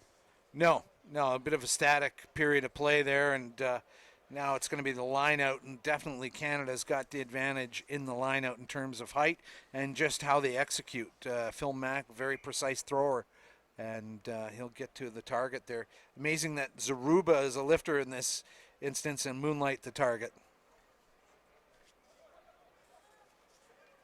Connor Braid, nice fend off, and he'll score. Well, as simple as that. I'll Win tell that you line what, out. X's and O's, and none of the O's showed up. Braid finishing a part season with Glasgow this year, and he's really grown as a rugby player, and great to see him come into the Sevens program to help him out. All hands on deck. This is a must-win weekend, and winner takes all, as we've been saying. So Canada actually brought a couple of extra players to maybe throw into the mix. Jeff Hassler not getting into the final mix, and so good that they could still take the time to come down. So that makes it 12-0. And, you know, there seems to be kind of a methodical pace to this game. They're not racing all the way back. Maybe it's just Jones just takes so long to take those conversions. Yeah, I think they're, they're being more deliberate. They maybe were getting a little panicky in the last game, and now they want to be more precise. Zaruba knocks that one into touch, and it'll be a line out here for Guyana. Great pictures today from our crew. Tell you what, folks, trying to stream two games from two fields at the same time takes a little bit of know-how and getting things done. And working the camera all day in the heat, it's a lot of work, and we appreciate everything those production guys are doing. And there, I think Butts taking it in. Mayer's trying to clean out, but it's just awfully tough work. Those Canadian counter ruckers are just not going anywhere. There was Paris in there with the hair, and sort of swaggers out of there. It's like, yeah, I can hold him. Taylor Paris, about the only guy that's got hair that approaches a couple of the U.S. guys. A lot of hair product being used in the U.S. locker room. It's very important. It's very important to get your hair right, I think. Get your mind right and your hair right. Look at Mac. Nice. Mac zips through. Mac's going to go in untouched, and he just saw it. He knew it was going to happen right there. That's some of the old Mac. I mean, he's had a knee injury that he had to come back from, but what was great about that try was the patience he showed. He knew he was about to get tackled, had the referee on his side, waited until he touched that ball, and that the player would hold off on trying to tackle him because a penalty situation was developing, and then he just took off like a jackrabbit up the field. Conversion is good. Well, while we're doing this game, we are looking at semifinal scenarios. And there are extra games to be played for the men tomorrow. But Canada, if they win this game, as it looks like they will, as we've got 1:15 to go in the first half, 19-0 up. They'll be 3-0, and they really will be in position to win the pool. They have the Cayman Islands left, and they should win the pool at 4-0. So Guyana still has plenty to play for. They would finish this day at 2-1. If they win their game tomorrow against Trinidad and Tobago, which they might be favored to do, then they can finish second. Things touching off over on the sideline. And there's a player behind the play that went down from Guyana, and I think this may be a little payback for that player going down. I didn't see what happened to that player to have him go down, but he's been down writhing in pain for about 35 seconds, and play continued, and then things almost touched off at that far touchline. Chest thumping, a little bit of chippiness, and both of these teams are known to be that way at times. And the referee having a little discussion about what the assistant referee saw. And everyone just sort of hopefully quieting down. Mayers is okay. He's getting back into the back line. And I think the message there was the referee saying, I'd really appreciate it if you would all just calm down. Yes. Referee Berard has seen it before. She can handle the grumpy players. Out it comes. Jones, again, Braid. Just so difficult to take down. He looked like he just go down when he wants to. Mack, well, he delayed looking for somebody to work with, and he was taken down, but then the ball is taken out to Paris. Paris does a hit step, tries to touch it down. We're going to have a discussion about it here. Did he touch it down in time? Looks good. It is a try for Canada, and that is how the half will end, with another try for Canada. Try scored, Team Canada, number 8, Paris with a try. Yeah, so Paris, he just wriggled across the line, and then the Guyana defender just tried to pick his back pocket there like he hadn't made the contact, but he did what he had to do to get the try to count. As we look at Jones lining up this touch line conversion, we'll just in from touch by 5 meters.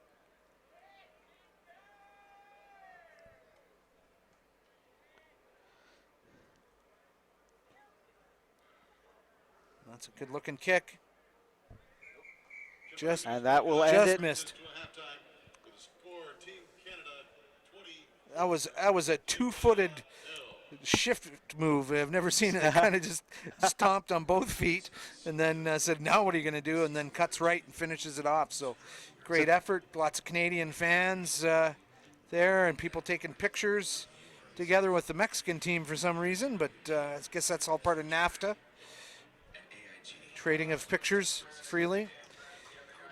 24-0, a comfortable lead for Canada. I don't think there'll be too many notes from Liam Middleton this halftime compared to the game against Trinidad and Tobago, where a few things had to be adjusted and some changes were made personnel-wise, and then things tidied up.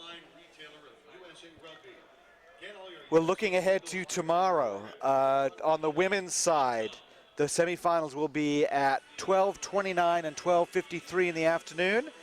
USA versus Trinidad and Tobago, and Mexico versus Jamaica. Those will be your matchups. Those are your times. I don't have the times confirmed with the matchups. That's what I have. USA play on the men's side at 9 a.m. USA plays Jamaica. And then at 9:22, Canada plays the Cayman Islands. Those will be the final pool games. And assuming things go the way we expect them, at 11:45, we would see the USA in a semifinal, probably against the Guyana team we're watching right here. And at 12:07 p.m., we would see Canada probably against Mexico. Some good matchups there. And I think, you know, we enjoyed watching some of the matchups on the women's side. I think Mexico versus Jamaica, that's a huge game for those teams to get into the final. Mexico looked really, really strong. And in this game, Guyana